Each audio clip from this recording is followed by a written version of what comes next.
The Power of Your Subconscious Mind book by Joseph Murphy.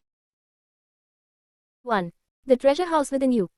Infinite riches are all around you if you will open your mental eyes and behold the treasure house of infinity within you. There is a gold mine within you from which you can extract everything you need to live life gloriously, joyously, and abundantly. Many are sound asleep because they do not know about this gold mine of infinite intelligence and boundless love within themselves. Whatever you want, you can draw forth.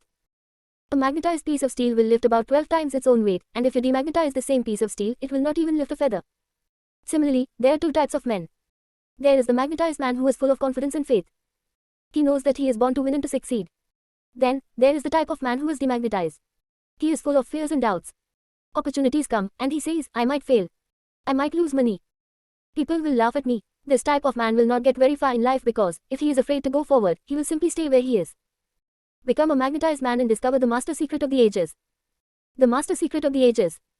What, in your opinion, is the master secret of the ages? The secret of atomic energy. Thermonuclear energy. The neutron bomb. Interplanetary travel.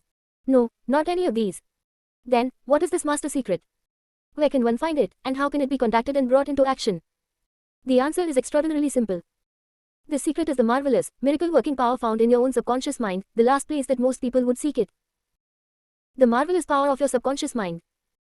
You can bring into your life more power, more wealth, more health, more happiness, and more joy by learning to contact and release the hidden power of your subconscious mind. You need not acquire this power. You already possess it. But you want to learn how to use it. You want to understand it so that you can apply it in all departments of your life. As you follow the simple techniques and processes set forth in this book, you can gain the necessary knowledge and understanding. You can be inspired by a new light, and you can generate a new force enabling you to realize your hopes and make all your dreams come true. Decide now to make your life grander, greater, richer, and nobler than ever before. Within your subconscious depths lies infinite wisdom, infinite power, and infinite supply of all that is necessary, which is waiting for development and expression. Begin now to recognize these potentialities of your deeper mind and they will take form in the world without. The infinite intelligence within your subconscious mind can reveal to you everything you need to know at every moment of time and point of space provided you are open-minded and receptive. You can receive new thoughts and ideas enabling you to bring forth new inventions, make new discoveries, or write books and plays. Moreover, the infinite intelligence in your subconscious can impart to you wonderful kinds of knowledge of an original nature. It can reveal to you and open the way for perfect expression and true place in your life. Through the wisdom of your subconscious mind you can attract the ideal companion, as well as the right business associate or partner. It can find the right buyer for your home and provide you with all the money you need and the financial freedom to be, to do, and to go as your heart desires. It is your right to discover this inner world of thought, feeling, and power, of light, love, and beauty. Though invisible, its forces are mighty. Within your subconscious mind you will find the solution for every problem and the cause for every effect. You can draw out the hidden powers. You come into actual possession of the power and wisdom necessary to move forward in abundance, security, joy, and dominion. I have seen the power of the subconscious lift people up out of crippled states, making them whole, vital, and strong once more, free to go out into the world to experience happiness, health, and joyous expression. There is a miraculous healing power in your subconscious that can heal the troubled mind and the broken heart. It can open the prison door of the mind and liberate you. It can free you from all kinds of material and physical bondage. Necessity of a working basis. Substantial progress in any field of endeavor is impossible in the absence of a working basis, which is universal in its application. You can become skilled in the operation of your subconscious mind. You can practice its powers with a certainty of results in exact proportion to your knowledge of its principles and to your application of them for definite, specific purposes and goals you wish to achieve. Being a former chemist, I would like to point out that if you combine hydrogen and oxygen in the proportions of two atoms of the former to one of the latter, water will be the result. You are very familiar with the fact that one atom of oxygen and one atom of carbon will produce carbon monoxide, a poisonous gas. But, if you add another atom of oxygen, you will get carbon dioxide, a harmless gas, and so on, throughout the vast realm of chemical compounds. You must not think that the principles of chemistry, physics, and mathematics differ from the principles of your subconscious mind. Let us consider a generally accepted principle. Water seeks its own level. This is a universal principle which is applicable to water everywhere. Consider another principle. Matter expands when heated. This is true everywhere, at any time, and under all circumstances. You can heat a piece of steel and it will expand regardless whether the steel is found in China, England, or India. It is a universal truth that matter expands when heated. It is also a universal truth that whatever you impress on your subconscious mind is expressed on the screen of space as condition, experience, and event. Your prayer is answered because your subconscious mind is principle, and by principle I mean the way a thing works. For example, the principle of electricity is that it works from a higher to a lower potential. You do not change the principle of electricity when you use it, but by cooperating with nature, you can bring forth marvelous inventions and discoveries which bless humanity in countless ways. Your subconscious mind is principle and works according to the law of belief. You must know what belief is, why it works, and how it works. Your Bible says in a simple, clear and beautiful way, "Whosoever shall say unto this mountain, Be thou removed, and be thou cast into the sea, and shall not doubt in his heart, but shall believe that those things which he said shall come to pass, he shall have whatsoever he saith." Mark 11:23. The law of your mind is the law of belief. This means to believe in the way your mind works, to believe in belief itself. The belief of your mind is the thought of your mind, that is simple, just it and nothing else. All your experiences, events, conditions, and acts are the reactions of your subconscious mind to your thoughts. Remember, it is not the thing believed in, but the belief in your own mind, which brings about the result. Cease believing in the false beliefs, opinions, superstitions, and fears of mankind. Begin to believe in the eternal verities and truths of life, which never change. Then, you will move onward, upward, and Godward. Whoever reads this book and applies the principles of the subconscious mind herein set forth, will be able to pray scientifically and effectively for himself and for others. Your prayer is answered according to the universal law of action and reaction. Thought is incipient action. The reaction is the response from your subconscious mind, which corresponds with the nature of your thought. Busy your mind with the concepts of harmony, health, peace, and goodwill, and wonders will happen in your life. The duality of mind. You have only one mind, but your mind possesses two distinctive characteristics. The line of demarcation between the two is well known to all thinking men and women today. The two functions of your mind are essentially unlike. Each is endowed with separate and distinct attributes and powers. The nomenclature generally used to distinguish the two functions of your mind is as follows: the objective and subjective mind, the conscious and subconscious mind, the waking and sleeping mind, the surface self and the deep self, the voluntary mind and the involuntary mind, the male and the female, and many other terms. You will find the terms conscious and subconscious used to represent the dual nature of your mind throughout this book. The conscious and subconscious minds. An excellent way to get acquainted with the two functions of your mind is to look upon your own mind as a garden. You are a gardener, and you are planting seeds, thoughts in your subconscious mind all day long, based on your habitual thinking. As you sow in your subconscious mind, so shall you reap in your body and environment. Begin now to sow thoughts of peace, happiness, right action, goodwill, and prosperity. Think quietly and with interest on these qualities and accept them fully in your conscious, reasoning mind. Continue to plant these wonderful seeds, thoughts in the garden of your mind, and you will reap a glorious harvest. Your subconscious mind may be likened to soil, which will grow all kinds of seeds, good or bad.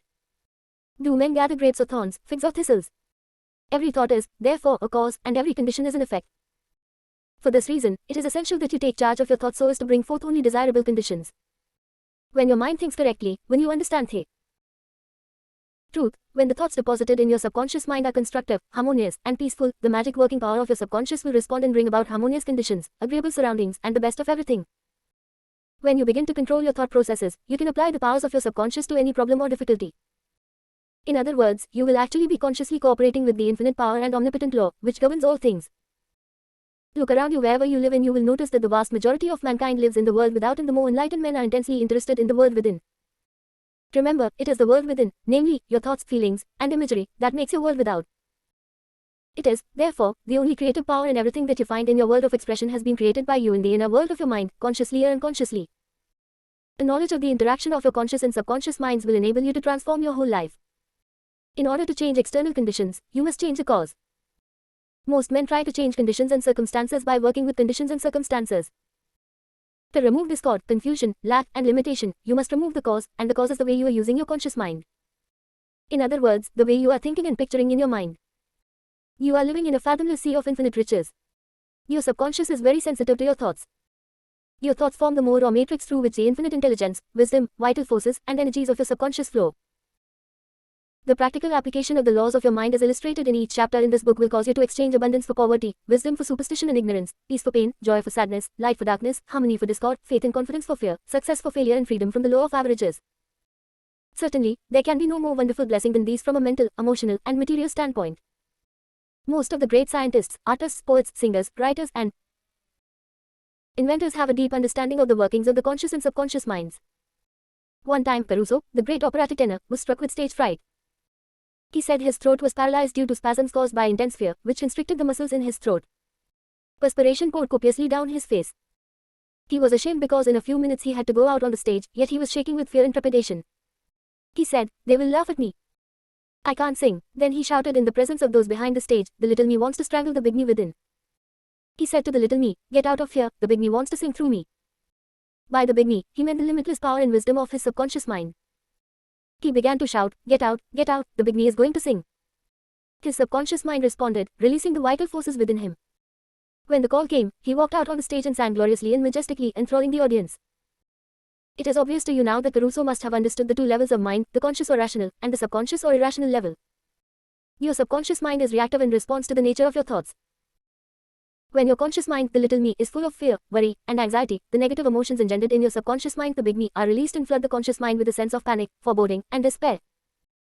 When this happens, you can, like Caruso, speak affirmatively and with a deep sense of authority to the irrational emotions generated in your deeper mind as follows. Be still, be quiet, I am in control, you must obey me, you are subject to my command, you cannot intrude where you do not belong. It is fascinating and intensely interesting to observe how you can speak authoritatively and with conviction to the irrational movement of your deeper self, bringing silence, harmony, and peace to your mind. The subconscious is subject to the conscious mind, and that is why it is called subconscious or subjective. Outstanding differences and modes of operation. You will perceive the main differences by the following illustration. The conscious mind is like the navigator or captain at the bridge of a ship. He directs the ship and signals orders to men in the engine room, who in turn control all the boilers, instruments, gauges, etc. The men in the engine room do not know where they are going.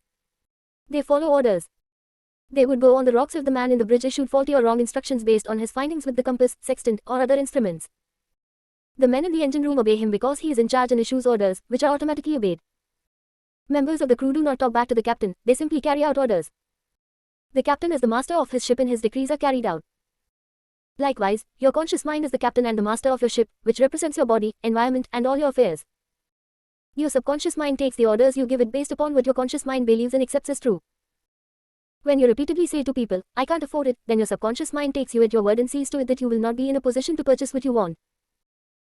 As long as you persist in saying, I can't afford that car, that trip to Europe, that home, that fur coat or almond wrap, you can rest assured that your subconscious mind will follow your orders and you will go through life experiencing the lack of all these things. Last Christmas Eve, a beautiful young university student looked at an attractive and rather expensive traveling bag in a store window. She was going home to Buffalo, New York, for the holidays. She was about to say, I can't afford that bag, when she recalled something she had heard at one of my lectures, which was, never finish a negative statement, reverse it immediately, and wonders will happen in your life. She said, that bag is mine. It is for sale. I accept it mentally and my subconscious sees to it that I receive it. At 8 o'clock Christmas Eve, her fiancé presented her with a bag exactly the same as the one she had mentally identified herself with at 10 o'clock the same morning. She had filled her mind with the thought of expectancy and released the whole thing to her deeper mind, which has the know-how of accomplishment. This young girl, a student at the University of Southern California, said to me, I didn't have the money to buy that bag, but now I know where to find money and all the things I need, and that is in the treasure house of eternity within me. Another simple illustration is this. When you say, I do not like mushrooms, and the occasion subsequently comes that you are served mushrooms in sauces or salads, you will get indigestion because your subconscious mind says to you, the boss, your conscious mind does not like mushrooms. This is an amusing example of the outstanding differences and modes of operation of your conscious and subconscious minds. A woman may say, I wake up at 3 o'clock if I drink coffee at night. Whenever she drinks coffee at night, her subconscious mind nudges her, as if to say, the boss wants you to stay awake tonight. Your subconscious mind works 24 hours a day and makes provisions for your benefit, pouring all the fruit of your habitual thinking into your lap. How her subconscious responded. A woman wrote me a few months ago as follows. I am 75 years old, a widow with a grown family. I was living alone and on a pension.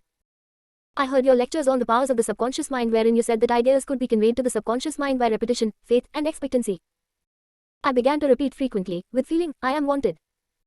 I am happily married to a kind, loving, and spiritually minded man. I am secure. I kept on doing this many times a day for about 2 weeks, and one day at the corner drugstore, I was introduced to a retired pharmacist. I found him to be kind, understanding, and very religious. He was a perfect answer to my prayer. Within a week he proposed to me and now we are on our honeymoon in Europe. I know that the intelligence within my subconscious mind brought both of us together in divine order. This woman discovered that the treasure house was within her. Her prayer was felt as true in her heart and her affirmation sank down by osmosis into her subconscious mind, which is the creative medium. The moment she succeeded in bringing about a subjective embodiment, her subconscious mind brought about the answer through the law of attraction. Her deeper mind, full of wisdom and intelligence, brought both of them together in divine order.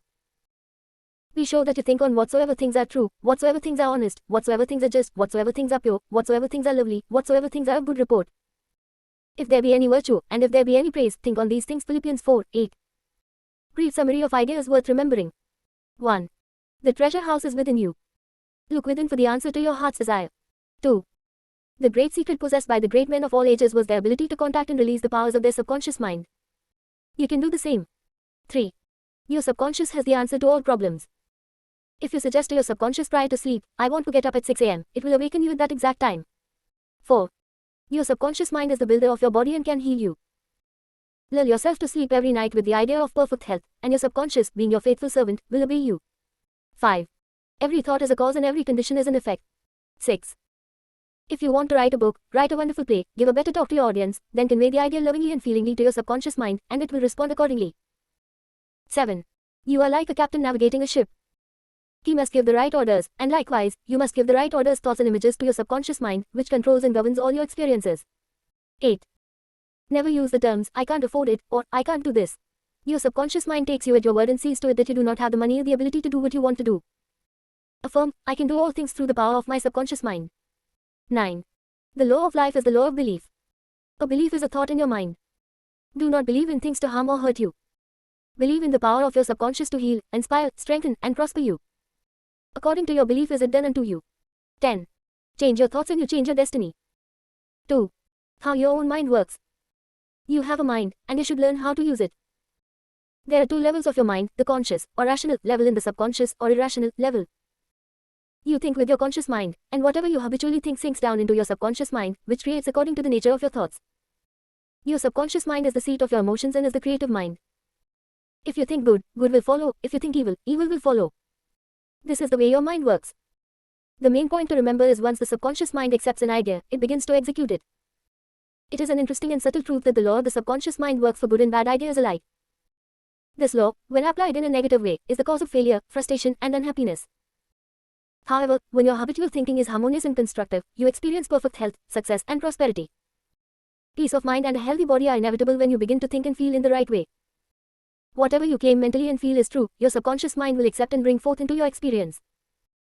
The only thing necessary for you to do is to get your conscious mind to accept your idea, and the law of your own subconscious mind will bring forth the health, peace, or position you desire. You give the command or decree, and your subconscious will faithfully reproduce the idea impressed upon it. The law of your mind is this. You will get a reaction or response from your subconscious mind according to the nature of the thought or idea you hold in your conscious mind. Psychologists and psychiatrists point out that when thoughts are conveyed to your subconscious mind, impressions are made in the brain cells. As soon as your subconscious accepts any idea, it proceeds to put it into effect immediately. It works by association of ideas and uses every bit of knowledge that you have gathered in your lifetime to bring about its purpose. It draws on the infinite power, energy, and wisdom within you. It lines up all the laws of nature to get its way. Sometimes it seems to bring about an immediate solution to your difficulties, but at other times it may take days, weeks, or longer. His ways are past finding out. Romans 11:33.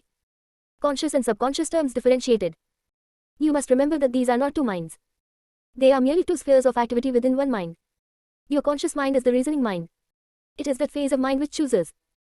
For example, you choose your books, your home, and your partner in life. You make all your decisions with your conscious mind. On the other hand, without any conscious choice on your part, your heart is kept functioning automatically, and the processes of digestion, circulation, and breathing are carried on by your subconscious mind through processes independent of your conscious control.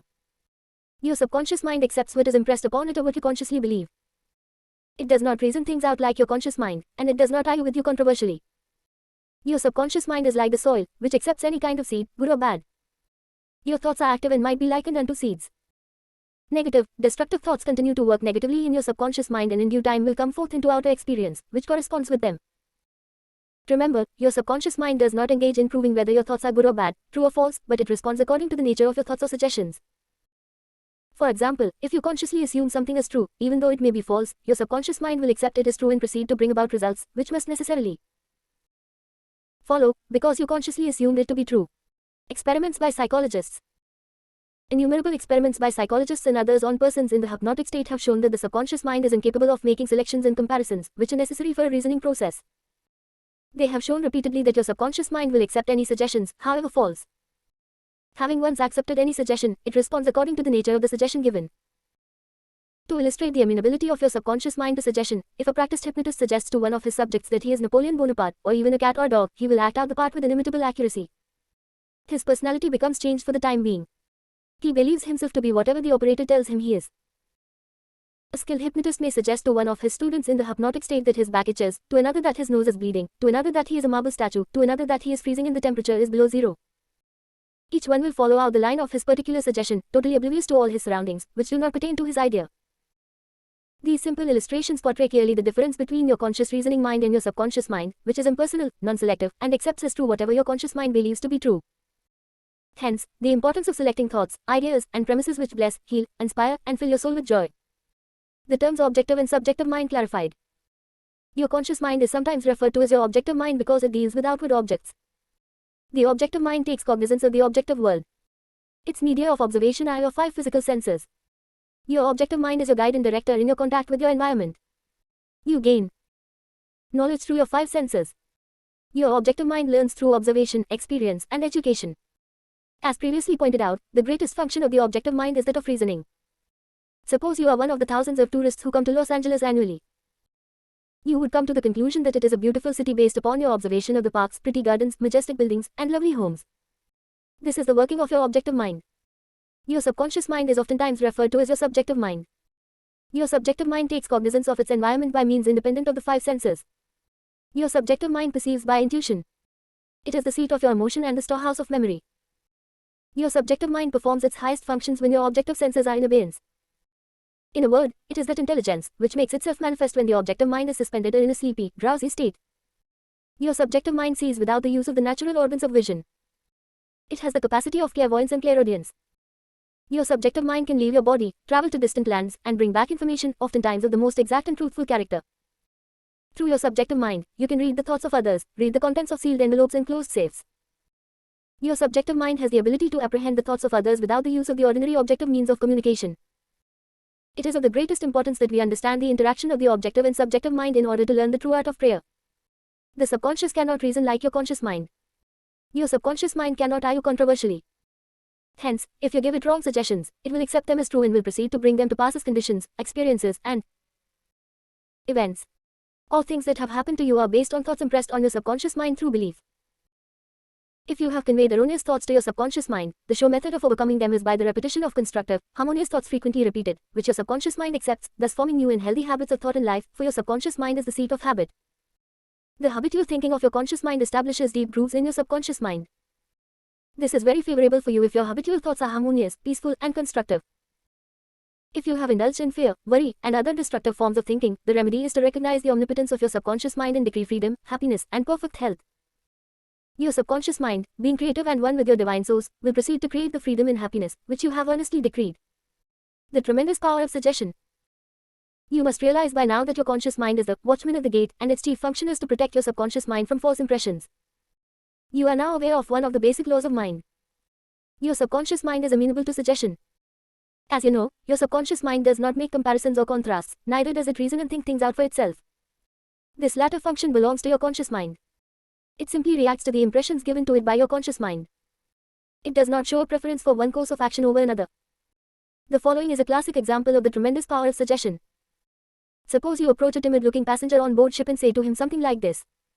You look very ill. How pale you are. I feel certain you are going to be seasick. Let me help you to your cabin. The passenger turns pale. Your suggestion of seasickness associates itself with his own fears and forebodings. He accepts your aid down to the berth, and they are negative. Suggestion, which was accepted by him, is realized. Different reactions to the same suggestion. It is true that different people will react in different ways to the same suggestion because of their subconscious conditioning or belief. For example, if you go to a sailor on the ship and say to him sympathetically, "My dear fellow, you're looking very ill. Aren't you feeling sick? You look to me as if you were going to be seasick." According to his temperament, he either laughs at your joke or expresses mild irritation. Your suggestion fell on deaf ears in this instance because your suggestion of seasickness was associated in his mind with his own immunity from it. Therefore, it caught up not fear or worry, but self-confidence. The dictionary says that a suggestion is the act or instance of putting something into one's mind, the mental process by which the thought or idea suggested is entertained, accepted, or put into effect. You must remember that a suggestion cannot impose something on the subconscious mind against the will of the conscious mind. In other words, your conscious mind has the power to reject the suggestion given. In the case of the sailor, he had no fear of seasickness. He had convinced himself of his immunity, and the negative suggestion had absolutely no power to evoke fear. The suggestion of seasickness to the other passenger called forth his indwelling fear of seasickness. Each of us has his own inner fears, beliefs, and opinions. These inner assumptions rule and govern our lives. A suggestion has no power in and of itself except it is accepted mentally by you. This causes your subconscious powers to flow in a limited and restricted way according to the nature of the suggestion. How he lost his arm. Every 2 or 3 years I give a series of lectures at the London Truth Forum in Caxton Hall.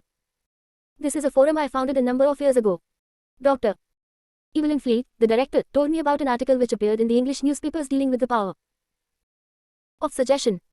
This is the suggestion a man gave to his subconscious mind over a period of about 2 years. I would give my right arm to see my daughter cured. It appeared that his daughter had a crippling form of arthritis, together with a so-called incurable form of skin disease.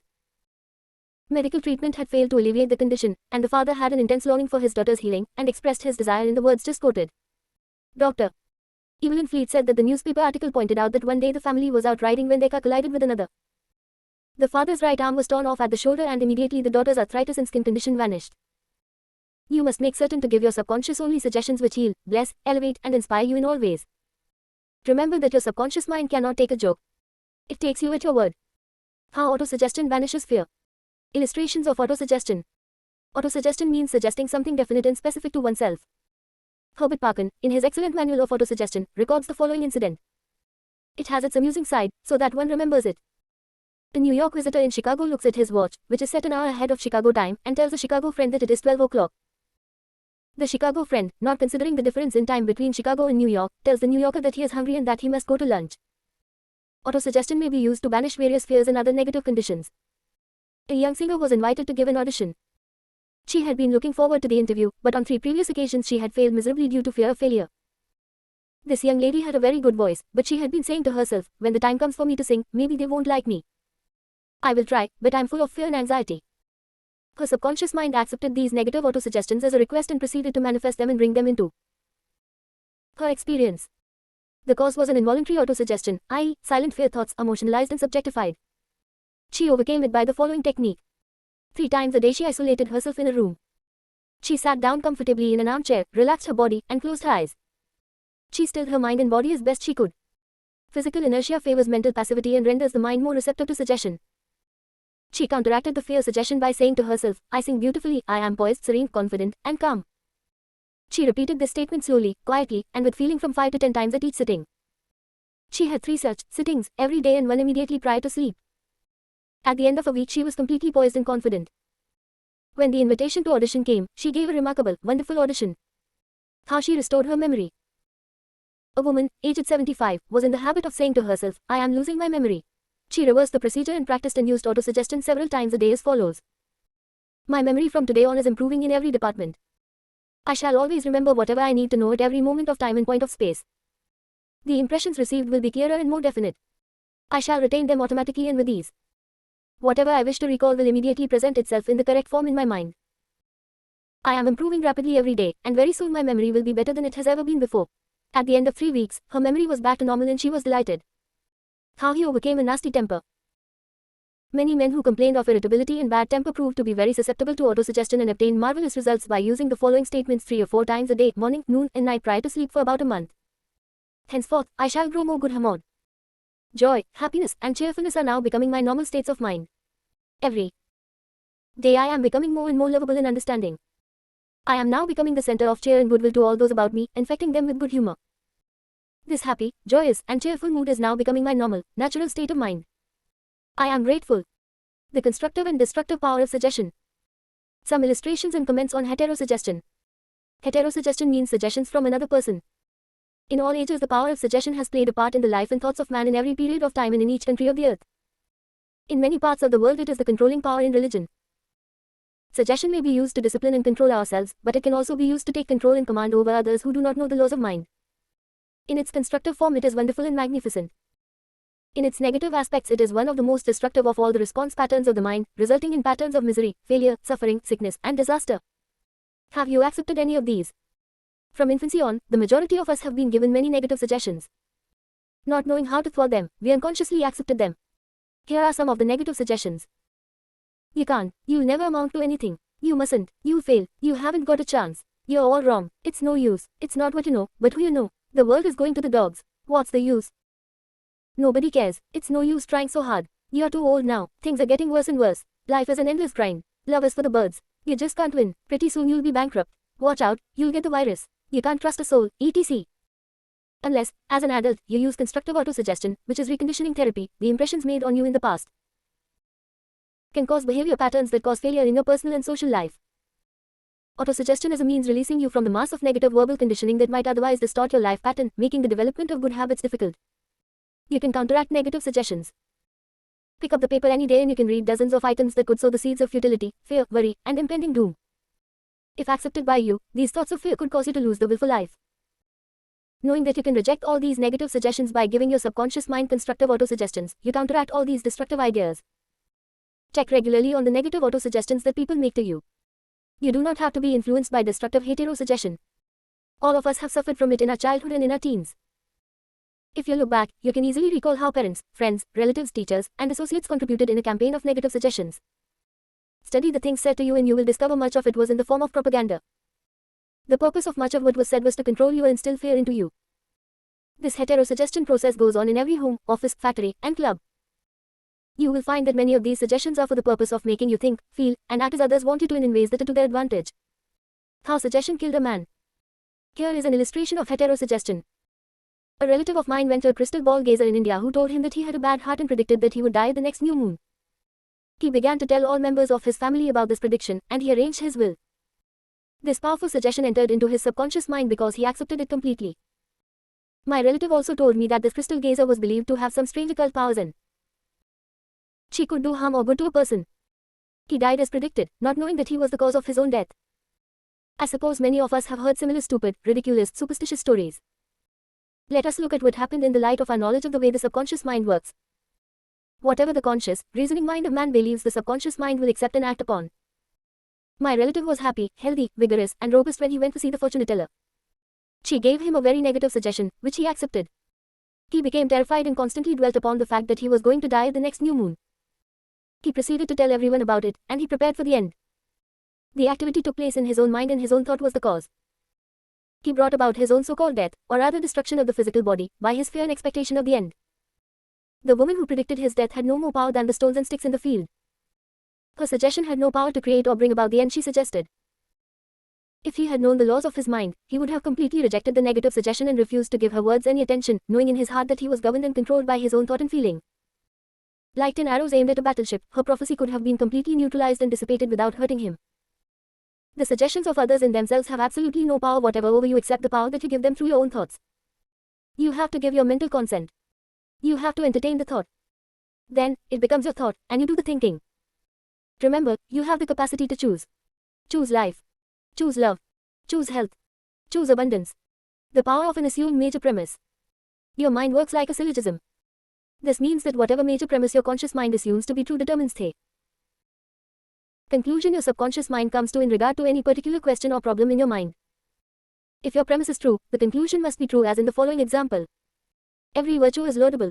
Kindness is a virtue. Therefore, kindness is laudable. Another example. All formed things change and pass away. The pyramids of Egypt are formed things. Therefore, someday the pyramids will pass away. The first statement is referred to as the major premise, and the right conclusion must necessarily follow the right premise. A college professor, who attended some of my Science of Mind lectures in May 1962, at Town Hall, New York, said to me, "Everything in my life is topsy-turvy, and I have lost health, wealth, and friends. Everything I touch turns out wrong."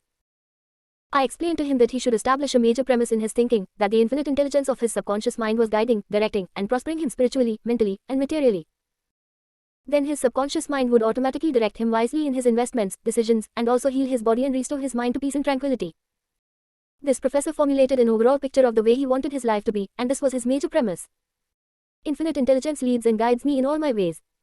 Perfect health is mine, and the law of harmony operates in my mind and body. Beauty, love, peace, and abundance are mine. The principle of right action and divine order govern my entire life. I know my major premise is based on the eternal truths of life, and I know, feel, and believe that my subconscious mind responds according to the nature of my conscious mind thinking. He wrote me as follows. I repeated the above statements slowly, quietly, and lovingly several times a day, knowing that they were sinking deep down into my subconscious mind, and that results must follow. I am deeply grateful for the interview you gave me, and I would like to add that all departments of my life are changing for the better. It works. The subconscious does not argue controversially. Your subconscious mind is all wise and knows the answers to all questions. It does not argue with you or talk back to you. It does not say, "You must not impress me with that." For example, when you say, "I can't do this, I am too old now, I can't meet this obligation, I was born on the wrong side of the tracks, I don't know the right politician," you are impregnating your subconscious with these negative thoughts and it responds accordingly. You are actually blocking your own good, thereby bringing lack, limitation, and frustration into your life. When you set up obstacles, impediments, and delays in your conscious mind, you are denying the wisdom and intelligence resident in your subconscious mind. You are actually saying in effect that your subconscious mind cannot solve your problem. This leads to mental and emotional congestion, followed by sickness and neurotic tendencies. To realize your desire and overcome your frustration, affirm boldly several times a day. The infinite intelligence, which gave me this desire, leads, guides, and reveals to me the perfect plan for the unfolding of my desire. I know the deeper wisdom of my subconscious is now responding, and what I feel and claim within is expressed in the without. There is a balance, equilibrium, and equanimity. If you say, there is no way out, I am lost. There is no way out of this dilemma, I am stymied and blocked, you will get no answer or response from your subconscious mind. If you want the subconscious to work for you, give it the right request and attain its cooperation. It is always working for you. It is controlling your heartbeat this minute and also your breathing. It heals a cut on your finger, and its tendency is life-ward, forever seeking to take care of you and preserve you. Your subconscious has a mind of its own, but it accepts your patterns of thought and imagery. When you are seeking an answer to a problem, your subconscious will respond, but it expects you to come to a decision and to a true judgment in your conscious mind. You must acknowledge the answer is in your subconscious mind. However, if you say, I don't think there is any way out, I am all mixed up and confused, why don't I get an answer, you are neutralizing your prayer. Like the soldier marking time, you do not get anywhere. Still the wheels of your mind, relax, let go, and quietly affirm, my subconscious knows the answer. It is responding to me now. I give thanks because I know the infinite intelligence of my subconscious knows all things and is revealing the perfect answer to me now. My real conviction is now setting free the majesty and glory of my subconscious mind. I rejoice that it is so. Review of highlights. 1. Think good, and good follows. Think evil, and evil follows. You are what you think all day long. 2. Your subconscious mind does not argue with you. It accepts what your conscious mind decrees. If you say, I can't afford it, it may be true, but do not say it. Select a better thought, decree. I'll buy it, I accept it in my mind. 3. You have the power to choose. Choose health and happiness. You can choose to be friendly or you can choose to be unfriendly. Choose to be cooperative, joyous, friendly, lovable, and the whole world will respond. This is the best way to develop a wonderful personality. 4. Your conscious mind is the watchman at the gate. Its chief function is to protect your subconscious mind from false impressions. Choose to believe that something good can happen and is happening now. Your greatest power is your capacity to choose. Choose happiness and abundance. 5. The suggestions and statements of others have no power to hurt you. The only power is the movement of your own thought. You can choose to reject the thoughts or statements of others and affirm the good. You have the power to choose how you will react. 6. Watch what you say. You have to account for every idle word. Never say, I will fail. I will lose my job. I can't pay the rent. Your subconscious cannot take a joke. It brings all these things to pass. 7. Your mind is not evil. No force of nature is evil. It depends how you use the powers of nature. Use your mind to bless, heal, and inspire all people everywhere. 8. Never say, I can't. Overcome that fear by substituting the following. I can do all things through the power of my subconscious mind. 9. Begin to think from the standpoint of the eternal truths and principles of life and not from the standpoint of fear, ignorance, and superstition. Do not let others do your thinking for you. Choose your own thoughts and make your own decisions. 10. You are the captain of your soul, subconscious mind, and the master of your fate. Remember, you have the capacity to choose. Choose life. Choose love. Choose health. Choose happiness. 11. Whatever your conscious mind assumes and believes to be true, your subconscious mind will accept and bring to pass. Believe in good fortune, divine guidance, right action, and all the blessings of life. 3. The miracle working power of your subconscious. The power of your subconscious is enormous. It inspires you, it guides you, and it reveals to you names, facts, and scenes from the storehouse of memory. Your subconscious starts at your heartbeat, controls the circulation of your blood, regulates your digestion, assimilation, and elimination. When you eat a piece of bread, your subconscious mind transmutes it into tissue, muscle, bone, and blood. This process is beyond the ken of the wisest man who walks the earth. Your subconscious mind controls all vital processes and functions of your body and knows the answer to all problems. Your subconscious mind never sleeps and never rests. It is always on the job. You can discover the miracle working power of your subconscious by plainly stating to your subconscious prior to sleep that you wish a certain specific thing accomplished. You will be delighted to discover that forces within you will be released, leading to the desired result. Here, then, is a source of power and wisdom which places you in touch with omnipotence, or the power that moves the world, guides the planets in their course, and causes the sun to shine. Your subconscious mind is the source of your ideals, aspirations, and altruistic urges. It was through the subconscious mind that Shakespeare perceived great truths hidden from the average man of his day. Undoubtedly, it was the response of his subconscious mind that caused the great sculptor, Phidias, to portray beauty, order, symmetry, and proportion in marble and bronze. It enabled the Italian artist, Raphael, to paint Madonnas and Ludwig van Beethoven to compose symphonies. In 1955, I lectured at the Yoga Winter Forest Academy, Rishikesh, India, and there I chatted with a visiting surgeon from Bombay. He told me about Dr. James Estelle, a Scotch surgeon, who worked in Bengal before ether or other modern methods of anesthesia were discovered. Between 1843 and 1846, Drive. Estelle performed about 400 major operations on the eye, ear, and throat. All operations were conducted under mental anesthesia only. This Indian doctor at Rishikesh informed me that the post-operative mortality rate of patients operated on by Dr. Estelle was extremely low, probably 2 or 3%. Patients felt no pain and there were no deaths during the operations. Dr. Estelle suggested to the subconscious minds of all his patients, who were in a hypnotic state, that no infection or septic condition would develop. You must remember that this was before Louis Pasteur, Joseph Lister, and others who pointed out the bacterial origin of disease and causes of infection due to sterilized instruments and virulent organisms. This Indian surgeon said that the reason for the low mortality rate and the general absence of infection, which was reduced to a minimum, was undoubtedly due to the suggestions of Dr. Estelle to the subconscious minds of his patients. They responded according to the nature of his suggestion. It is simply wonderful when you conceive how a surgeon, over 120 years ago, discovered the miraculous wonder-working powers of the subconscious mind. Doesn't it cause you to be seized with a sort of mystic awe when you stop and think of the transcendental powers of your subconscious mind? Consider its extrasensory perceptions, such as its capacity for clairvoyance and clairaudience, its independence of time and space, its capacity to render you free from all pain and suffering, and its capacity to get the answer to all problems, be they what they may. All these and many more reveal to you that there is a power and an intelligence within you that far transcends your intellect, causing you to marvel at the wonders of it all. All these experiences cause you to rejoice and believe in the miracle-working powers of your own subconscious mind. Your subconscious is your book of life. Whatever thoughts, beliefs, opinions, theories, or dogmas you write, engrave, or impress on your subconscious mind, you shall experience them as the objective manifestation of circumstances, conditions, and events. What you write on the inside, you will experience on the outside. You have two sides to your life, objective and subjective, visible and invisible, thought and its manifestation. Your thought is received by your brain, which is the organ of your conscious reasoning mind. When your conscious or objective mind accepts the thought completely, it is sent to the solar plexus, called the brain of your mind, where it becomes flesh and is made manifest in your experience. As previously outlined, your subconscious cannot you. It acts only from what you write on it. It accepts your verdict of the conclusions of your conscious mind as final. This is why you are always writing on the book of life, because your thoughts become your experiences. The American essayist Ralph Waldo Emerson said, "Man is what he thinks about all day long. What is impressed in the subconscious is expressed." William James, the father of American psychology, said that the power to move the world is in your subconscious mind. Your subconscious mind is one with infinite intelligence and boundless wisdom. It is fed by hidden springs, and is called the law of life. Whatever you impress upon your subconscious mind, the latter will move heaven and earth to bring it to pass. You must, therefore, impress it with right ideas and constructive thoughts. The reason there is so much chaos and misery in the world is because people do not understand the interaction of their conscious and subconscious minds. When these two principles work in accord, in concord, in peace, and synchronously together, you will have health, happiness, peace, and joy. There is no sickness or discord when the conscious and subconscious work together harmoniously and peacefully. The tomb of Hermes was opened with great expectancy and a sense of wonder because people believed that the greatest secret of the ages was contained therein. The secret was, as within, so without. As above, so below. In other words, whatever is impressed in your subconscious mind is expressed on the screen of space. This same truth was proclaimed by Moses, Isaiah, Jesus, Buddha, Zoroaster, Lao Tzu, and all the illuminates of the ages. Whatever you feel is true subjectively is expressed as conditions, experiences, and events. Motion and emotion must balance. As in heaven, your own mind, so on earth, in your body and environment. This is the great law of life. You will find throughout all nature the law of action and reaction, of rest and motion. These two must balance, then there will be harmony and equilibrium. You are here to let the life principle flow through you rhythmically and harmoniously.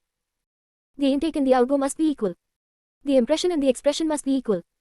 All your frustration is due to unfulfilled desire. If you think negatively, destructively, and viciously, these thoughts generate destructive emotions, which must be expressed and find an outlet. These emotions, being of a negative nature, are frequently expressed as ulcers, heart trouble, tension, and anxieties. What is your idea of feeling about yourself now? Every part of your being expresses that idea. Your vitality, body, financial status, friends, and social status represent a perfect reflection of the idea you have of yourself.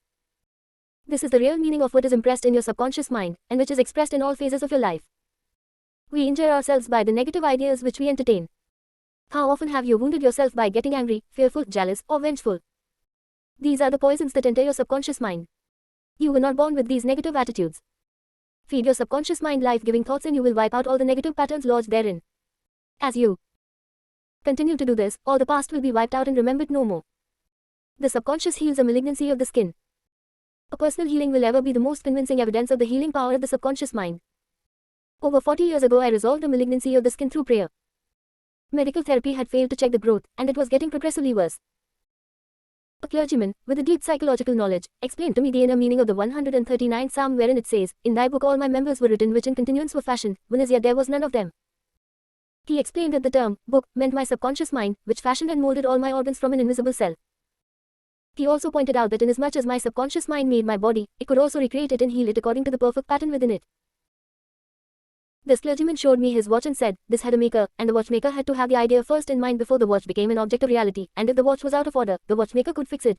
My friend reminded me that the subconscious intelligence, which created my body, was like a watchmaker, and it also knew exactly how to heal, restore, and direct all the vital functions and processes of my body, but that I had to give it the perfect idea of health. This would act as cause, and the effect would be a healing. I prayed in a very simple way as follows. My body and all its organs were created by the infinite intelligence in my subconscious mind. It knows how to heal me, its wisdom fashioned all my organs, tissues, muscles, and bones. This infinite healing presence within me is now transforming every atom of my being, making me whole and perfect now. I give thanks for the healing I know is taking place now. Wonderful are the works of the creative intelligence within me. I prayed aloud for about 5 minutes 2 or 3 times a day. Repeating the above simple prayer. In about 3 months my skin was whole and perfect. As you can see, all I did was give life-giving patterns of wholeness, beauty, and perfection to my subconscious mind, thereby obliterating the negative images and patterns of thought lodged in my subconscious mind, which were the cause of all my trouble. Nothing appears on your body except when the mental equivalent is first in your mind, and as you change your mind by drenching it with incessant affirmatives, you change your body. This is the basis of all healing. Marvelous are thy works. And that my soul's subconscious mind knoweth right well. Psalms 139:14. How the subconscious controls all functions of the body. While you are awake or sound asleep upon your bed, the ceaseless, tireless action of your subconscious mind controls all the vital organs of your body without the help of your conscious mind. For example, while you are asleep your heart continues to beat rhythmically, your lungs do not rest, and the process of inhalation and exhalation, whereby your blood absorbs fresh air, goes on just the same as when you are awake. Your subconscious controls your digestive processes and glandular secretions, as well as all the other mysterious operations of your body. The hair on your face continues to grow whether you are asleep or awake. Scientists tell us that the skin secretes much more perspiration during sleep than during the waking hours. Your eyes, ears, and other senses are active during sleep. For instance, many of our great scientists have received answers to perplexing problems while they were asleep. They saw the answers in a dream. Oftentimes your conscious mind interferes with the normal rhythm of the heart, lungs, and functioning of the stomach and intestines by worry, anxiety, fear, and depression. These patterns of thought interfere with the harmonious functioning of your subconscious mind. When mentally disturbed, the best procedure is to let go, relax, and still the wheels of your thought processes. Speak to your subconscious mind, telling it to take over in peace, harmony, and divine order. You will find that all the functions of your body will become normal again. Be sure to speak to your subconscious mind with authority and conviction, and it will conform to your command. Your subconscious seeks to preserve your life and restore you to health at all costs. It causes you to love your children, which also illustrates an instinctive desire to preserve all life. Let us suppose you accidentally ate some bad food. Your subconscious mind would cause you to regurgitate it. If you inadvertently took some poison, your subconscious powers would proceed to neutralize it. If you completely entrusted yourself to its wonder-working power, you would be entirely restored to health. How to get the subconscious to work for you? The first thing to realize is that your subconscious mind is always working. It is active night and day, whether you act upon it or not. Your subconscious is the builder of your body, but you cannot consciously perceive or hear that in a silent process. Your business is with your conscious mind and not your subconscious mind. Just keep your conscious mind busy with the expectation of the best and make sure the thoughts you habitually think are based on whatsoever things are lovely, true, just, and of good report. Begin now to take care of your conscious mind, knowing in your heart and soul that your subconscious mind is always expressing, reproducing, and manifesting according to your habitual thinking. Remember, just as water takes the shape of the pipe it flows through, the life principle in you flows through you according to the nature of your thoughts. Claim that the healing presence in your subconscious is flowing through you as harmony, health, peace, joy, and abundance. Think of it as a living intelligence, a lovely companion on the way. Firmly believe it is continually flowing through you, vivifying, inspiring, and prospering you. It will respond exactly this way. It is done unto you, as you believe. Healing principle of the subconscious restores atrophied optic nerves. There is the well-known, duly authenticated case of Madame Beer of France, recorded in the archives of the Medical Department of Lourdes, France. She was blind. The optic nerves were atrophied and useless. She visited Lourdes and had what she termed the miraculous healing. Ruth Cranston, a Protestant young lady who investigated and wrote about healings at Lourdes in McCall's magazine, November 1955, writes about Madame Beer as follows. At Lourdes she regained her sight incredibly, with the optic nerve still lifeless and useless, as several doctors could testify after repeated examinations. A month later, upon re-examination, it was found that the seeing mechanism had been restored to normal. But at first, so far as medical examination could tell, she was seeing with dead eyes. Quote, I have visited Lodz several times where I, too, witnessed some healings and, of course, as we shall explain in the next chapter, there is no doubt that healings take place at many shrines throughout the world, Christian and non-Christian. Madame Beer, to whom we just referred, was not healed by the waters of the shrine, but by her own subconscious mind, which responded to her belief. The healing principle within her subconscious mind responded to the nature of her thought. Belief is a thought in the subconscious mind. It means to accept something as true. The thought accepted executes itself automatically. Undoubtedly, Madame Beer went to the shrine with expectancy and great faith, knowing in her heart she would receive a healing. Her subconscious mind, which created the eye, can certainly bring a dead nerve back to life. What the creative principle created, it can recreate. According to your belief is it done unto you, Matthew 9:29. How to convey the idea of perfect health to your subconscious mind. A Protestant minister I knew in Johannesburg, South Africa, told me the method he used to convey the idea of perfect health to his subconscious mind. He had cancer of the lung. His technique, as given to me in his own handwriting, is exactly as follows.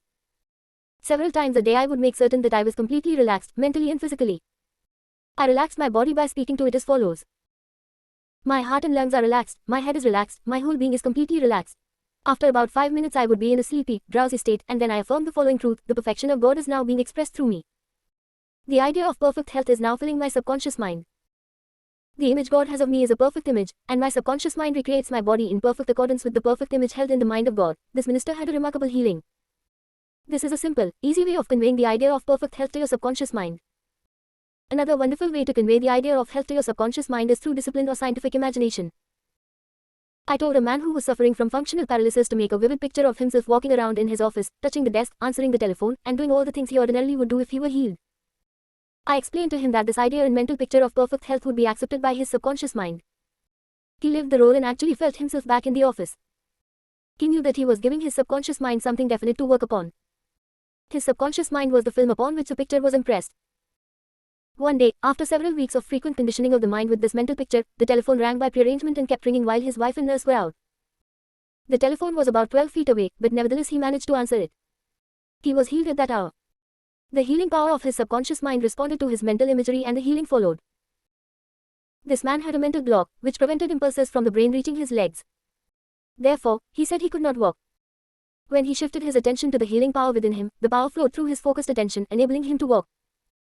Whatsoever ye shall ask in prayer, believing, ye shall receive. Matthew 21:22. Ideas worth remembering. 1. Your subconscious mind controls all the vital processes of your body and knows the answer to all problems. 2.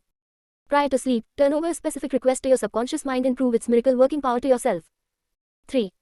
Whatever you impress on your subconscious mind is expressed on the screen of space as conditions, experiences, and events. Therefore, you should carefully watch all ideas and thoughts entertained in your conscious mind. 4. The law of action and reaction is universal. Your thought is action and the reaction is the automatic response of your subconscious mind to your thought. Watch your thoughts. 5. All frustration is due to unfulfilled desires. If you dwell on obstacles, delays, and difficulties, your subconscious mind responds accordingly and you are blocking your own good. 6. The life principle will flow through you rhythmically and harmoniously if you consciously affirm, I believe that the subconscious power, which gave me this desire, is now fulfilling it through me. This dissolves all conflicts. 7. You can interfere with the normal rhythm of your heart, lungs, and other organs by worry, anxiety, and fear. Feed your subconscious with thoughts of harmony, health, and peace and all the functions of your body will become normal again. 8. Keep your conscious mind busy with the expectation of the best and your subconscious will faithfully reproduce your habitual thinking. 9. Imagine the happy ending or solution to your problem, feel the thrill of accomplishment. And what you imagine and feel will be accepted by your subconscious mind and bring it to pass. 4. Mental healings in ancient times. Down through the ages, men of all nations have somehow instinctively believed that somewhere there resided a healing power, which would restore to normal the functions and sensations of man's body. They believed that this strange power could be invoked under certain conditions and that the alleviation of human suffering would follow. The history of all nations presents testimony in support of this belief. In the early history of the world, the power of secretly influencing men for good or evil, including the healing of the sick, was said to be possessed by the priests and holy men of all nations. Healing of the sick was supposed to be a power derived directly by them from God, and the procedures and processes of healing varied throughout the world. The healing processes took the form of supplications to God attended by various ceremonies such as the laying on of hands, incantations, the application of amulets, talismans, rings, relics, and images. For example, in the religions of antiquity, priests in the ancient temples gave drugs to the patient and practiced hypnotic suggestions prior to the patient's sleep, telling him that the gods would visit him in his sleep and heal him. Many healings followed. Obviously, all this was the work of potent suggestions to the subconscious mind.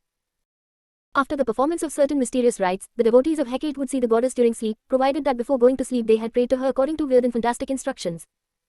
They were told to mix lizards with resin, frankincense, and myrrh and pound all this together in the open air. Under the crescent moon. Healings were reported in many cases following this grotesque procedure. It is obvious that these strange procedures, as mentioned in the illustrations given, favored suggestion and acceptance by the subconscious mind of these people by making a powerful appeal to their imagination. Actually, in all these healings, the subconscious mind of the subject was the healer. In all ages, unofficial healers have obtained remarkable results in cases where authorized medical skill has failed. This gives cause for thought. How do these healers in all parts of the world affect their cures? The answer to all these healings is due to the blind belief of the sick person, which released the healing power resident in his subconscious mind. Many of the remedies and methods employed were rather strange and fantastic, which fired the imagination of the patients, causing an aroused emotional state. This state of mind facilitated the suggestion of health, and was accepted both by the conscious and subconscious mind of the sick. This will be elaborated on further in the next chapter. Biblical accounts of the use of the subconscious powers. What things soever ye desire, when ye pray believe that ye receive them, and ye shall have them. Mark 11:24. Note the difference in tenses. The inspired writer tells us to believe and accept as true the fact that our desire has already been accomplished and fulfilled, that it is already completed, and that its realization will follow as a thing in the future. The success of this technique depends on the confident conviction that the thought, the idea, the picture is already a fact in mind. In order for anything to have substance in the realm of mind, it must be thought of as actually existing there. Here, in a few cryptic words, is a concise and specific direction for making use of the creative power of thought by impressing upon the subconscious the particular thing which you desire. Your thought, idea, plan, or purpose is as real on its own plane as your hand or your heart. In following the biblical technique, you completely eliminate from your mind all consideration of conditions, circumstances, or anything which might imply adverse contingencies. You are planting a seed concept in the mind, which, if you leave it undisturbed, will infallibly germinate into external fruition. The prime condition, which Jesus insisted upon, was faith. Over and over again you read in the Bible, according to your faith is it done unto you. If you plant certain types of seeds in the ground, you have faith they will grow after their kind. This is the way of seeds, and trusting the laws of growth in agriculture, you know that the seeds will come forth after their kind. Faith is mentioned in the Bible as a way of thinking, an attitude of mind, and in a certitude, knowing that the idea you fully accept in your conscious mind will be embodied in your subconscious mind and made manifest.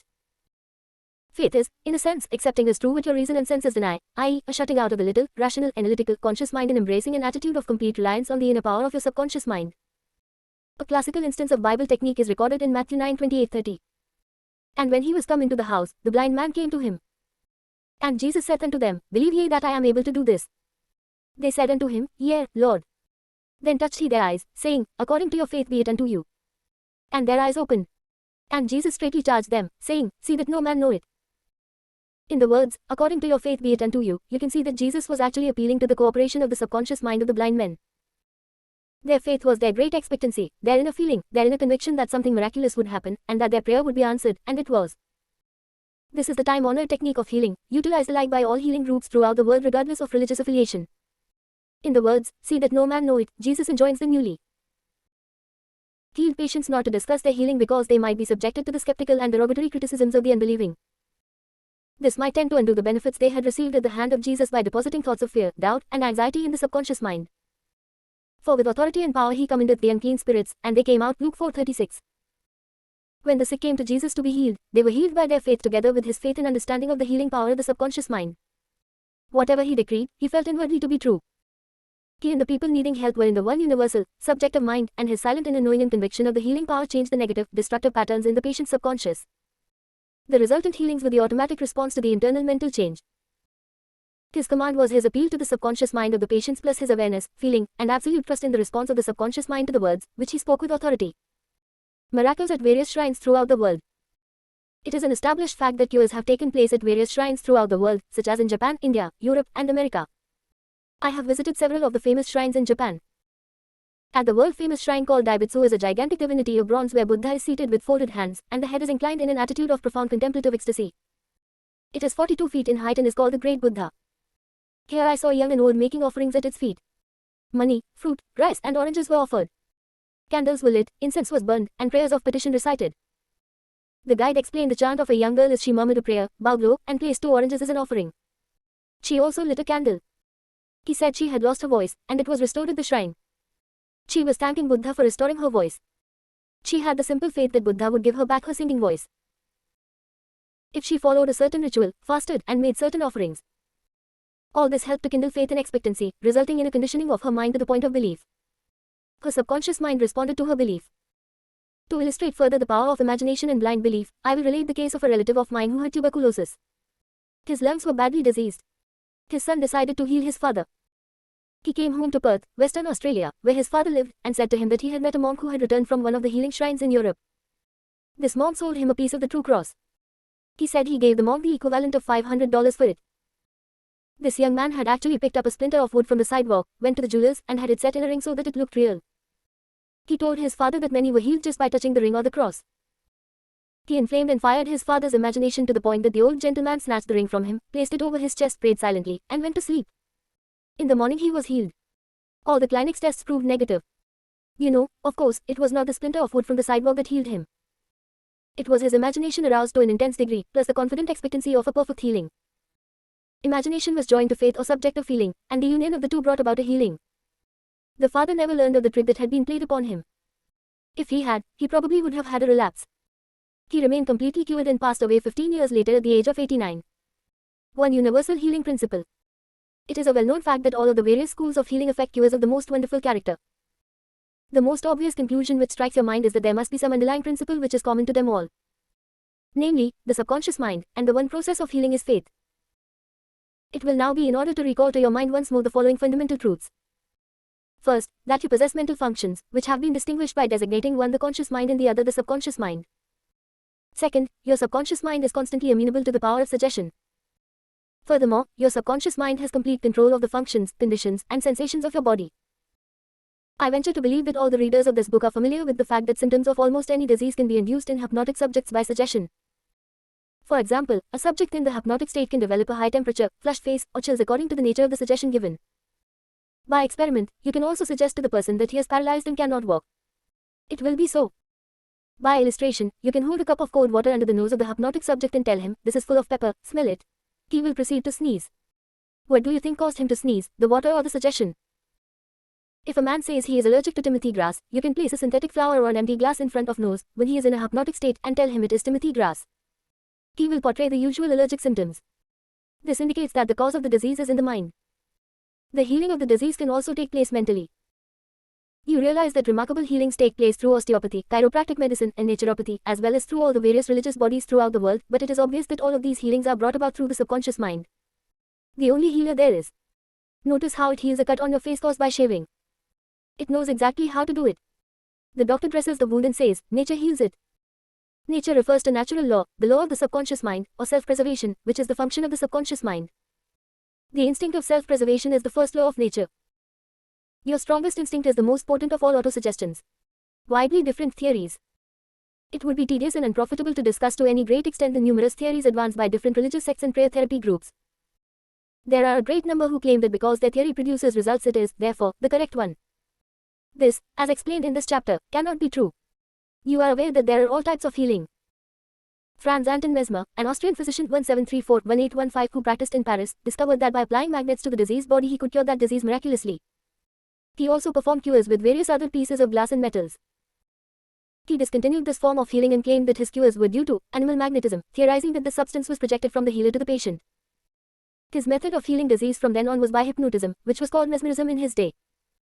Other physicians said that all his healings were due to suggestion and nothing else. All of these groups, such as psychiatrists, psychologists, osteopaths, chiropractors, physicians, and all the churches, are using the one universal power resident in the subconscious mind. Each may proclaim the healings are due to their theory. The process of all healing is a definite, positive, mental attitude, an inner attitude, or a way of thinking, called faith. Healing is due to a confident expectancy, which acts as a powerful suggestion to the subconscious mind releasing its healing potency. One man does not heal by a different power than another. It is true that he may have his own theory or method. There is only one process of healing and that is faith. There is only one healing power, namely, your subconscious mind. Select the theory and method you prefer. You can rest assured, if you have faith, you shall get results. Views of Paracelsus. Philippus Paracelsus, a famous Swiss alchemist and physician, who lived from 1493 to 1541, was a great healer in his day. He stated what is now an obvious scientific fact when he uttered these words, "Whether the object of your faith be real or false, you will nevertheless obtain the same effects." Thus, if I believed in St. Peter's statue as I should have believed in St. Peter himself, I shall obtain the same effects that I should have obtained from St. Peter. But that is superstition. Faith, however, produces miracles. And whether it is true or false faith, it will always produce the same wonders. The views of Paracelsus were also entertained in the 16th century by Pietro Pomponazzi, an Italian philosopher and contemporary of Paracelsus, who said, "We can easily conceive the marvelous effects which confidence and imagination can produce, particularly when both qualities are reciprocated between the subjects and the person who influences them." The cues attributed to the influence of certain relics are the effect of their imagination and confidence. Quacks and philosophers know that if the bones of any skeleton were put in place of the saint's bones, the sick would nonetheless experience beneficial effects, if they believed that they were veritable relics. Then, if you believe in the bones of saints to heal, or if you believe in the healing power of certain waters, you will get results because of the powerful suggestion given to your subconscious mind. It is the latter that does the healing. Bernheim's experiments. Hippolyte Bernheim, professor of medicine at Nancy, France, 1910 to 1919, was the expounder of the fact that the suggestion of the physician to the patient was exerted through the subconscious mind. Bernheim, in his Suggestive Therapeutics, tells the story of a man with paralysis of the tongue, which had yielded to no form of treatment. His doctor told the patient that he had a new instrument with which he promised to heal him. He introduced a pocket thermometer into the patient's mouth. The patient imagined it to be the instrument which was to save him. In a few moments he cried out joyfully that he could once more move his tongue freely. Among our cases, continues Bernheim, facts of the same sort will be found. A young girl came into my office, having suffered from complete loss of speech for nearly 4 weeks. After making sure of the diagnosis, I told my students that loss of speech sometimes yielded instantly to electricity, which might act simply by its suggestive influence. I sent for the induction apparatus. I applied my hand over the larynx and moved a little, and said, "Now you can speak aloud." In an instant I made her say A, then B, then Maria. She continued to speak distinctly. The loss of voice had disappeared. Here Bernheim is showing the power of faith and expectancy on the part of the patient, which acts as a powerful suggestion to the subconscious mind. Producing a blister by suggestion. Bernheim states that he produced a blister on the back of a patient's neck by applying a postage stamp and suggesting to the patient that it was a fly plaster blister plaster. This had been confirmed by the experiments and experiences of many doctors in many parts of the world, which leave no doubt that structural changes are a possible result of oral suggestion to patients. The cause of bloody stigmata. In Thomas J. Hudson's Law of Psychic Phenomena, he states, hemorrhages and bloody stigmata may be induced in certain subjects by means of suggestion. Dr. M. Baru put a subject into the somnambulistic condition, and gave him the following suggestion. At 4 o'clock this afternoon, after the hypnosis, you will come into my office, sit down in the armchair, cross your arms upon your breast, and your nose will begin to bleed. At the hour appointed the young man did as directed. Several drops of blood came from the left nostril. On another occasion the same investigator traced the patient's name on both his forearms with the dull point of an instrument. Then when the patient was in the somnambulistic condition, he said, "At 4 o'clock this afternoon you will go to sleep, and your arms will bleed along the lines which I have traced, and your name will appear written on your arms in the letters of blood." He was watched at 4 o'clock and seen to fall asleep. On the left arm the letters stood out in bright relief and in several places there were drops of blood. The letters were still visible 3 months afterward, although they had gradually grown faint. These facts demonstrate at once the correctness of the two fundamental propositions previously stated, namely, the constant amenability of the subconscious mind to the power of suggestion and the perfect control, which the subconscious mind exercises over the functions, sensations, and conditions of the body. All the foregoing phenomena dramatize vividly abnormal conditions induced by suggestion, and are conclusive proof of this line from Proverbs 23:7, "As a man thinketh in his heart subconscious mind, so is he." Healing points in review. 1. Remind yourself frequently that the healing power is in your own subconscious mind. 2. Know that faith is like a seed planted in the ground. It grows after its kind. Plant the ideal seed in your mind, water, and fertilize it with expectancy and it will manifest. 3. The idea you have for a book, new invention, or play is real in your mind. This is why you can believe you have it now. Believe in the reality of your idea, plan, or invention, and as you do, it will become manifest. 4. In praying for another, know that your silent inner knowing of wholeness, beauty, and perfection can change the negative patterns of the other's subconscious mind and bring about wonderful results. 5. The miraculous healings you hear about at various shrines are due to imagination and blind faith, which act on the subconscious mind, releasing the healing power. 6. All disease originates in the mind. Nothing appears on the body unless there is a mental pattern corresponding to it. 7. The symptoms of almost any disease can be induced in you by hypnotic suggestion. This shows you the power of your thought. 8. There is only one process of healing and that is faith. There is only one healing power, namely, your subconscious mind. 9. Whether the object of your faith is real or false, you will get results. Your subconscious mind responds to the thought in your mind. Look upon faith as thought in your mind and that will suffice. 5.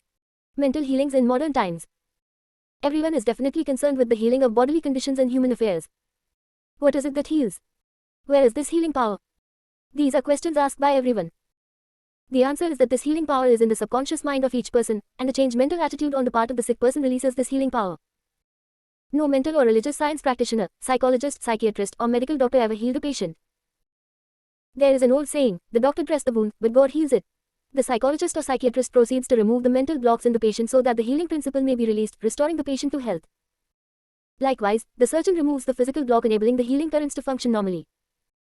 No physician, surgeon or mental science practitioner claims that he healed the patient. The one healing power is called by many names. Nature, life, God, creative intelligence, subconscious power. As previously outlined, there are many different methods used to remove the mental, emotional, and physical blocks which inhibit the flow of the healing life principle animating all of us. The healing principle in your subconscious mind can and will, if properly directed by you or some other person, heal your mind and body of all disease. This healing principle is operative in all men regardless of creed, color, or race. You do not have to belong to some particular church in order to use and participate in this healing process. Your subconscious will heal the burn or cut on your hand even though you profess to be an atheist or agnostic. The modern mental therapeutic procedure is based on the truth that the infinite intelligence and power of your subconscious mind responds according to your faith. The mental science practitioner or minister follows the injunction of the Bible, i.e., he goes into his closet and shuts the door, which means he stills his mind, relaxes, lets go, and thinks of the infinite healing presence within him. He closes the door of his mind to all outside distractions as well as appearances, and then he quietly and knowingly turns over his request or desire to his subconscious mind, realizing that the intelligence of his mind will answer him according to his specific needs. The most wonderful thing to know is this. Imagine the end desired and feel its reality.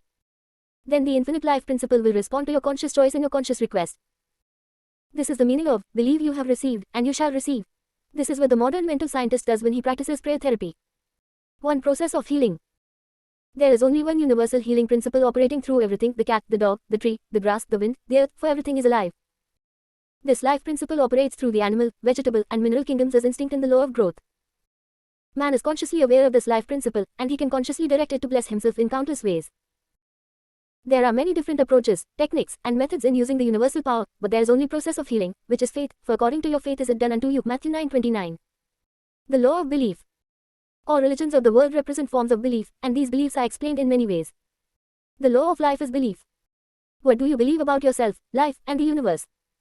It is done unto you as you believe. Belief is a thought in your mind, which causes the power of your subconscious to be distributed into all phases of your life according to your thinking habits. You must realize the Bible is not talking about your belief in some ritual, ceremony, form, institution, man, or formula.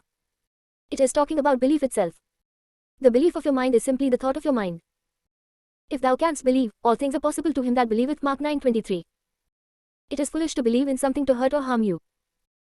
Remember, it is not the thing believed in that hurts or harms you, but the belief or thought in your mind, which creates the result. All your experiences, all your actions, and all the events and circumstances of your life are but the reflections and reactions to your own thought.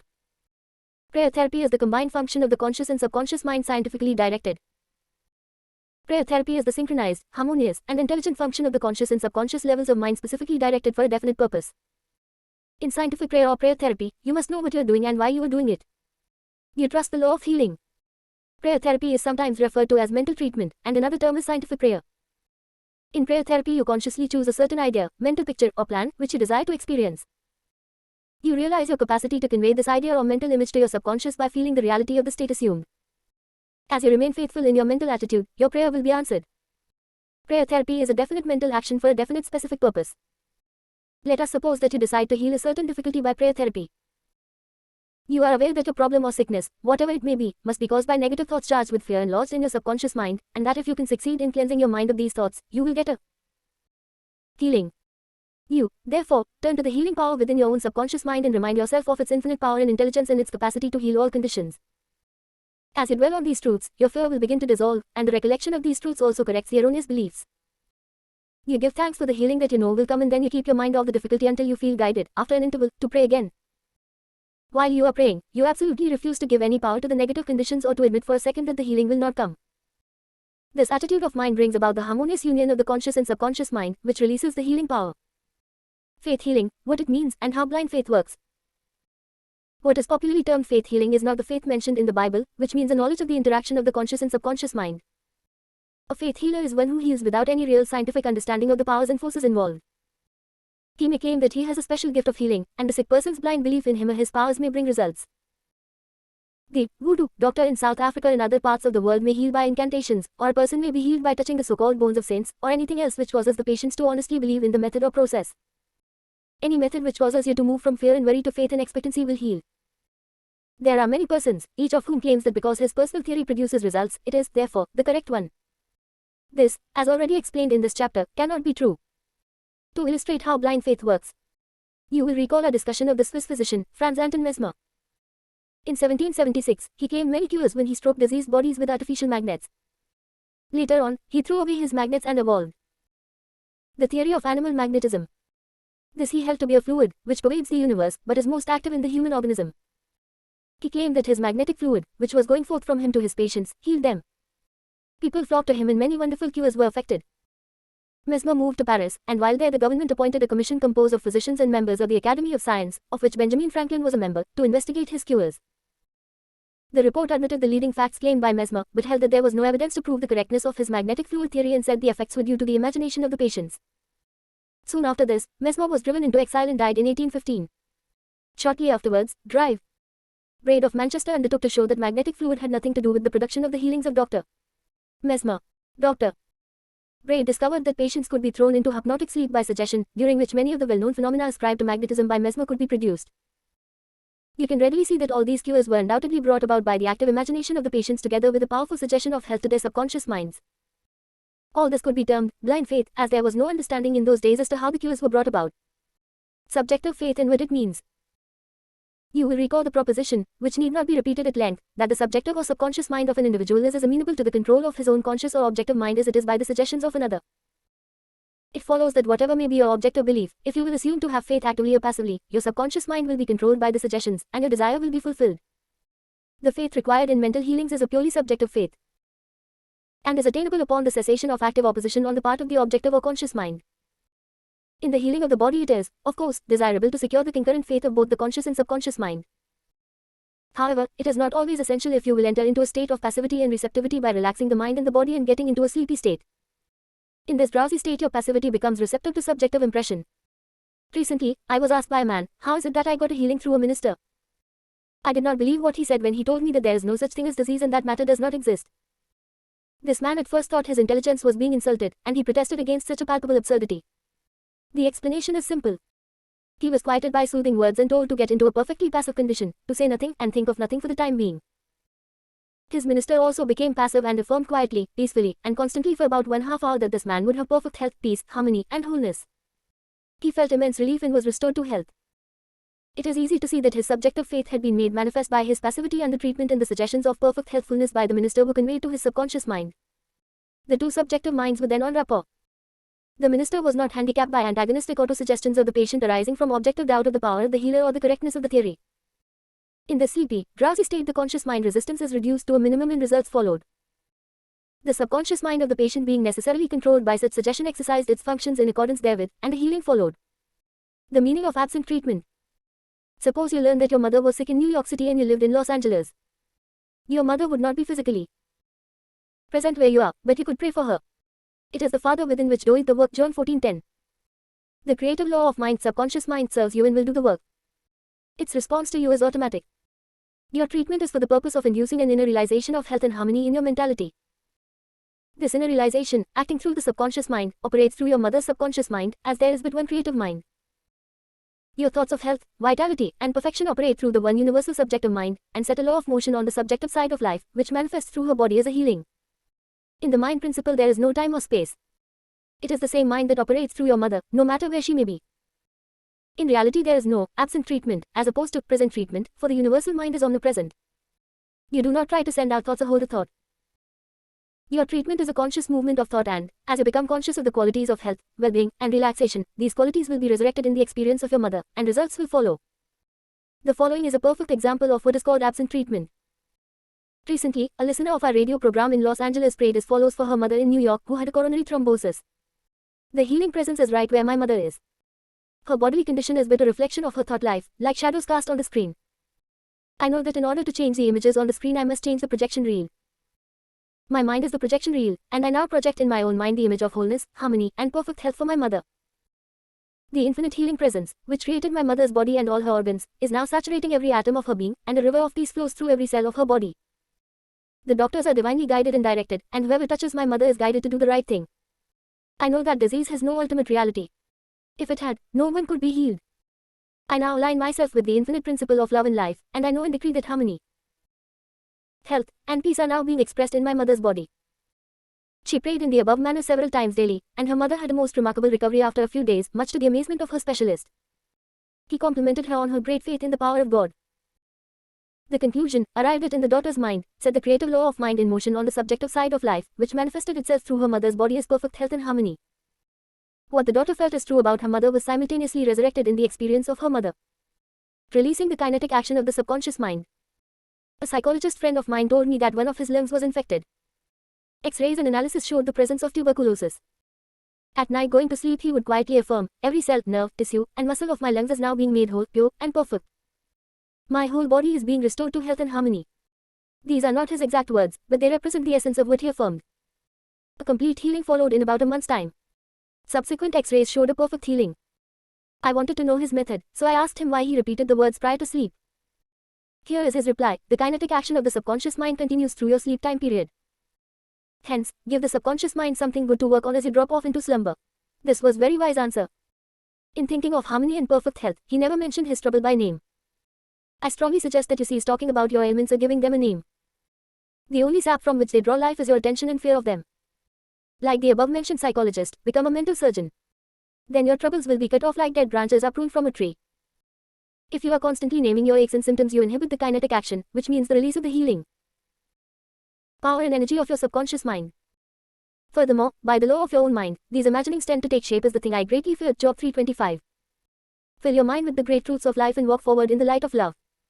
Summary of your aids to health. 1. Find out what it is that heals you. Realize that correct directions given to the subconscious mind will heal your mind and body. 2. Develop a definite plan for turning over your requests or desires to your subconscious mind. 3. Imagine the end desired and feel its reality. Follow it through and you will get definite results. 4. Decide what belief is. Know that belief is a thought in your mind, and what you think, you create. 5. It is foolish to believe in sickness and something to hurt or harm you. Believe in perfect health, prosperity, peace, wealth, and divine guidance. 6. Great and noble thoughts upon which you habitually dwell become great acts. 7. Apply the power of prayer therapy in your life. Choose a certain plan, idea, or mental picture.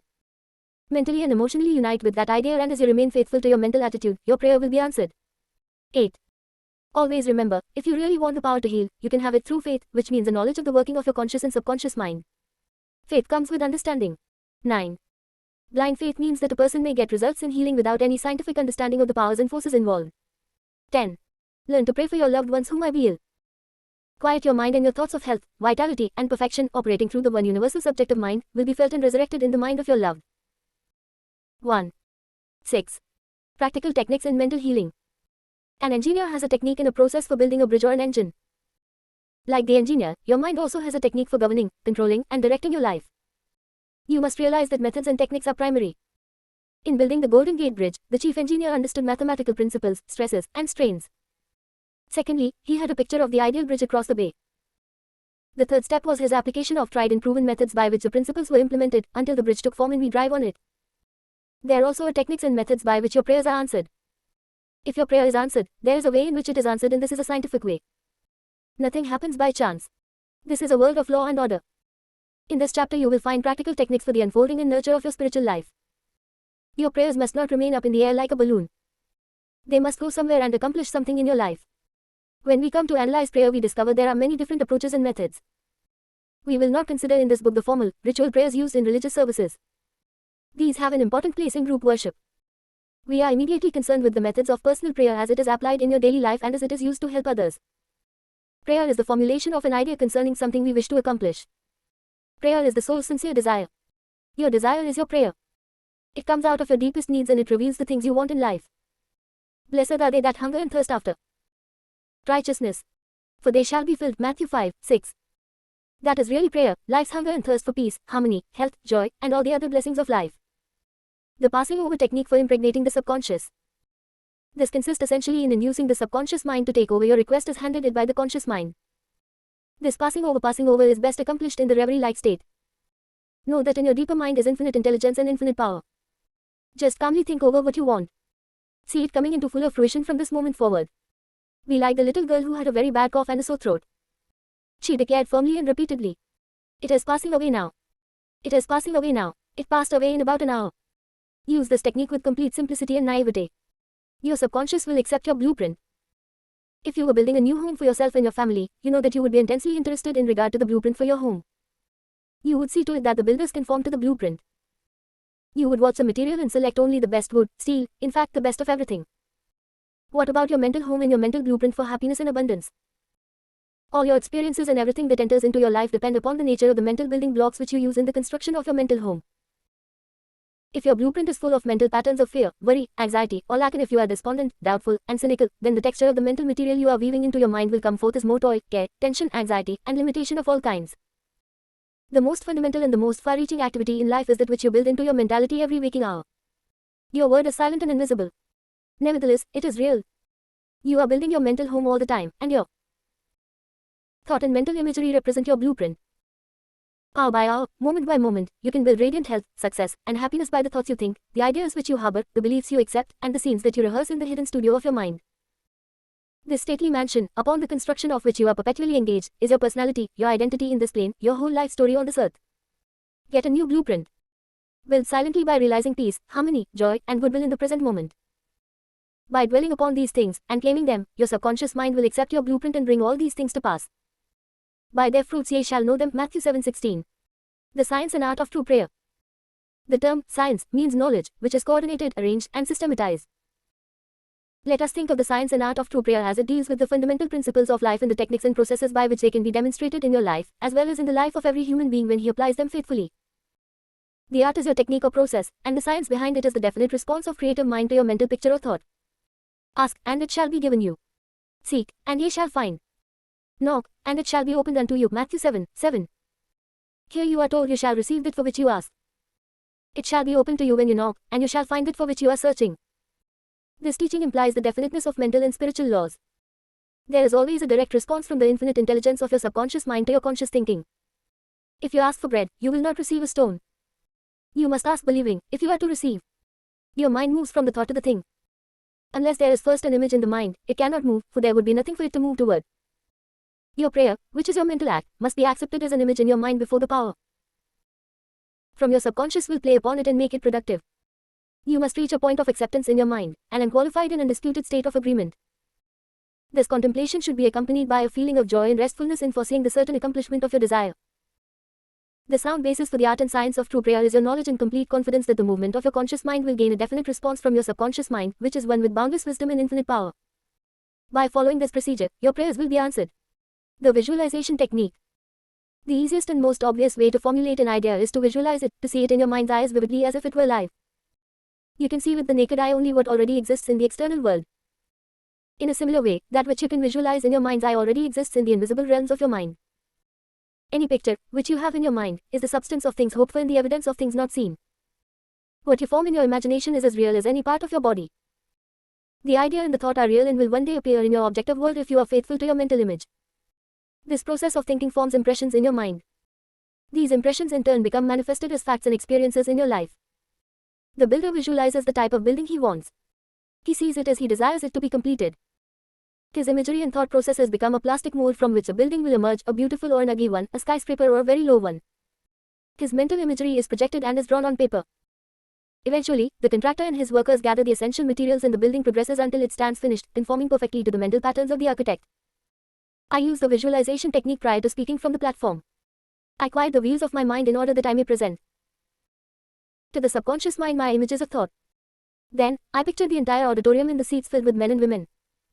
Each one of them illumined and inspired by the infinite healing presence. I see them as radiant, happy, and free. Having first built up the idea in my imagination, I quietly sustain it there as a mental picture while I imagine I hear men and women saying, I am healed, I feel wonderful, I've had an instantaneous healing, I am transformed. I keep this up for about 10 minutes or more, knowing and feeling that each person's mind and body are saturated with love, wholeness, beauty, and perfection. My awareness grows to the point where in my mind I can actually hear the voices of the multitude proclaiming their health and happiness. Then I release the whole picture and go onto the platform. Almost every Sunday some people stop and say that their prayers were answered. Mental movie method. The English say, a picture is worth 1,000 words. William James, the father of American psychology, stressed the fact that the subconscious mind will bring to pass any picture held in the mind and backed by faith. Act as though I am, and I will be.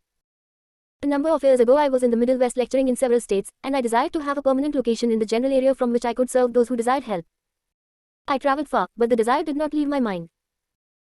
One evening, while in a hotel in Spokane, Washington, I relaxed completely on a couch, immobilized my attention, and in a quiet, passive manner imagined that I was talking to a large audience, saying, in effect, I am glad to be here. I have prayed for the ideal opportunity. I saw in my mind's eye the imaginary audience and I felt the reality of it all. I played the role of the actor, dramatized this mental movie, and felt satisfied that this picture was being conveyed to my subconscious mind, which would bring it to pass in its own way. The next morning, on awakening, I felt a great sense of peace and satisfaction, and in a few days' time I received a telegram asking me to take over an organization in the Midwest, which I did, and I enjoyed it immensely for several years. The method outlined here appeals to many who have described it as the mental movie method. I have received numerous letters from people who listen to my radio talks and weekly public lectures, telling me of the wonderful results they get using this technique in the sale of their property. I suggest to those who have homes or property for sale that they satisfy themselves in their own mind that their price is right. Then I claim that the infinite intelligence is attracting to them the buyer who really wants to have the property and who will love it and prosper in it. After having done this, I suggest that they quiet their mind, relax, let go, and get into a drowsy, sleepy state, which reduces all mental effort to a minimum. Then they are to picture the check in their hands, rejoice in the check, give thanks for the check, and go off to sleep feeling the naturalness of the whole mental movie created in their own mind. They must act as though it were an object of reality, and the subconscious mind will take it as an impression, and through the deeper currents of the mind, the buyer and the seller are brought together. A mental picture held in the mind, backed by faith, will come to pass. The Baudouin technique. Charles Baudouin was a professor at the Rousseau Institute in France. He was a brilliant psychotherapist and the research director of the New Nancy School of Healing who, in 1910, taught that the best way to impress the subconscious mind was to enter into a drowsy, sleepy state or state akin to sleep in which all effort was reduced to a minimum. Then, in a quiet, passive, receptive way, by reflection, he would convey the idea to the subconscious. The following is his formula. A very simple way of securing this impregnation of the subconscious mind is to condense the idea, which is to be the object of suggestion, to sum it up in a brief phrase, which can be readily graven on the memory and to repeat it over and over again as a lullaby. Some years ago, a young lady in Los Angeles was engaged in a prolonged bitter family lawsuit over a will. Her husband had bequeathed his entire estate to her, and his sons and daughters by a previous marriage were bitterly fighting to break the will.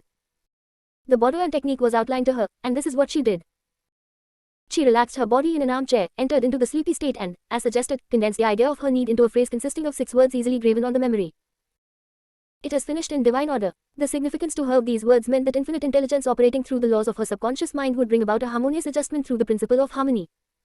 She continued this procedure every night for about 10 nights. After she got into a sleepy state, she would affirm slowly, quietly, and feelingly the statement. It is finished in divine order, over and over again, feeling a sense of inner peace and an all-pervading tranquility. Then she went off into her deep, normal sleep. On the morning of the 11th day, following the use of the above technique, she awakened with a sense of well-being, a conviction that it was finished. Her attorney called her the same day saying that the opposing attorney and his clients were willing to settle. A harmonious agreement was reached and litigation was discontinued. The sleeping technique. By entering into a sleepy, drowsy state, effort is reduced to a minimum.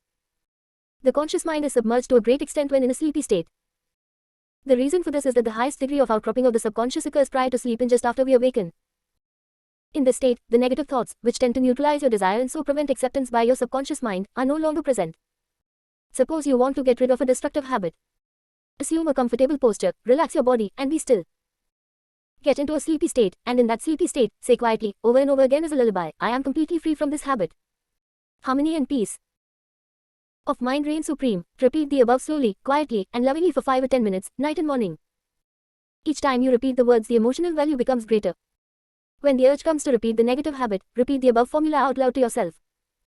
By this means you induce the subconscious to accept the idea, and a healing follows. The thank you technique. In the Bible, Paul recommends that we make known our requests with praise and thanksgiving. Some extraordinary results follow this simple method of prayer. The thankful heart is always close to the creative forces of the universe, causing countless blessings to flow toward it by the law of reciprocal relationship, based on a cosmic law of action and reaction. For instance, a father promises his son a car for graduation. The boy has not yet received the car, but he is very thankful and happy, and is as joyous as though he had actually received the car. He knows his father will fulfill his promise and he is full of gratitude and joy, even though he has not yet received the car, objectively speaking. He has, however, received it with joy and thankfulness in his mind. I shall illustrate how Mr. Broke applied this technique with excellent results. He said, bills are piling up, I am out of work, I have 3 children and no money. What shall I do? Regularly, every night and morning for a period of about 3 weeks, he repeated the words, thank you, Father, for my wealth, in a relaxed, peaceful manner until the feeling or mood of thankfulness dominated his mind. He imagined he was addressing the infinite power and intelligence within him, knowing, of course, that he could not see the creative intelligence or infinite mind. He was seeing with the inner eye of spiritual perception, realizing that his thought image of wealth was relative to the money, position, and food he needed. His thought feeling was the substance of wealth untrammeled by antecedent conditions of any kind. By repeating, thank you, Father, over and over again, his Mind and heart were lifted up to the point of acceptance, and when fear, thoughts of lack, poverty, and distress came into his mind, he would say, "Thank you, Father," as often as necessary. He knew that as he kept up the thankful attitude, he would recondition his mind to the idea of wealth, which is what happened. The sequel to his prayer is very interesting. After praying in the above-mentioned manner, he met a former employer of his on the street whom he had not seen for 20 years. The man offered him a very lucrative position and advanced him $500 on a temporary loan. Today, Mr. Broke is vice president of the company for which he works. His recent remark to me was, "I shall never forget the wonders of, thank you, Father. It has worked wonders for me." The affirmative method. The effectiveness of an affirmation is determined largely by your understanding of the truth and the meaning of the words. In praying, use not vain repetition. Therefore, the power of your affirmation lies in the intelligent application of definite and specific positives. For example, a boy adds 3 and 3 and puts down 7 on the blackboard. The teacher affirms with mathematical certainty that 3 and 3 are 6. Therefore, the boy changes his figures accordingly. The teacher's statement did not make 3 and 3 equal 6 because the latter was already a mathematical truth. The mathematical truth caused the boy to rearrange the figures on the blackboard. It is abnormal to be sick. It is normal to be healthy. Health is the truth of your being. When you affirm health, harmony, and peace for yourself or another, and when you realize these are universal principles of your own being, you will rearrange the negative patterns of your subconscious mind based on your faith and understanding of that which you affirm. The result of the affirmative process of prayer depends on your conforming to the principles of life, regardless of appearances. Consider for a moment that there is a principle of mathematics and none of error. There is a principle of truth but none of dishonesty. There is a principle of intelligence but none of ignorance. There is a principle of harmony and none of discord. There is a principle of health but none of disease. And there is a principle of abundance but none of poverty. The affirmative method was chosen by the author for use on his sister, who was to be operated on for the removal of gallstones in a hospital in England. The condition described was based on the diagnosis of hospital tests and the usual X-ray procedures. She asked me to pray for her. We were separated geographically about 6,500 miles, but there is no time or space in the mind principle. Infinite mind or intelligence is present in its entirety at every point simultaneously. I withdrew all thought from the contemplation of symptoms and from the corporeal personality altogether. I affirmed as follows. This prayer is for my sister Catherine. She is relaxed and at peace, poised, balanced, serene, and calm. The healing intelligence of her subconscious mind, which created her body, is now transforming every cell, nerve, tissue, muscle, and bone of her being according to the perfect pattern of all organs lodged in her subconscious mind. Silently, quietly, all distorted thought patterns in her subconscious mind are removed and dissolved, and the vitality, wholeness, and beauty of the life principle are made manifest in every atom of her being. She is now open and receptive to the healing currents which are flowing through her like a river, restoring her to perfect health, harmony, and peace. All distortions and ugly images are now washed away by the infinite ocean of love and peace flowing through her, and it is so. I affirmed the above several times a day, and at the end of 2 weeks my sister had an examination which showed a remarkable healing and the X-ray proved negative. To affirm is to state that it is so, and as you maintain this attitude of mind is true, regardless of all evidence to the contrary, you will receive an answer to your prayer. Your thought can only affirm, for even if you deny something, you are actually affirming the presence of what you deny. Repeating an affirmation, knowing what you are saying and why you are saying it, leads the mind to that state of consciousness where it accepts it which you state is true. Keep on affirming the truths of life until you get the subconscious reaction, which satisfies. The argumentative method. This method is just what the word implies. It stems from the procedure of Dr. Phineas Parkhurst Quimby of Mene. Dr. Quimby, a pioneer in mental and spiritual healing, lived and practiced in Belfast, Mene, about 100 years ago. A book called The Quimby Manuscripts, published in 1921 by Thomas Y. Crowell Company, New York City, and edited by Horatio Dresser, is available in your library. This book gives newspaper accounts of this man's remarkable results in prayer treatment of the sick. Quimby duplicated many of the healing miracles recorded in the Bible. In brief, the argumentative method employed according to Quimby consists of spiritual reasoning where you convince the patient and yourself that sickness is due to his false belief, groundless fears, and negative patterns lodged in his subconscious mind.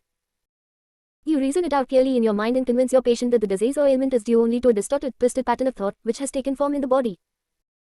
This wrong belief in some external power and external causes has now externalized itself as sickness, and can be changed by changing the thought patterns. You explain to the sick person that the basis of all healing is a change of belief. You also point out that the subconscious mind created the body and all its organs. Therefore, it knows how to heal it, can heal it, and is doing so now as you speak. You argue in the courtroom of your mind that the disease is a shadow of the mind based on disease-soaked, morbid thought imagery. You continue to build up all the evidence you can muster on behalf of the healing power within, which created all the organs in the first place, and which has a perfect pattern of every cell, nerve, and tissue within it. Then, you render a verdict in the courthouse of your mind in favor of yourself and your patient. You liberate the sick one by faith and spiritual understanding. Your mental and spiritual evidence is overwhelming. There being but one mind, what you feel is true will be resurrected in the experience of the patient. This procedure is essentially the argumentative method used by Dr. Quimby of Mena from 1849 to 1869. The absolute method is like modern sound wave therapy. Many people throughout the world practice this form of prayer treatment with wonderful results. The person using the absolute method mentions the name of the patient, such as John Jones, then quietly and silently thinks of God and his qualities and attributes, such as God is all bliss, boundless love, infinite intelligence, all-powerful, boundless wisdom, absolute harmony, indescribable beauty and perfection. As he quietly thinks along these lines, he is lifted up in consciousness into a new spiritual wavelength, at which times he feels the infinite ocean of God's love is now dissolving everything unlike itself in the mind and body of John Jones, for whom he is praying. He feels all the power and love of God are now focused on John Jones, and whatever is bothering or vexing him is now completely neutralized in the presence of the infinite ocean of life and love. The absolute method of prayer might be likened to the sound wave or sonic therapy recently shown by a distinguished physician in Los Angeles. He has an ultrasound wave machine, which oscillates at a tremendous speed and sends sound waves to any area of the body to which it is directed. These sound waves can be controlled, and he told me of achieving remarkable results in dissolving arthritic, calcareous deposits, as well as the healing and removal of other disturbing conditions. To the degree that we rise in consciousness by contemplating qualities and attributes of God, do we generate spiritual electronic waves of harmony, health, and peace. Many remarkable healings follow this technique of prayer. A cripple walks. Dr. Phineas Parkhurst Quimby, of whom we spoke previously in this chapter, used the absolute method in the latter years of his healing career. He was really the father of psychosomatic medicine, and the first psychoanalyst. He had the capacity to diagnose clairvoyantly the cause of the patient's troubles, pains, and aches. The following is a condensed account of the healing of a cripple as recorded in Quimby's manuscripts. Quimby was called on to visit a woman who was lame, aged, and bedridden. He states that her ailment was due to the fact that she was imprisoned by a creed so small and contracted that she could not stand upright and move about. She was living in the tomb of fear and ignorance. Furthermore, she was taking the Bible literally and it frightened her. In this tomb, Quimby said, was the presence and power of God trying to burst the bands, break through the bonds, and rise from the dead. When she would ask others for an explanation of some passage of the Bible, the answer would be a stone. Then she would hunger for the bread of life. Dr. Quimby diagnosed her case as a mind cloudy and stagnated, due to excitation and fear caused by the inability to see clearly the meaning of the passage of the Bible, which she had been reading. This showed itself in the body by her heavy and sluggish feeling, which would terminate as paralysis. At this point, Quimby asked her what was meant in the Bible verses. Yet a little while am I with you, and then I go unto him that sent me. Ye shall seek me, and shall not find me. And where I am, thither ye cannot come. John 7:33-34. She replied that it meant Jesus went to heaven. Quimby explained what it really meant by telling her that being with her little while meant his explanation of her symptoms, feelings, and their causes. I.e., he had compassion and sympathy for her momentarily, but he could not remain in that mental state. The next step was to go to him that sent us, which, as Quimby pointed out, was the creative power of God in all of us. Quimby immediately traveled in his mind and contemplated the divine ideal, i.e., the vitality, intelligence, harmony, and power of God functioning in the sick person. This is why, he said to the woman, therefore, where I go you cannot come, for you are in your narrow, restricted belief, and I am in health. This prayer and explanation produced an instantaneous sensation, and a change came over her mind. She walked without her crutches. Quimby said it was one of the most singular of all his healings. She was, as it were, dead to error, and to bring her to life or truth was to raise her from the dead. Quimby quoted the resurrection of Christ and applied it to her own Christ or health. This produced a powerful effect on her. He also explained to her that the truth, which she accepted, was the angel or idea, which rolled away the stone of fear, ignorance, and superstition, thereby releasing the healing power of God, which made her whole. The decree method. Power goes into our word according to the feeling and faith behind it. When we realize the power that moves the world is moving on our behalf and is backing up our word, our confidence and assurance grow. You do not try and add power to power. Therefore, there must be no mental striving, coercion, force, or mental wrestling. A young girl used the decree method on a young man who was constantly phoning her, pressing her for dates, and meeting her at her place of business. She found it very difficult to get rid of him. She decreed as follows. I release man's name unto God. He is in the true place at all times. I am free and he is free. I now decree that my words go forth into infinite mind and it brings it to pass. It is so, she said. He vanished and she has never seen him since, adding, it was as though the ground swallowed him up. Thou shalt decree a thing, and it shall be established unto thee. And the light shall shine upon thy ways. Job 22:28. Serve yourself with scientific truth. 1. Be a mental engineer and use tried and proven techniques in building a grander and greater life. 2. Your desire is your prayer. Picture the fulfillment of your desire now and feel its reality, and you will experience the joy of the answered prayer. 3. Desire to accomplish things the easy way with the sure aid of mental science. 4. You can build radiant health, success, and happiness by the thoughts you think in the hidden studio of your mind. 5. Experiment scientifically until you personally prove that there is always a direct response from the infinite intelligence of your subconscious mind to your conscious thinking. 6. Feel the joy and restfulness in foreseeing the certain accomplishment of your desire. Any mental picture which you have in your mind is the substance of things hoped for and the evidence of things not seen. 7. A mental picture is worth 1,000 words. Your subconscious will bring to pass any picture held in the mind backed by faith. 8. Avoid all effort or mental coercion in prayer. Get into a sleepy, drowsy state and lull yourself to sleep feeling and knowing that your prayer is answered. 9. Remember that the thankful heart is always close to the riches of the universe. 10. To affirm is to state that it is so, and as you maintain this attitude of mind is true, regardless of all evidence to the contrary, you will receive an answer to your prayer. 11. Generate electronic waves of harmony, health, and peace by thinking of the love and the glory of God. 12. What you decree and feel is true will come to pass. Decree harmony, health, peace, and abundance. 7. The tendency of the subconscious is life-ward. Over 90% of your mental life is subconscious, so men and women who fail to make use of this marvelous power live within very narrow limits. Your subconscious processes are always life-ward and constructive. Your subconscious is the builder of your body and maintains all its vital functions. It is on the job 24 hours a day and never sleeps. It is always trying to help and preserve you from harm. Your subconscious mind is in touch with infinite life and boundless wisdom, and its impulses and ideas are always life-ward. The great aspirations, inspirations, and visions for a greater and nobler life spring from the subconscious. Your profoundest convictions are those you cannot argue about rationally because they do not come from your conscious mind. They come from your subconscious mind. Your subconscious speaks to you in intuitions, impulses, hunches, intimations, urges, and ideas, and it is always telling you to rise, transcend, grow, advance, adventure, and move forward to greater heights. The urge to love, to save the lives of others, comes from the depths of your subconscious. For example, during the Great San Francisco earthquake and fire of April 18, 1906, invalids and cripples who had been confined to bed for long periods of time rose up and performed some of the most amazing feats of bravery and endurance. The intense desire welled up within them to save others at all costs, and their subconscious responded accordingly. Great artists, musicians, poets, speakers, and writers tune in with their subconscious powers and become animated and inspired. For example, Robert Louis Stevenson, before he went to sleep, used to charge his subconscious with the task of evolving stories for him while he slept.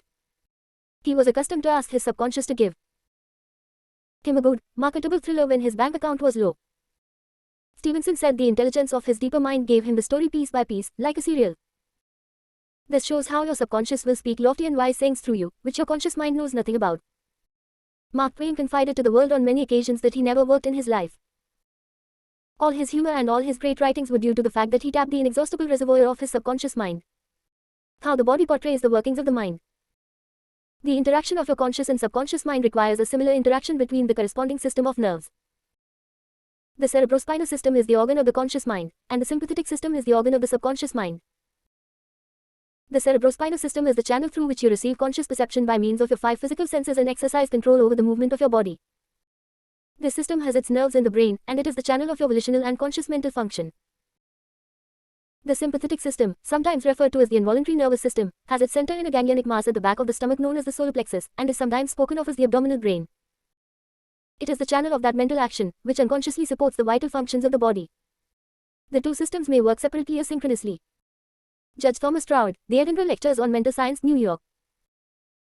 Robert McBride and Company, 1909 says, the vagus nerve passes out of the cerebral region as a portion of the voluntary system, and through it we control the vocal organs. Then it passes onwards to the thorax, sending out branches to the heart and lungs. And finally, passing through the diaphragm, it loses the outer coating which distinguishes the nerves of the voluntary system and becomes identified with those of the sympathetic system, so forming a connecting link between the two and making the man physically a single entity. Similarly, different areas of the brain indicate their connection with the objective and subjective activities of the mind respectively, and speaking in a general way we may assign the frontal portion of the brain to the former and the posterior portion to the latter, while the intermediate portion partakes of the character of both. A rather simple way of looking at the mental and physical interaction is to realize that your conscious mind grasps an idea, which induces a corresponding vibration in your voluntary system of nerves. This in turn causes a similar current to be generated in your involuntary system of nerves, thus handing the idea over to your subconscious mind, which is the creative medium. This is how your thoughts become things. Every thought entertained by your conscious mind and accepted as true is sent by your brain to your solar plexus, the brain of the subconscious mind, to be made into your flesh and to be brought forth into your world as a reality. There is an intelligence which takes care of the body. When you study the cellular system in the structure of the organs, such as eyes, ears, heart, liver, bladder, etc., you learn they consist of groups of cells, which form a group intelligence whereby they function together and are able to take orders and carry them out in deductive function at the suggestion of the mastermind conscious mind. A careful study of the single-celled organism shows you what goes on in your complex body.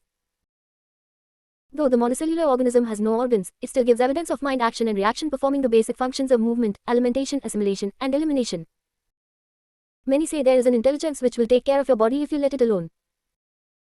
That is true, but the difficulty is that the conscious mind always interferes with its five sense evidence-based on outer appearances, leading to the sway of false belief, fears, and mere opinion.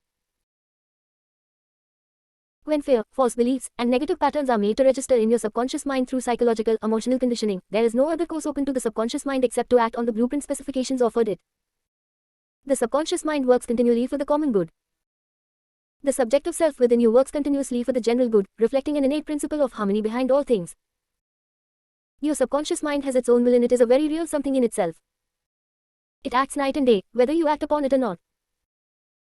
It is the builder of your body, but you cannot see, hear, or feel it building, as all this is a silent process. Your subconscious has a life of its own, which is always moving toward harmony, health, and peace. This is the divine norm within it seeking expression through you at all times. How man interferes with the innate principle of harmony. To think correctly, scientifically, we must know the truth. To know the truth is to be in harmony with the infinite intelligence and power of your subconscious mind, which is always moving life forward. Every thought or action, which is not harmonious, whether through ignorance or design, will result in discord and limitation of all kinds. Scientists inform us that you build a new body every 11 months. So you are really only 11 months old from a physical standpoint. If you build defects back into your body by thoughts of fear, anger, jealousy, and ill will, you have no one to blame but yourself. You are the sum total of your own thoughts. You can keep from entertaining negative thoughts and imagery. The way to get rid of darkness is with light. The way to overcome cold is with heat. The way to overcome the negative thought is to substitute the good thought. Affirm the good and the bad will vanish. Why it's normal to be healthy, vital, and strong, it's abnormal to be sick. The average child born into the world is perfectly healthy with all its organs functioning perfectly. This is the normal state, and we should remain healthy, vital, and strong. The instinct of self-preservation is the strongest instinct of your nature and it constitutes the most potent, ever-present and constantly operative truth inherent in your nature. It is, therefore, obvious that all your thoughts, ideas, and beliefs must operate with greater potentiality when they are in harmony with the innate life principle in you, which is forever seeking to preserve and protect you along all lines. It follows from this that normal conditions can be restored with greater ease and certainty than abnormal conditions can be induced. It is abnormal to be sick. It simply means you are going against the stream of life and thinking negatively. The law of life is the law of growth. All nature testifies to the operation of this law by silently, constantly expressing itself in the law of growth. When there is growth in expression, there must be life. Where there is life, there must be harmony. And where there is harmony, there is perfect health. If your thought is in harmony with the creative principle of your subconscious mind, you are in tune with the innate principle of harmony. If you entertain thoughts which are not in accordance with the principle of harmony, these thoughts cling to you, harass you, worry you, and finally bring about disease. And if persisted in, possibly death. In the healing of disease, you must increase the inflow and distribution of the vital forces of your subconscious mind throughout your system. This can be done by eliminating thoughts of fear, worry, anxiety, jealousy, hatred, and every other destructive thought which tends to tear down and destroy your nerves and glands, body tissue which controls the elimination of all waste material. POTS disease cured. In the Nautilus magazine of March 1917, there appears an article about a boy suffering from POTS disease, or tuberculosis of the spine, who had a remarkable healing. His name was Frederick Elias Andrews of Indianapolis, now minister of Unity School of Christianity, Kansas City, Missouri. His physician pronounced him incurable. He began to pray, and from a crooked, twisted cripple going about on hands and knees, he became a strong, straight, well-formed man. He created his own affirmation, mentally absorbing the qualities he needed. He affirmed over and over again many times a day, I am whole, perfect, strong, powerful, loving, harmonious, and happy. He persevered and said that this prayer was the last utterance on his lips at night and the first in the morning. He prayed for others also by sending out thoughts of love and health. This attitude of mind and way of prayer returned to him multiplied many times. His faith and perseverance paid off with big dividends. When thoughts of fear, anger, jealousy, or envy drew his attention, he would immediately start his counteracting force of affirmation going in his mind. His subconscious mind responded according to the nature of his habitual thinking. This is the meaning of the statement in the Bible, Go thy way, thy faith hath made thee whole, Mark 10:52. How faith in your subconscious powers makes you whole. A young man, who came to my lectures on the healing power of the subconscious mind, had severe eye trouble which his doctor said necessitated an operation. He said to himself, my subconscious made my eyes, and it can heal me. Each night, as he went to sleep, he entered into a drowsy, meditative state, the condition akin to sleep. His attention was Immobilized and focused on the eye doctor. He imagined the doctor was in front of him, and he plainly heard, or imagined he heard, the doctor saying to him, "A miracle has happened." He heard this over and over again every night for perhaps 5 minutes or so before going to sleep. At the end of 3 weeks he again went to the ophthalmologist who had previously examined his eyes, and the physician said to this man, "This is a miracle." What happened? This man impressed his subconscious mind using the doctor as an instrument or means of convincing it to conveying the idea. Through repetition, faith, and expectancy he impregnated his subconscious mind. His subconscious mind made his eye. Within it was the perfect pattern and immediately it proceeded to heal the eye. This is another example of how faith in the healing power of your subconscious can make you whole. Pointers to review. 1. Your subconscious is the builder of your body and is on the job 24 hours a day. You interfere with its life-giving patterns by negative thinking. 2. Charge your subconscious with the task of evolving an answer to any problem prior to sleep and it will answer you. 3. Watch your thoughts. Every thought accepted as true is sent by your brain to your solar plexus, your abdominal brain, and is brought into your world as a reality. 4.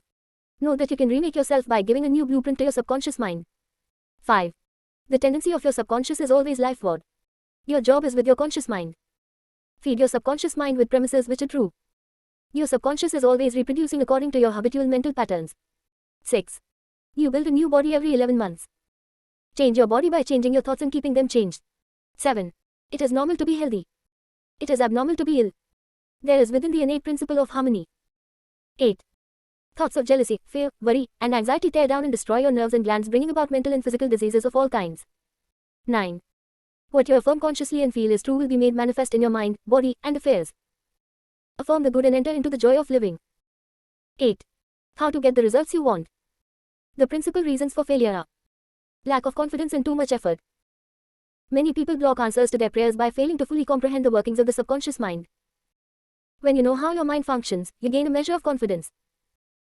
You must remember, whenever your subconscious mind accepts an idea, it immediately begins to execute it.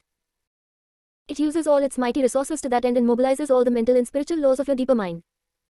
This law is true for good or bad ideas. Consequently, if you use it negatively, it brings trouble, failure, and confusion. When you use it constructively, it brings guidance, freedom, and peace of mind. The right answer is inevitable when your thoughts are positive, constructive, and loving.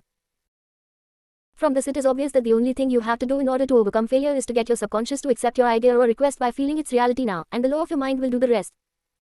Turn over your request with faith and confidence and your subconscious will take over and answer for you. You will always fail to get results by trying to use mental coercion. Your subconscious mind does not respond to coercion, it responds to your faith or conscious mind acceptance. Your failure to get results may also arise from such statements as, "Things are getting worse, I will never get an answer, I see no way out, it's hopeless, I don't know what to do, I'm all mixed up." When you use such statements, you get no response or cooperation from your subconscious mind. Like a soldier marking time, you neither go forward nor backward. In other words, you don't get anywhere. If you get into a taxi and give a half dozen different directions to the driver in 5 minutes, he would become hopelessly confused and probably refuse to take you anywhere. It is the same when working with your subconscious mind. There must be a clear-cut idea in your mind. You must arrive at the definite decision that there is a way out, a solution to the vexing problem in sickness. Only the infinite intelligence within your subconscious knows the answer. When you come to that clear-cut conclusion in your conscious mind, your mind is then made up, and according to your belief is it done unto you. Easy does it. A house owner once remonstrated with a furnace repairman for charging $200 for fixing the boiler. The mechanic said, "I charged 5 cents for the missing bolt and $199.95 for knowing what was wrong." Similarly, your subconscious mind is the master mechanic, the all-wise one, who knows ways and means of healing any organ of your body, as well as your affairs.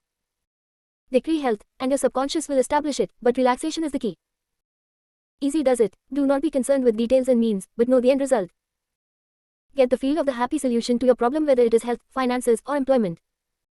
Remember how you felt after you had recovered from a severe state of illness.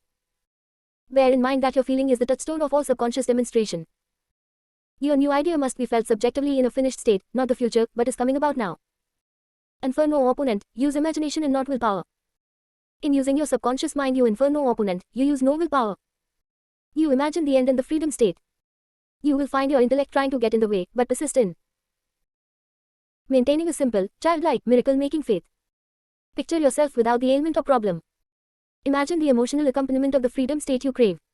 Cut out all red tape from the process. The simple way is the best. How disciplined imagination works wonders. A wonderful way to get a response from your subconscious mind is through disciplined or scientific imagination. As previously pointed out, your subconscious mind is the builder of the body and controls all its vital functions. The Bible says, "Whatsoever ye shall ask in prayer, believing, ye shall receive." Matthew 21:22. To believe is to accept something as true, or to live in the state of being it. As you sustain this mood, you shall experience the joy of the answered prayer. The 3 steps to success in prayer. The usual procedure is as follows. 1. Take a look at the problem. 2. Turn to the solution or way out known only to the subconscious mind. 3. Rest in a sense of deep conviction that it is done. Do not weaken your prayer by saying, "I wish I might be healed," or "I hope so." Your feeling about the work to be done is the boss. Harmony is yours. Know that health is yours. Become intelligent by becoming a vehicle for the infinite healing power of the subconscious mind. Pass on the idea of health to your subconscious mind to the point of conviction, then relax. Get yourself off your hands. Say to the condition and circumstance, "This too shall pass." Through relaxation you impress your subconscious mind, enabling the kinetic energy behind the idea to take over and bring it into concrete realization. The law of reversed effort and why you get the opposite of what you pray for. Coué, the famous psychologist from France who visited America about 40 years ago, defined the law of reversed effort as follows. When your desires and imagination are in conflict, your imagination invariably gains the day. If, for example, you were asked to walk a plank on the floor, you would do so without question. Now suppose the same plank were placed 20 feet up in the air between 2 walls. Would you walk it? Your desire to walk it would be counteracted by your imagination of fear of falling. Your dominant idea, which would be the picture of falling, would conquer. Your desire, will, or effort to walk on the plank would be reversed, and the dominant idea of failure would be reinforced. Mental effort is invariably self-defeated, eventuating always in the opposite of what is desired. The suggestions of powerlessness to overcome the condition dominate the mind. Your subconscious is always controlled by the dominant idea. Your subconscious will accept the strongest of 2 contradictory propositions. The effortless way is better. If you say, "I want a healing, but I can't get it, I try so hard, I force myself to pray, I use all of the willpower I have," you must realize that your error lies in your effort. Never try to compel the subconscious mind to accept your idea by exercising willpower. Such attempts are doomed to failure and you get the opposite of what you prayed for. The following is a rather common experience. Students, when taking examinations and reading through their papers, find that all their knowledge has suddenly deserted them. Their minds become appalling blanks and they are unable to recall one relevant thought. The more they grit their teeth and summon the powers of the will, the further the answers seem to flee. But, when they have left the examination room and the mental pressure relaxes, the answers they were seeking flow tantalizingly back into their minds. Trying to force themselves to remember was the cause of their failure. This is an example of the law of reversed effort whereby you get the opposite of what you asked or prayed for. The conflict of desire and imagination must be reconciled. To use mental forces to presuppose that there is opposition. When your mind is concentrated on the means to overcome a problem, it is no longer concerned with the obstacle. Matthew 18:19 says, "If 2 of you shall agree on earth as touching anything that they shall ask, it shall be done for them of my Father which is in heaven." Who are these 2? It means the harmonious union between your conscious and subconscious on any idea, desire, or mental image. When there is no longer any quarrel in either part of your mind, your prayer will be answered. The 2 agreeing may also be represented as you and your desire, your thought and feeling, your idea and emotion, your desire and imagination. You avoid all conflict between your desires and imagination by entering into a drowsy, sleepy state which brings all effort to a minimum. The conscious mind is submerged to a great extent when in a sleepy state. The best time to impregnate your subconscious occurs prior to sleep and just after we awaken. In this state, the negative thoughts and imagery which tend to neutralize your desire and so prevent acceptance by your subconscious mind no longer present themselves. When you imagine the reality of the fulfilled desire and feel the thrill of accomplishment, your subconscious brings about the realization of your desire. A great many people solve all their dilemmas and problems by the play of their controlled, directed, and disciplined imagination, knowing that whatever they imagine and feel is true will and must come to pass. The following will clearly illustrate how a young girl overcame the conflict between her desire and her imagination. She desired a harmonious solution to her legal problem, yet her mental imagery was constantly on failure, loss, bankruptcy, and poverty. It was a complicated lawsuit and there was one postponement after another, with no solution in sight. At my suggestion, she got into a sleepy, drowsy state each night prior to sleep and she began to imagine the happy ending, feeling it to the best of her ability. She knew that the image in her mind had to agree with her heart's desire.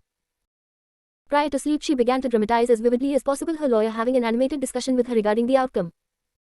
She would ask him questions, and he would answer her appropriately. He would say to her over and over again, "There has been a perfect, harmonious solution. The case has been settled out of court." During the day, when fear thoughts came into her mind, she would run her mental movie with gestures, voice, and sound equipment. She could easily imagine the sound of his voice, smile, and mannerism. She ran this mental picture so often it became a subjective pattern, a regular train track. At the end of a few weeks, her attorney called and confirmed objectively what she had been imagining and feeling as true subjectively. This is really what the psalmist meant when he wrote, "Let the words of my mouth, your thoughts, mental images, would, and the meditations of my heart, your feeling, nature, emotion, be acceptable in thy sight. O Lord, the law of your subconscious mind, my strength, and my redeemer, the power and wisdom of your subconscious mind can redeem you from sickness, bondage, and misery." Psalms 19:14. Ideas worth remembering. 1. Mental coercion or too much effort shows anxiety and fear which block your answer. Easy does it. 2. When your mind is relaxed and you accept an idea, your subconscious goes to work to execute the idea. 3. Think and plan independently of traditional methods. Know that there is always an answer and a solution to every problem. 4. Do not be overly concerned with the beating of your heart, with the breathing of your lungs or the functions of any part of your anatomy. Lean heavily upon your subconscious and proclaim frequently that divine right action is taking place. 5. The feeling of health produces health, the feeling of wealth produces wealth. How do you feel? 6. Imagination is your most powerful faculty. Imagine what is lovely and of good report. You are what you imagine yourself to be. 7. You avoid conflict between your conscious and subconscious in the sleepy state.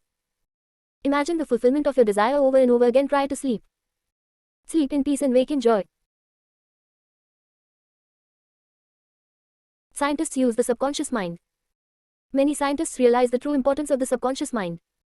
Edison, Marconi, Kettering, Poincare, Einstein, and many others have used the subconscious mind. It has given them the insight and the know-how for all their great achievements in modern science and industry. Research has shown that the ability to bring into action the subconscious power has determined the success of all the great scientific and research workers. An instance of how a famous chemist, Friedrich von Stradonitz, used his subconscious mind to solve his problem is as follows.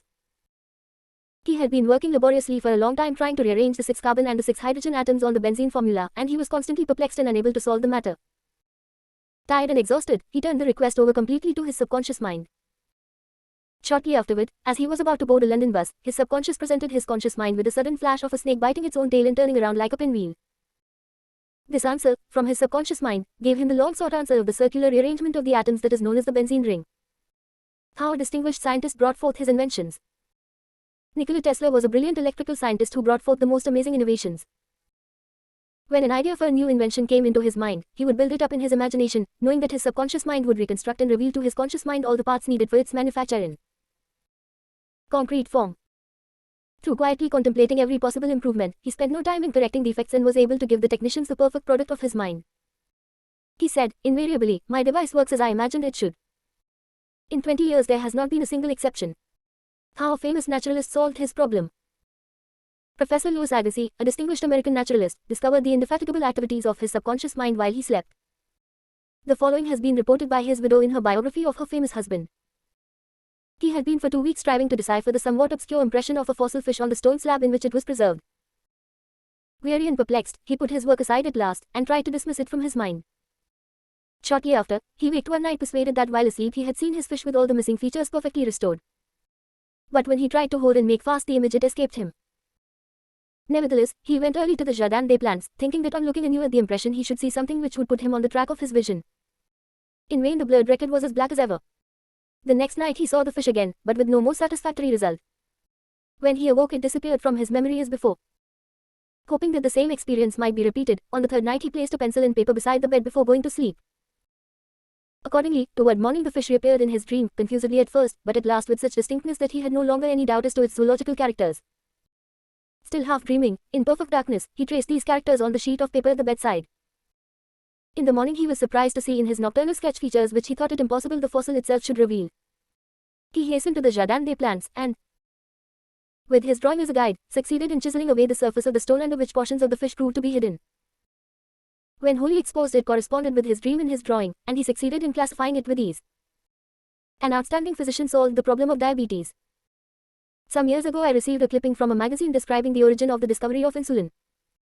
This is the essence of the article as I recall it. About 40 years ago or more, Drive. Frederick Banting, a brilliant Canadian physician and surgeon, was concentrating his attention on the ravages of diabetes. At that time medical science offered no effective method of arresting the disease. Dr. Banting spent considerable time experimenting and studying the international literature on the subject. One night he was exhausted and fell asleep. While asleep, his subconscious mind instructed him to extract the residue from the degenerated pancreatic duct of dogs. This was the origin of insulin, which has helped millions of people. You will note that Dr. Banting had been consciously dwelling on the problem for some time, seeking a solution, a way out, and his subconscious responded accordingly. It does not follow that you will always get an answer overnight. The answer may not come for some time. Do not be discouraged. Keep on turning the problem over every night to the subconscious mind prior to sleep, as if you had never done it before. One of the reasons for the delay may be that you look upon it as a major problem. You may believe it will take a long time to solve it.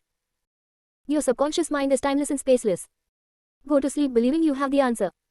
No, do not postulate the answer in the future. Have an abiding faith in the outcome. Become convinced now as you read this book that there is an answer and a perfect solution for you. How a famous scientist and physicist escaped from a Russian concentration camp. Dr. Lothar von Blank-Schmidt, a member of the Rocket Society and an outstanding research electronic engineer, gives the following condensed summary of how he used his subconscious mind to free himself from certain death at the hands of brutal guards in a Russian prison camp coal mine. He states as follows. I was a prisoner of war in a coal mine in Russia, and I saw men dying all around me in that prison compound. We were watched over by brutal guards, arrogant officers, and sharp, fast-thinking commissars.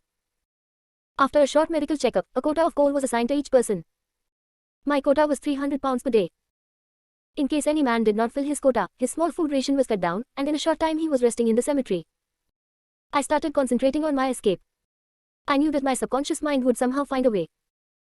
My home in Germany was destroyed, my family wiped out, all my friends and former associates were either killed in the war or were in concentration camps. I said to my subconscious mind, I want to go to Los Angeles, and you will find the way. I had seen pictures of Los Angeles and I remembered some of the boulevards very well as some of the buildings. Every day and night I would imagine I was walking down Wilshire Boulevard with an American girl whom I met in Berlin prior to the war. She is now my wife. In my imagination we would visit the stores, ride buses, and eat in restaurants.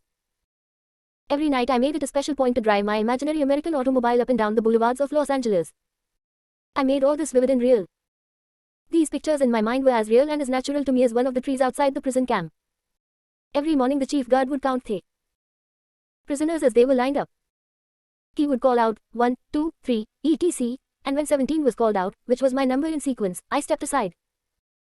In the meantime, the guard was called away for a minute or so, and on his return he started by mistake on the next man as number 17. When the crew returned in the evening, the number of men was the same, and I was not missed, and the discovery would take a long time. I walked out of the camp undetected and kept walking for 24 hours, resting in a deserted town the next day. I was able to live by fishing and killing some wildlife. I found coal trains going to Poland and traveled on them by night, until finally I reached Poland. With the help of friends, I made my way to Lucerne, Switzerland. One evening at the Palace Hotel, Lucerne, I had a talk with a man and his wife from the United States of America. This man asked me if I would care to be a guest at his home in Santa Monica, California. I accepted, and when I arrived in Los Angeles, I found that their chauffeur drove me along Wilshire Boulevard and many other boulevards which I had imagined so vividly in the long months in the Russian coal mines. I recognized the buildings which I had seen in my mind so often. It actually seemed as if I had been in Los Angeles before. I had reached my goal. I will never cease to marvel at the wonders of the subconscious mind. Truly, it has ways we know not of. How archaeologists and paleontologists reconstruct ancient scenes. These scientists know that their subconscious mind has a memory of everything that has ever transpired. As they study the ancient ruins and fossils, through their imaginative perception, their subconscious mind aids them in reconstructing the ancient scenes. The dead past becomes alive and audible once more. Looking at these ancient temples and studying the pottery, statuary, tools, and household utensils of these ancient times, the scientist tells us of an age when there was no language. Communication was done by grunts, groans, and signs. The keen concentration and disciplined imagination of the scientist awakens the latent powers of his subconscious mind, enabling him to clothe the ancient temples with roofs, and surround them with gardens, pools, and fountains. The fossil remains are clothed with eyes, sinews, and muscles, and they again walk and talk. The past becomes the living present, and we find that in mind there is no time or space. Through disciplined, controlled, and directed imagination, you can be a companion of the most scientific and inspired thinkers of all time. How to receive guidance from your subconscious. When you have what you term a difficult decision to make, or when you fail to see the solution to your problem, begin at once to think constructively about it. If you are fearful and worried, you are not really thinking. True thinking is free from fear. Here is a simple technique you can use to receive guidance on any subject. Quiet the mind and still the body. Tell the body to relax. It has to obey you. It has no volition, initiative, or self-conscious intelligence. Your body is an emotional disk which records your beliefs and impressions. Mobilize your attention. Focus your thought on the solution to your problem. Try to solve it with your conscious mind. Think how happy you would be about the perfect solution. Sense the feeling you would have if the perfect answer were yours now. Let your mind play with this mood in a relaxed way. Then drop off to sleep. When you awaken, and you do not have the answer, get busy about something else. Probably, when you are preoccupied with something else, the answer will come into your mind like toast pops out of a toaster. In receiving guidance from the subconscious mind, the simple way is the best. This is an illustration. I once lost a valuable ring which was an heirloom. I looked everywhere for it and could not locate it. At night I talked to the subconscious in the same manner that I would talk to anyone. I said to it prior to dropping off to sleep, you know all things. You know where that ring is, and you now reveal to me where it is. In the morning I awoke suddenly with the words ringing in my ear, ask Robert. I thought it very strange that I should ask Robert, a young boy about 9 years of age. However, I followed the inner voice of intuition. Robert said, oh yes, I picked it up in the yard while I was playing with the boys. I placed it on the desk in my room. I did not think it worth anything, so I did not say anything about it. The subconscious mind will always answer you if you trust it. His subconscious revealed the location of his father's will. A young man who attends my lectures had this experience. His father died and apparently left no will. However, this man's sister told him that their father had confided to her that a will had been executed which was fair to all. Every attempt to locate the will failed. Prior to sleep he talked to his deeper mind as follows. I now turn this request over to the subconscious mind. It knows just where that will is and reveals it to me. Then he condensed his request down to one word, answer, repeating it over and over again as a lullaby. He lulled himself to sleep with the word, answer. The next morning this young man had an overpowering hunch to go to a certain bank in Los Angeles where he found a safe deposit vault registered in the name of his father, the contents of which solved all his problems. Your thought, as you go to sleep, arouses the powerful latency which is within you. For example, let us suppose you are wondering whether to sell your home, buy a certain stock, sever a partnership, move to New York or stay in Los Angeles, dissolve the present contract or take a new one. Do this. Sit quietly in your armchair. At the desk in your office. Remember that there is a universal law of action and reaction. The action is your thought. The reaction is the response from your subconscious mind. The subconscious mind is reactive and reflexive. This is its nature. It rebounds, rewards, and repays. It is the law of correspondence. It responds by corresponding. As you contemplate right action, you will automatically experience a reaction or response in yourself which represents the guidance or answer of your subconscious mind. In seeking guidance, you simply think quietly about right action, which means that you're using the infinite intelligence resident in the subconscious mind to the point where it begins to use you. From there on, your course of action is directed and controlled by the subjective wisdom within you which is all-wise and omnipotent.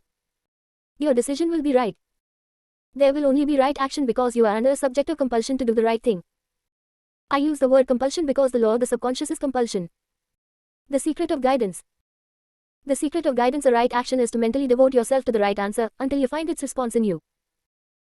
The response is a feeling, an inner awareness, an overpowering hunch whereby you know that you know. You have used the power to the point where it begins to use you. You cannot possibly fail or make one false step while operating under the subjective wisdom within you. You will find that all your ways are pleasantness and all your paths are peace. Highlights to recall. 1. Remember that the subconscious mind has determined the success and wonderful achievements of all great scientific workers. 2. By giving your conscious attention and devotion to the solution of a perplexing problem, your subconscious mind gathers all the necessary information and presents it full blow to the conscious mind. 3. If you are wondering about the answer to a problem, try to solve it objectively. Get all the information you can from research and also from others. If no answer comes, turn it over to your subconscious mind prior to sleep, and the answer always comes. It never fails. 4. You do not always get the answer overnight. Keep on turning your request over to your subconscious until the day breaks and the shadows flee away. 5. You delay the answer by thinking it will take a long time or that it is a major problem. Your subconscious has no problem, it knows only the answer. 6. Believe that you have the answer now. Feel the joy of the answer in the way you would feel if you had the perfect answer. Your subconscious will respond to your feeling. 7. Any mental picture, backed by faith and perseverance, will come to pass through the miracle working power of your subconscious. Trust it, believe in its power, and wonders will happen as you pray. 8. Your subconscious is the storehouse of memory, and within your subconscious are recorded your experiences since childhood. 9. Scientists meditating on ancient scrolls, temples, fossils, etc., are able to reconstruct scenes of the past and make them alive today. Their subconscious mind comes to their aid. 10. Turn over your request for a solution to your subconscious prior to sleep. Trust it and believe in it, and the answer will come. It knows all and sees all, but you must not doubt or question its powers. 11. The action is your thought, and the reaction is the response of your subconscious mind. If your thoughts are wise, your actions and decisions will be wise. 12. Guidance comes as a feeling, an inner awareness, an overpowering hunch whereby you know that you know. It is an inner sense of touch. Follow it. 13. Your subconscious mind in harmonious human relations. In studying this book, you learn that your subconscious mind is a recording machine which faithfully reproduces whatever you impress upon it. This is one of the reasons for the application of the golden rule in human relations. Matthew 7:12 says, "All things whatsoever ye would that men should do unto you, do ye even so to them." This quotation has outer and inner meanings. You are interested in its inner meaning from the standpoint of your subconscious mind, which is, as you would that men should think about you, think you about them in like manner. As you would that men should feel about you, feel you also about them in like manner. As you would want men to act toward you, act you toward them in like manner. For example, you may be polite and courteous to someone in your office, but when his back is turned, you are very critical and resentful toward him in your mind. Such negative thoughts are highly destructive to you. It is like taking poison. You are actually taking mental poisons which rob you of vitality, enthusiasm, strength, guidance, and goodwill. These negative thoughts and emotions sink down into your subconscious and cause all kinds of difficulties and maladies in your life. The master key to happy relationships with others. Judge not, that ye be not judged. For with that judgment ye judge, ye shall be judged. And with what measure ye meet, it shall be measured to you again. Matthew 7:1-2. A study of these verses and application of the inner truths therein contained represent the real key to harmonious relations. To judge is to think, to arrive at a mental verdict or conclusion in your mind. The thought you have about the other person is your thought, because you are thinking it. Your thoughts are creative. Therefore, you actually create in your own experience what you think and feel about the other person. It is also true that the suggestion you give to another, you give to yourself, because your mind is the creative medium. This is why it is said, "For with what judgment ye judge, ye shall be judged." When you know this law and the way your subconscious mind works, you are careful to think, feel, and act right toward the other. These verses teach you about the emancipation of man and reveal to you the solution to your individual problems. And with what measure ye meet, it shall be measured to you again. The good you do for others comes back to you in like measure. And the evil you do returns to you by the law of your own mind. If a man cheats and deceives another, he is actually cheating and deceiving himself. His sense of guilt and mood of loss inevitably will attract loss to him in some way, at some time. His subconscious records his mental act and reacts according to the mental intention or motivation. Your subconscious mind is impersonal and unchanging, neither considering persons nor respecting religious affiliations or institutions of any kind. It is neither compassionate nor vindictive. The way you think, feel, and act toward others returns at least upon yourself. The daily headlines made him sick. Begin now to observe yourself. Observe your reactions to people, conditions, and circumstances. How do you respond to the events and news of the day? It makes no difference if all the other people were wrong and you alone were right. If the news disturbs you, it is your evil because your negative emotions rob you of peace and harmony. A woman wrote me about her husband, saying that he goes into a rage when he reads what certain newspaper columnists write in the newspaper. She added that his constant reaction of anger and suppressed rage on his part brought on bleeding ulcers and his physician recommended an emotional reconditioning. I invited this man to see me and I explained to him the way his mind functions, indicating how emotionally immature it was to get angry when others write articles with which he disapproves or disagrees. He began to realize that he should give the newspaperman freedom to express himself even though the latter disagreed with him politically, religiously, or in any other way. In the same manner, the newspaperman would give him freedom to write a letter to the newspaper disagreeing with his published statements. He learned that he could disagree without being disagreeable.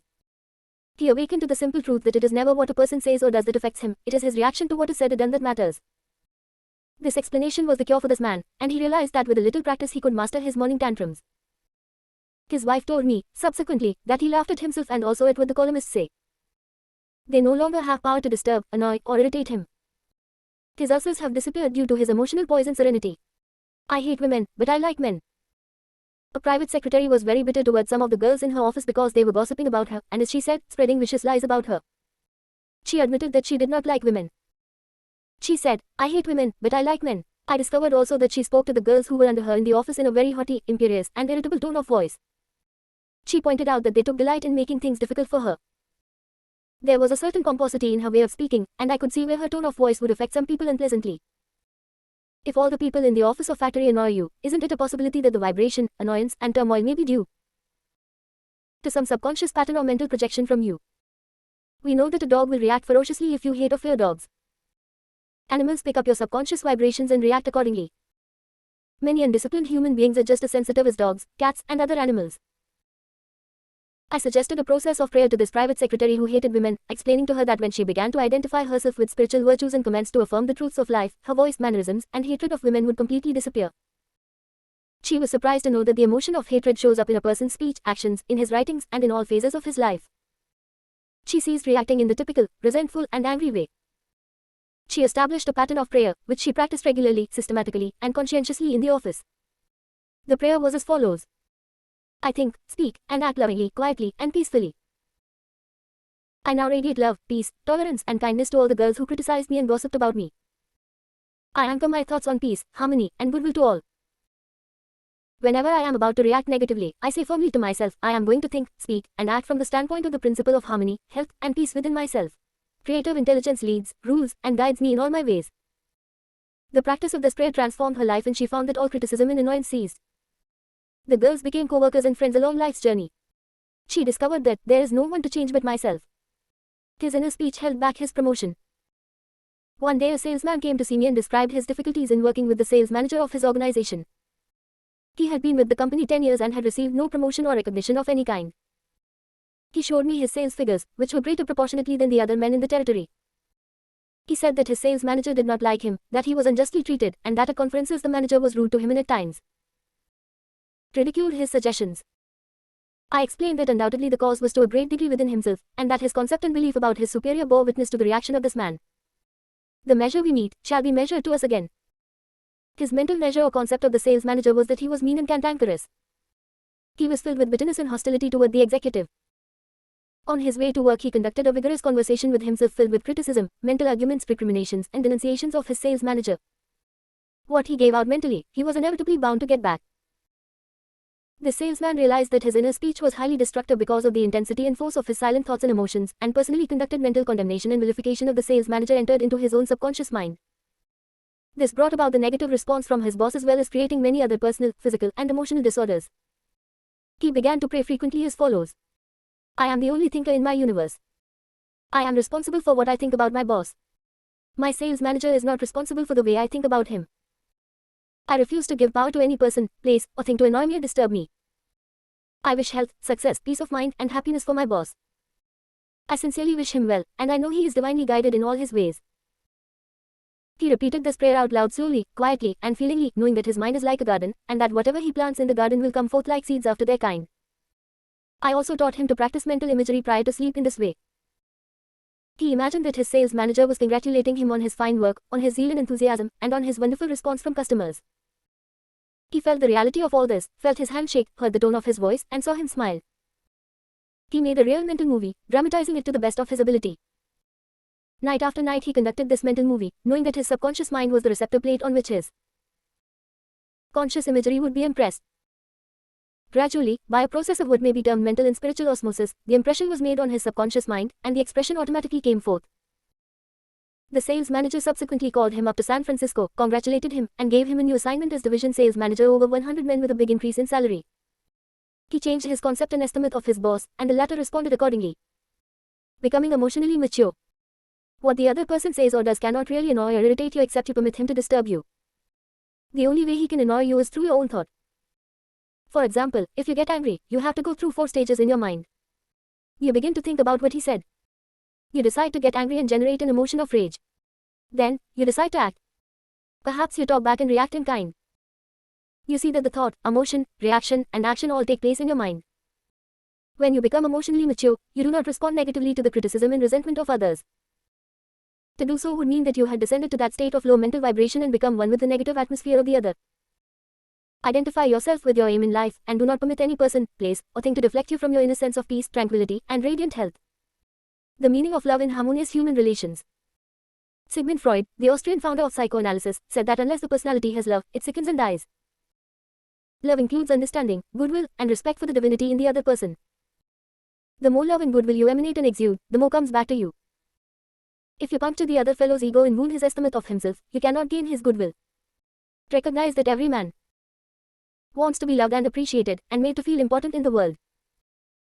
Realize that the other man is conscious of his true worth, and that, like yourself, he feels the dignity of being an expression of the one life principle animating all men. As you do this consciously and knowingly, you build the other person up, and he returns your love and goodwill. He hated audiences. An actor told me that the audience booed and hissed him on his first appearance on the stage. He added that the play was badly written and that undoubtedly he did not play a good role.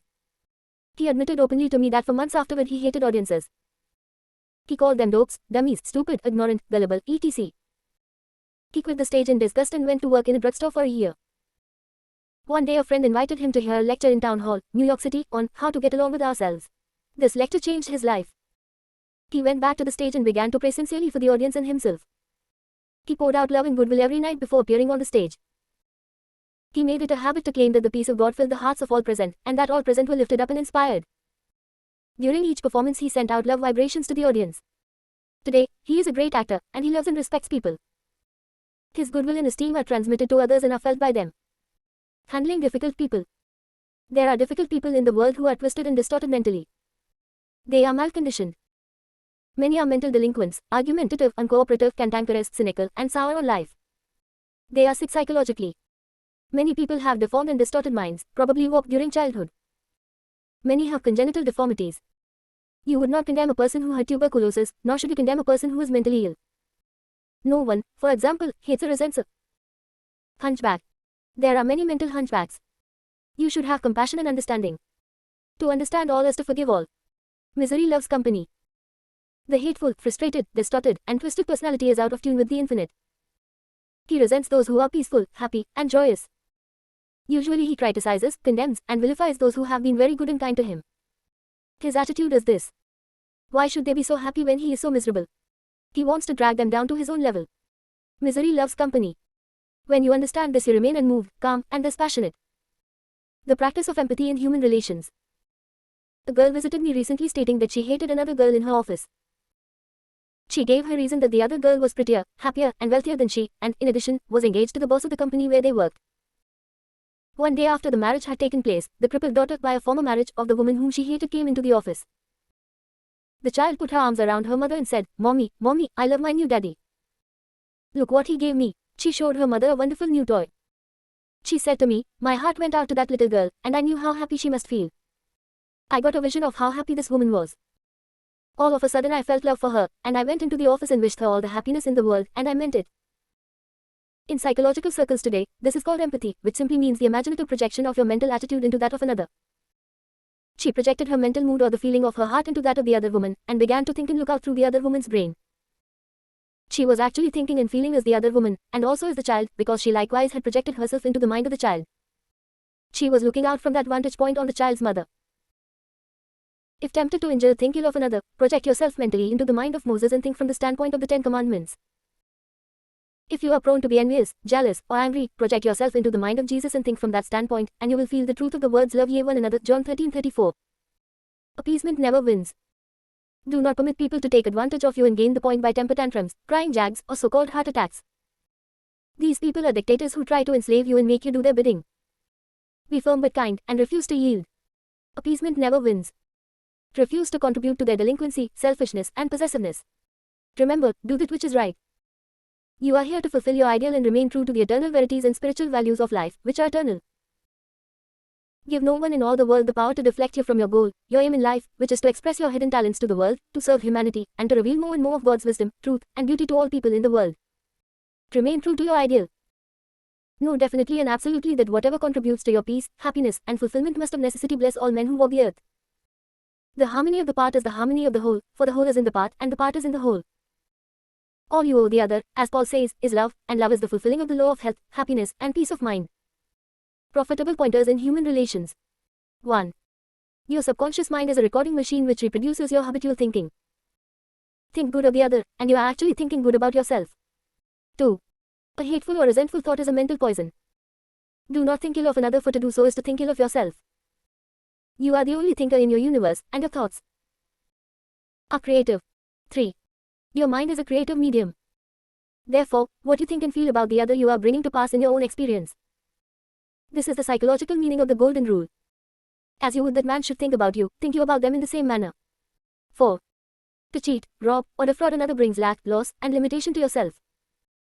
Your subconscious mind records your inner motivations, thoughts, and feelings. These being of a negative nature, loss, limitation, and trouble come to you in countless ways. Actually, what you do to the other, you are doing to yourself. 5. The good you do, the kindness profit, the love and goodwill you send forth, will all come back to you multiplied in many ways. 6. You are the only thinker in your world. You are responsible for the way you think about the other. Remember, the other person is not responsible for the way you think about him. Your thoughts are reproduced. What are you thinking about the other fellow? 7.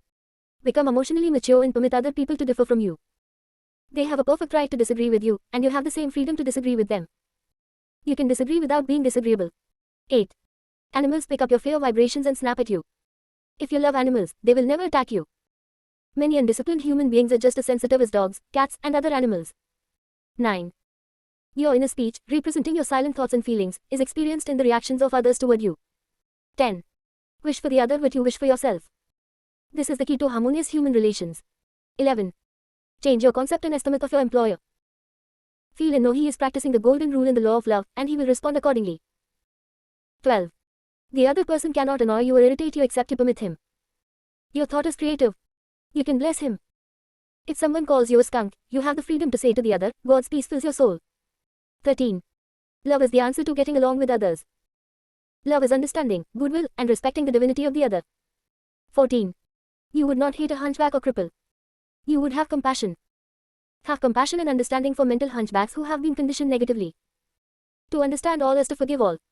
15. Rejoice in the success, promotion, and good fortune of the other. In doing so, you attract good fortune to yourself. 16. Never yield to emotional scenes and tantrums of others. Appeasement never wins. Do not be a doormat. Adhere to that which is right. Stick to your ideal, knowing that the mental outlook which gives you peace, happiness, and joy is right, good, and true. What blesses you, blesses all. All you owe any person in the world is love, and love is wishing for everyone what you wish for yourself, health, happiness, and all the blessings of life. 17. How to use your subconscious for forgiveness. Life plays no favorites. God is life, and this life principle is flowing through you this moment. God loves to express himself as harmony, peace, beauty, joy, and abundance through you. This is called the will of God or the tendency of life. If you set up resistance in your mind to the flow of life through you, this emotional congestion will get snarled up in your subconscious mind and cause all kinds of negative conditions. God has nothing to do with unhappy or chaotic conditions in the world. All these conditions are brought about by man's negative and destructive thinking. Therefore, it is silly to blame God for your trouble or sickness. Many persons habitually set up mental resistance to the flow of life by accusing and reproaching God for the sin, sickness, and suffering of mankind. Others cast blame on God for their pains, aches, loss of loved ones, personal tragedies, and accidents. They are angry at God and they believe He is responsible for their misery. As long as people entertain such negative concepts about God, they will experience the automatic negative reactions from their subconscious minds. Actually, such people do not know that they are punishing themselves. They must see the truth, find release, and give up all condemnation, resentment, and anger against anyone or any power outside themselves. Otherwise, they cannot go forward into a healthy, happy, or creative activity. The minute these people entertain a God of love in their minds and hearts, and when they believe that God is the loving Father who watches over them, cares for them, guides them, sustains them, and strengthens them, this concept and belief about God or the life principle will be accepted by their subconscious mind, and they will find themselves blessed in countless ways. Life always forgives you. Life forgives you when you cut your finger. The subconscious intelligence within you sets about immediately to repair it. New cells build bridges over the cut. Should you take some tainted food by error, life forgives you and causes you to regurgitate it in order to preserve you. If you burn your hand, the life principle reduces the edema and congestion, and gives you new skin, tissue, and cells. Life holds no grudges against you, and it is always forgiving you. Life brings you back to health, vitality, harmony, and peace if you cooperate by thinking in harmony with nature. Negative, hurtful memories, bitterness, and ill will clutter up and impede the free flow of the life principle in you. How he banished that feeling of guilt.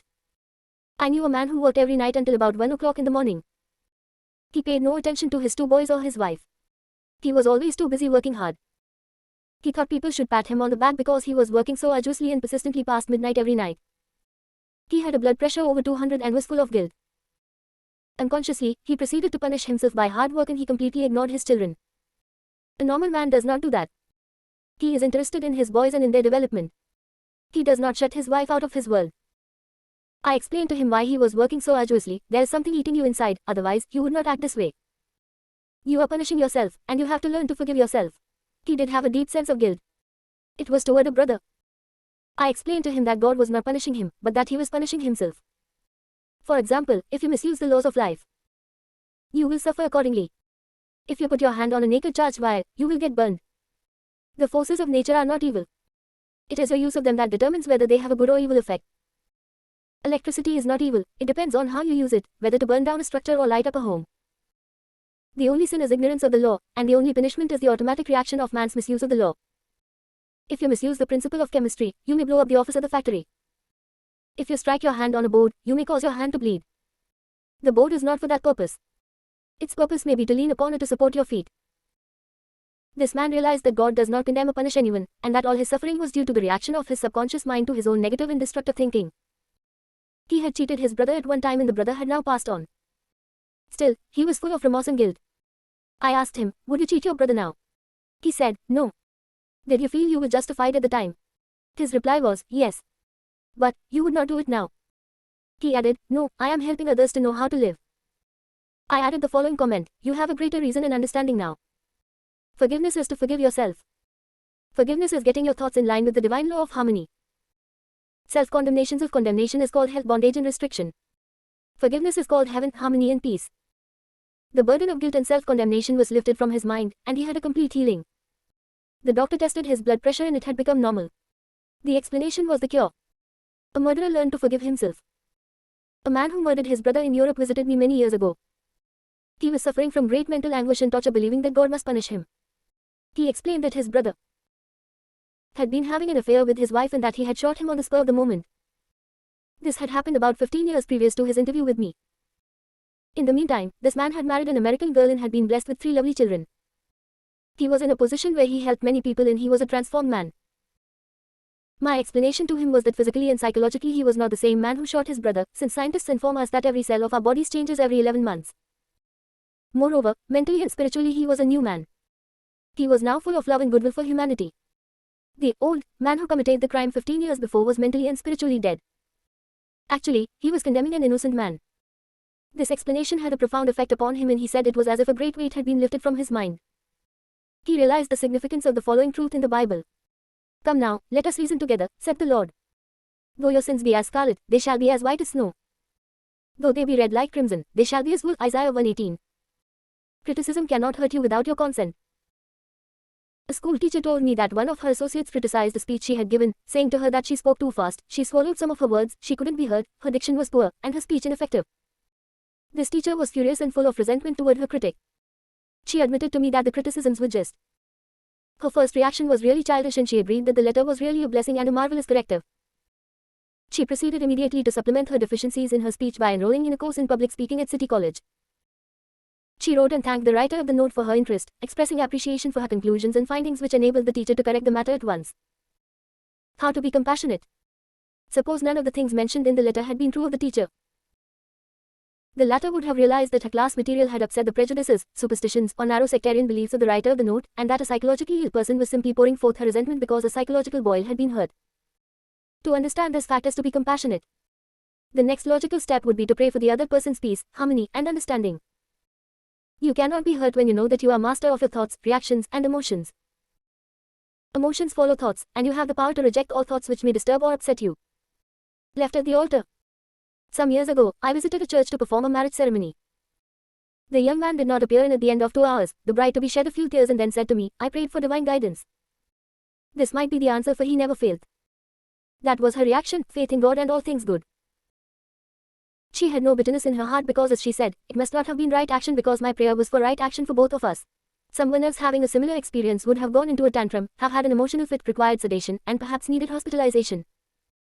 Tune in with the infinite intelligence within your subconscious depths, trusting the answer in the same way that you trusted your mother when she held you in her arms. This is how you can acquire poise in mental and emotional health. It is wrong to marry, sex is evil, and I am evil. Some time ago I talked to a young lady, aged 22. She was taught that it was a sin to dance, to play cards, to swim, and to go out with men. She was threatened by her mother who told her she would burn eternally in hellfire if she disobeyed her will in her religious teachings. This girl wore a black dress and black stockings. She wore no rouge, lipstick, or any form of makeup because her mother said that these things were sinful. Her mother told her that all men were evil, and that sex was of the devil and simply diabolic debauchery. This girl had to learn how to forgive herself as she was full of guilt. To forgive means to give for. She had to give up all these false beliefs for the truths of life and new estimate of herself. When she went out with young men in the office where she worked, she had a deep sense of guilt and thought that God would punish her. Several eligible young men proposed to her, but she said to me, it is wrong to marry.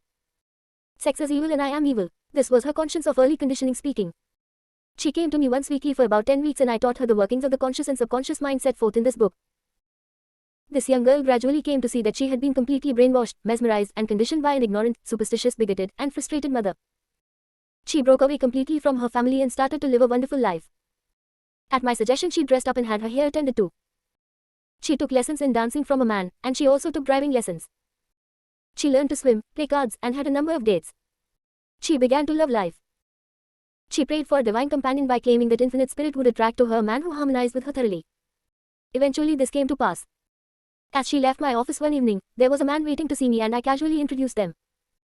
They are now married and harmonize with each other perfectly. Forgiveness is necessary for healing.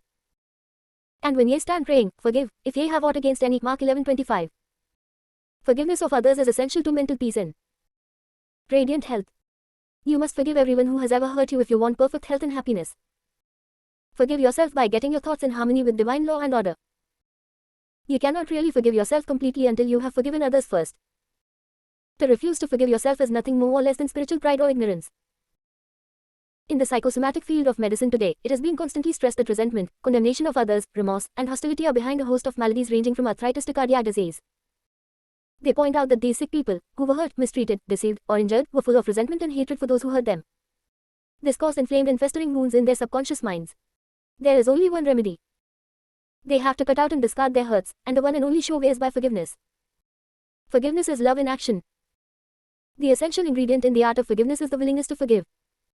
If you sincerely desire to forgive the other, you are 51% over the hurdle. I feel sure you know that to forgive the other does not necessarily mean that you like him or want to associate with him. You cannot be compelled to like someone, neither can a government legislate goodwill, love, peace, or tolerance. It is quite impossible to like people because someone in Washington issues an edict to that effect. We can, however, love people without liking them. The Bible says, love ye one another. This, anyone can do who really wants to do it. Love means that you wish for the other health, happiness, peace, joy, and all the blessings of life. There is only one prerequisite and that is sincerity. You are not being magnanimous when you forgive, you are really being selfish, because what you wish for the other, you are actually wishing for yourself. The reason is that you are thinking it and you are feeling it. As you think and feel, so are you. Could anything be simpler than that? Technique of forgiveness. The following is a simple method which works wonders in your life as you practice it. Quiet your mind, relax, and let go. Think of God and His love for you, and then affirm, I fully and freely forgive. Mention the name of the offender. I release him mentally and spiritually. I completely forgive everything connected with the matter in question. I am free, and she is free. It is a marvelous feeling. It is my day of general amnesty.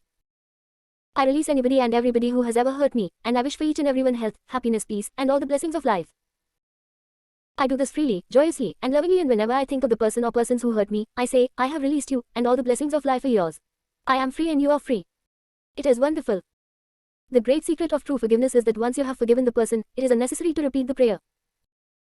Whenever the person comes to your mind, or the particular hurt happens to enter your mind, wish the delinquent well, and say, peace be to you. Do this as often as the thought enters your mind. You will find that after a few days the thought of the person or experience will return less and less often, until it fades into nothingness. The acid test for forgiveness. There is an acid test for gold. There is also an acid test for forgiveness. If I should tell you something wonderful about someone who has wronged you, cheated you, or defrauded you, and you sizzled at hearing the good news about this person, the roots of hatred would still be in your subconscious mind playing havoc with you. Let us suppose you had a painful abscess on your jaw a year ago, and you told me about it. I would casually ask you if you had any pain now. You would automatically say, of course not, I have memory of it but no pain. That is the whole story. You may have a memory of the incident but no sting or hurt anymore. This is the acid test, and you must meet it psychologically and spiritually, otherwise, you are simply deceiving yourself and not practicing the true art of forgiveness. To understand all is to forgive all. When man understands the creative law of his own mind, he ceases to blame other people and conditions for making or marring his life. He knows that his own thoughts and feelings create his destiny. Furthermore, he is aware that externals are not the causes and conditioners of his life and his experiences. To think that others can mar your happiness, that you are the football of a cruel fate, that you must oppose and fight others for a living, all these and others like them, are untenable when you understand that thoughts are things. The Bible says the same thing. For as a man thinketh in his heart, so is he. Proverbs 23:7. Summary of your aids to forgiveness. 1. God, or life, is no respecter of persons. Life plays no favorites. Life, or God, seems to favor you when you align yourself with the principle of harmony, health, joy, and peace. 2. God, or life, never sends disease, sickness, accident, or suffering. We bring these things on ourselves by our own negative thinking based upon the law as we sow, so shall we reap. 3. Your concept of God is the most important thing in your life. If you really believe in a God of love, your subconscious mind will respond in countless blessings to you. Believe in a God of love. 4. Life, or God, holds no grudge against you. Life never condemns you. Life heals a severe cut on your hand. Life forgives you if you burn your finger. It reduces the edema and restores the part to wholeness and perfection. 5. Your guilt complex is a false concept of God in life. God, or life, does not punish or judge you. You do this to yourself by your false beliefs, negative thinking, and self-condemnation. 6. God, or life, does not condemn or punish you. The forces of nature are not evil. The effect of their use depends on how you use the power within you. You can use electricity to kill someone or to light the house. You can use water to drown a child or quench his thirst. Good and evil come right back to the thought and purpose in man's own mind. 7. God, or life, never punishes. Man punishes himself by his false concepts of God, life, and the universe. His thoughts are creative and he creates his own misery. 8. If another criticizes you, and these faults are within you, rejoice, give thanks, and appreciate the comments. This gives you the opportunity to correct the particular fault. 9. You cannot be hurt by criticism when you know that you are master of your thoughts, reactions, and emotions. This gives you the opportunity to pray and bless the other, thereby blessing yourself. 10. When you pray for guidance and right action, take what comes. Realize it is good and very good. Then there is no cause for self-pity, criticism, or hatred. 11. There is nothing good or bad, but thinking makes it so. There is no evil in sex, the desire for food, wealth, or true expression. It depends on how you use these urges, desires, and aspirations. Your desire for food can be met without killing someone for a loaf of bread. 12. Resentment, hatred, ill will, and hostility are behind a host of maladies. Forgive yourself and everybody else by pouring out love, life, joy, and goodwill to all those who have hurt you. Continue until such time as you meet them in your mind and you are at peace with them. 13. To forgive is to give something for. Give love, peace, joy, wisdom, and all the blessings of life to the other, until there is no sting left in your mind. This is really the acid test of forgiveness. 14. Let us suppose you had an abscess in your jaw about a year ago. It was very painful. Ask yourself if it is painful now. The answer is negative. Likewise, if someone has hurt you, lied about and vilified you, and said all manner of evil about you, is your thought of that person negative? Do you sizzle when he or she comes into your mind? If so, the roots of hatred are still there, playing havoc with you in your good. The only way is to wither them with love by wishing for the person all the blessings of life, until you can meet the person in your mind and you can sincerely react with a benediction of peace and goodwill. This is the meaning of forgive until 70 times 7. 18. How your subconscious removes mental blocks. The solution lies within the problem. The answer is in every question. If you are presented with a difficult situation and you cannot see your way clear, the best procedure is to assume that infinite intelligence within your subconscious mind knows all and sees all, has the answer, and is revealing it to you now. Your new mental attitude that the creative intelligence is bringing about a happy solution will enable you to find the answer. Rest assured that such an attitude of mind will bring order, peace, and meaning to all your undertakings. How to break or build a habit. You are a creature of habit. Habit is the function of your subconscious mind. You learn to swim, ride a bicycle, dance, and drive a car by consciously doing these things over and over again until they establish tracks in your subconscious mind. Then, the automatic habit action of your subconscious mind took over. This is sometimes called second nature, which is a reaction of your subconscious mind to your thinking and acting. You are free to choose a good habit or a bad habit. If you repeat a negative thought or act over a period of time, you will be under the compulsion of a habit. The law of your subconscious is compulsion. How he broke a bad habit. Mr. Jones said to me, an uncontrollable urge to drink seizes upon me, and I remain drunk for 2 weeks at a time. I can't give up this terrible habit. Time and time again these experiences had occurred to this unfortunate man. He had grown into the habit of drinking to excess. Although he had started drinking of his own initiative, he also began to realize that he could change the habit and establish a new one. He said that while through his willpower he was able to suppress his desires temporarily, his continued efforts to suppress the many urges only made matters worse. His repeated failures convinced him that he was hopeless and powerless to control his urge or obsession. This idea of being powerless operated as a powerful suggestion to his subconscious mind and aggravated his weakness, making his life a succession of failures. I taught him to harmonize the functions of the conscious and subconscious mind. When these two cooperate, the idea or desire implanted in the subconscious mind is realized. His reasoning mind agreed that if the old habit path or track had carried him into trouble, he could consciously form a new path to freedom, sobriety, and peace of mind. He knew that his destructive habit was automatic, but since it was acquired through his conscious choice, he realized that if he had been conditioned negatively, he also could be conditioned positively.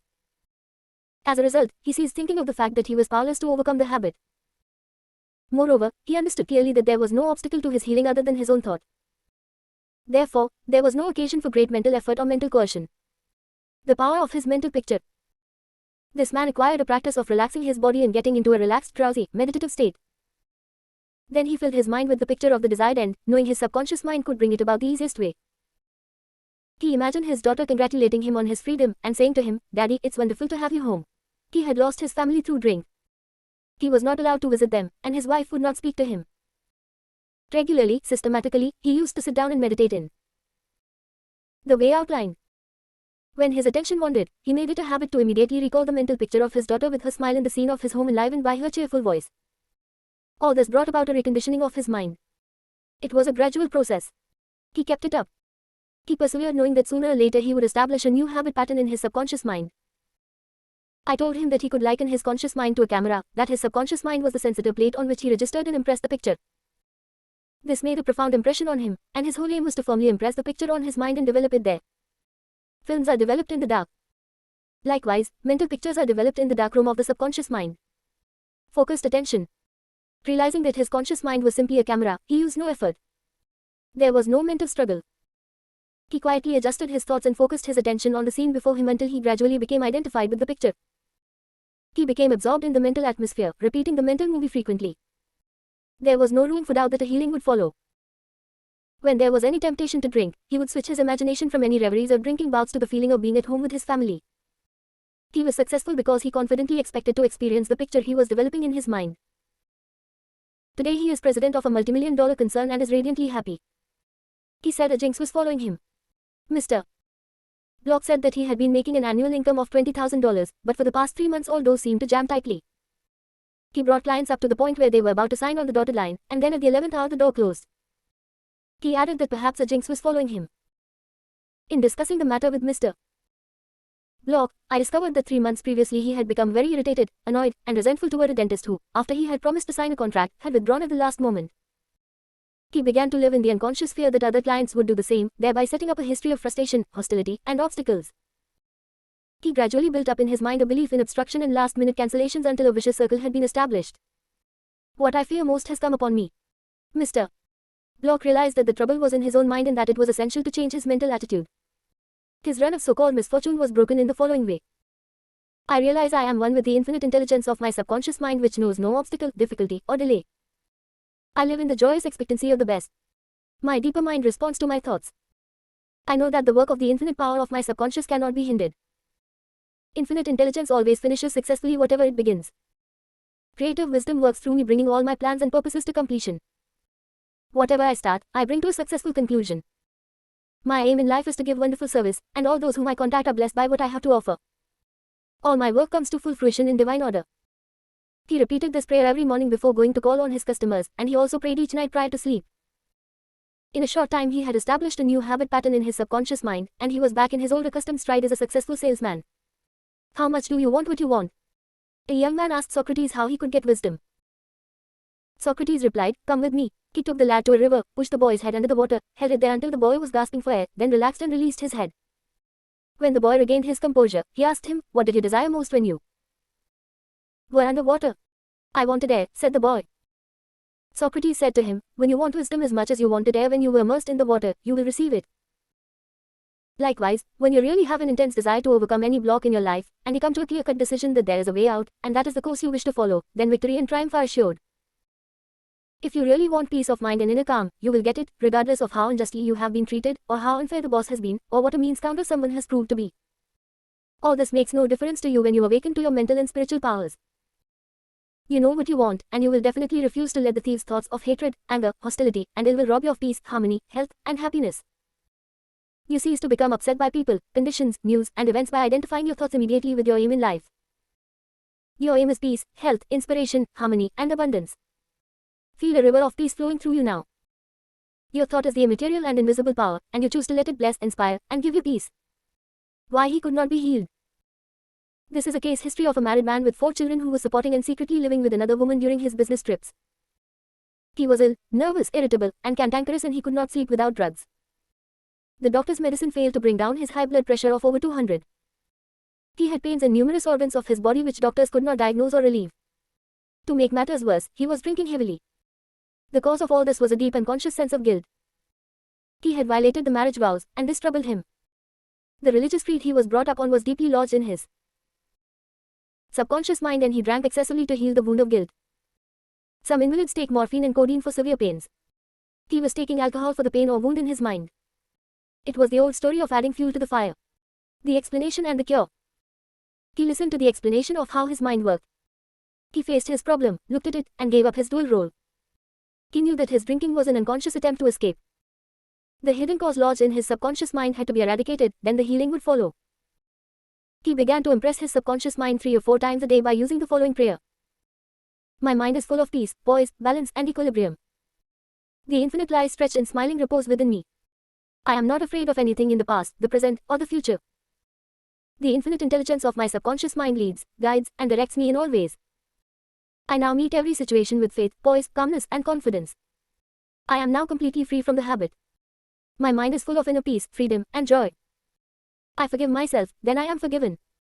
Peace, sobriety, and confidence reign supreme in my mind. He repeated this prayer frequently as outlined, being fully aware of what he was doing and why he was doing it. Knowing what he was doing gave him the necessary faith and confidence. I explained to him that as he spoke these statements out loud, slowly, lovingly, and meaningfully, they would gradually sink down into his subconscious mind. Like seeds, they would grow after their kind. These truths, on which he concentrated, went in through his eyes, his ears heard the sound and the healing vibrations of these words reached his subconscious mind and obliterated all the negative mental patterns which caused all the trouble. Light dispels darkness. The constructive thought destroys the negative thought. He became a transformed man within a month. Refusing to admit it. If you are an alcoholic or drug addict, admit it. Do not dodge the issue.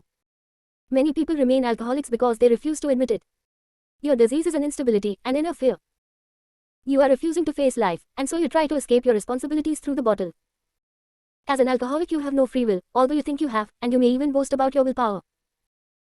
If you are a habitual drunkard and say bravely, I will not touch it anymore, you have no power to make this assertion come true, because you do not know where to locate the power. You are living in a psychological prison of your own making, and you are bound by your beliefs, opinions, training, and environmental influences. Like most people, you are a creature of habit. You are conditioned to react the way you do. Building in the idea of freedom. You can build the idea of freedom and peace of mind into your mentality so that it reaches your subconscious depths. The latter, being all-powerful, will free you from all desire for alcohol. Then you will have the new understanding of how your mind works, and you can truly back up your statement and prove the truth to yourself. 51% healed. If you have a keen desire to free yourself from any destructive habit, you are 51% healed already. When you have a greater desire to give up the bad habit than to continue it, you will not experience too much difficulty in gaining complete freedom. Whatever thought you anchor the mind upon, the latter magnifies. If you engage the mind on the concept of freedom, freedom from the habit, and peace of mind, and if you keep it focused on this new direction of attention, you generate feelings and emotions which gradually emotionalize the concept of freedom and peace. Whatever idea you emotionalize is accepted by your subconscious and brought to pass. The law of substitution. Realize that something good can come out of your suffering. You have not suffered in vain. However, it is foolish to continue to suffer. If you continue as an alcoholic, it will bring about mental and physical deterioration and decay. Realize that the power in your subconscious is backing you up. Even though you may be seized with melancholia, you should begin to imagine the joy of freedom that is in store for you. This is the law of substitution. Your imagination took you to the bottle. Let it take you now to freedom and peace of mind. You will suffer a little bit, but it is for a constructive purpose. You will bear it like a mother in the pangs of childbirth, and you will, likewise, bring forth a child to the mind. Your subconscious will give birth to sobriety. Cause of alcoholism. The real cause of alcoholism is negative and destructive thinking. For as a man thinketh, so is he. The alcoholic has a deep sense of inferiority, inadequacy, defeat, and frustration, usually accompanied by deep inner hostility. He has countless alibis as to his reason for drinking, but the sole reason is in his thought life. 3 magic steps. The first step. Get still. Quiet the wheels of the mind. Enter into a sleepy, drowsy state. In this relaxed, peaceful, receptive state, you are preparing for the second step. The second step. Take a brief phrase which can readily be graven on the memory, and repeat it over and over as a lullaby. Use the phrase, sobriety and peace of mind are mine now, and I give thanks. To prevent the mind from wandering, repeat it aloud, or sketch its pronunciation with the lips and tongue as you say it mentally. This helps its entry into the subconscious mind. Do this for 5 minutes or more. You will find a deep emotional response. The third step. Just before going to sleep, practice what Johann von Goethe, German author, used to do. Imagine a friend or loved one in front of you. Your eyes are closed, you are relaxed and at peace. The loved one or friend is subjectively present, and is saying to you, congratulations. You see the smile. You hear the voice. You mentally touch the hand. It is all real and vivid. The word congratulations implies complete freedom. Hear it over and over again until you get the subconscious reaction which satisfies. Keep on keeping on. When fear knocks at the door of your mind, or when worry, anxiety, and doubt cross your mind, behold your vision, your goal. Think of the infinite power within your subconscious mind, which you can generate by your thinking and imagining, and this will give you confidence, power, and courage. Keep on, persevere until the day breaks and the shadows flee away. Review your thought power. 1. The solution lies within the problem. The answer is in every question. Infinite intelligence responds to you as you call upon it with faith and confidence. 2. Habit is the function of your subconscious mind. There is no greater evidence of the marvelous power of your subconscious than the force and sway habit holds in your life. You are a creature of habit. 3. You form habit patterns in your subconscious mind by repeating a thought and act over and over again until it establishes tracks in the subconscious mind and becomes automatic, such as swimming, dancing, typing, walking, driving your car, etc. 4. You have freedom to choose. You can choose a good habit or a bad habit. Prayer is a good habit. 5. Whatever mental picture, backed by faith, you behold in your conscious mind, your subconscious mind will bring to pass. 6. The only obstacle to your success and achievement is your own thought or mental image. 7. When your attention wanders, bring it back to the contemplation of your good or goal. Make a habit of this. This is called disciplining the mind. 8. Your conscious mind is the camera, and your subconscious mind is the sensitive plate on which you register or impress the picture. 9. The only jinx that follows anyone is a fear thought repeated over and over in the mind. Break the jinx by knowing that whatever you start you will bring to a conclusion in divine order. Picture the happy ending and sustain it with confidence. 10. To form a new habit, you must be convinced that it is desirable. When your desire to give up the bad habit is greater than your desire to continue, you are 51% healed already. 11. The statements of others cannot hurt you except through your own thoughts and mental participation. Identify yourself with your aim, which is peace, harmony, and joy. You are the only thinker in your universe. 12. Excessive drinking is an unconscious desire to escape. The cause of alcoholism is negative and destructive thinking. The cure is to think of freedom, sobriety, and perfection and to feel the thrill of accomplishment. 13. Many people remain alcoholics because they refuse to admit it. 14. The law of your subconscious mind, which held you in bondage and inhibited your freedom of action, will give you freedom and happiness. It depends on how you use it. 15. Your imagination took you to the bottle. Let it take you to freedom by imagining you are free. 16. The real cause of alcoholism is negative and destructive thinking. As a man thinketh in his heart subconscious mind, so is he. 17. When fear knocks at the door of the mind, let faith in God and all things good open the door. 19. How to use your subconscious mind to remove fear. One of my students told me that he was invited to speak at a banquet. He said he was panic-stricken at the thought of speaking before 1,000 people. He overcame his fear this way. For several nights he sat down in an armchair for about 5 minutes and said to himself slowly, quietly, and positively, I am going to master this fear. I am overcoming it now. I speak with poise and confidence. I am relaxed and at ease. He operated a definite law of mind and overcame his fear. The subconscious mind is amenable to suggestion and is controlled by suggestion. When you still your mind and relax, the thoughts of your conscious mind sink down into the subconscious through a process similar to osmosis, whereby fluids separated by a porous membrane intermingle. As these positive seeds, or thoughts, sink into the subconscious area, more grow after their kind, and you become poised, serene, and calm. Man's greatest enemy. It is said that fear is man's greatest enemy. Fear is behind failure, sickness, and poor human relations. Millions of people are afraid of the past, the future, old age, insanity, and death. Fear is a thought in your mind and you are afraid of your own thoughts. A little boy can be paralyzed with fear when he is told there is a boogeyman under his bed who is going to take him away.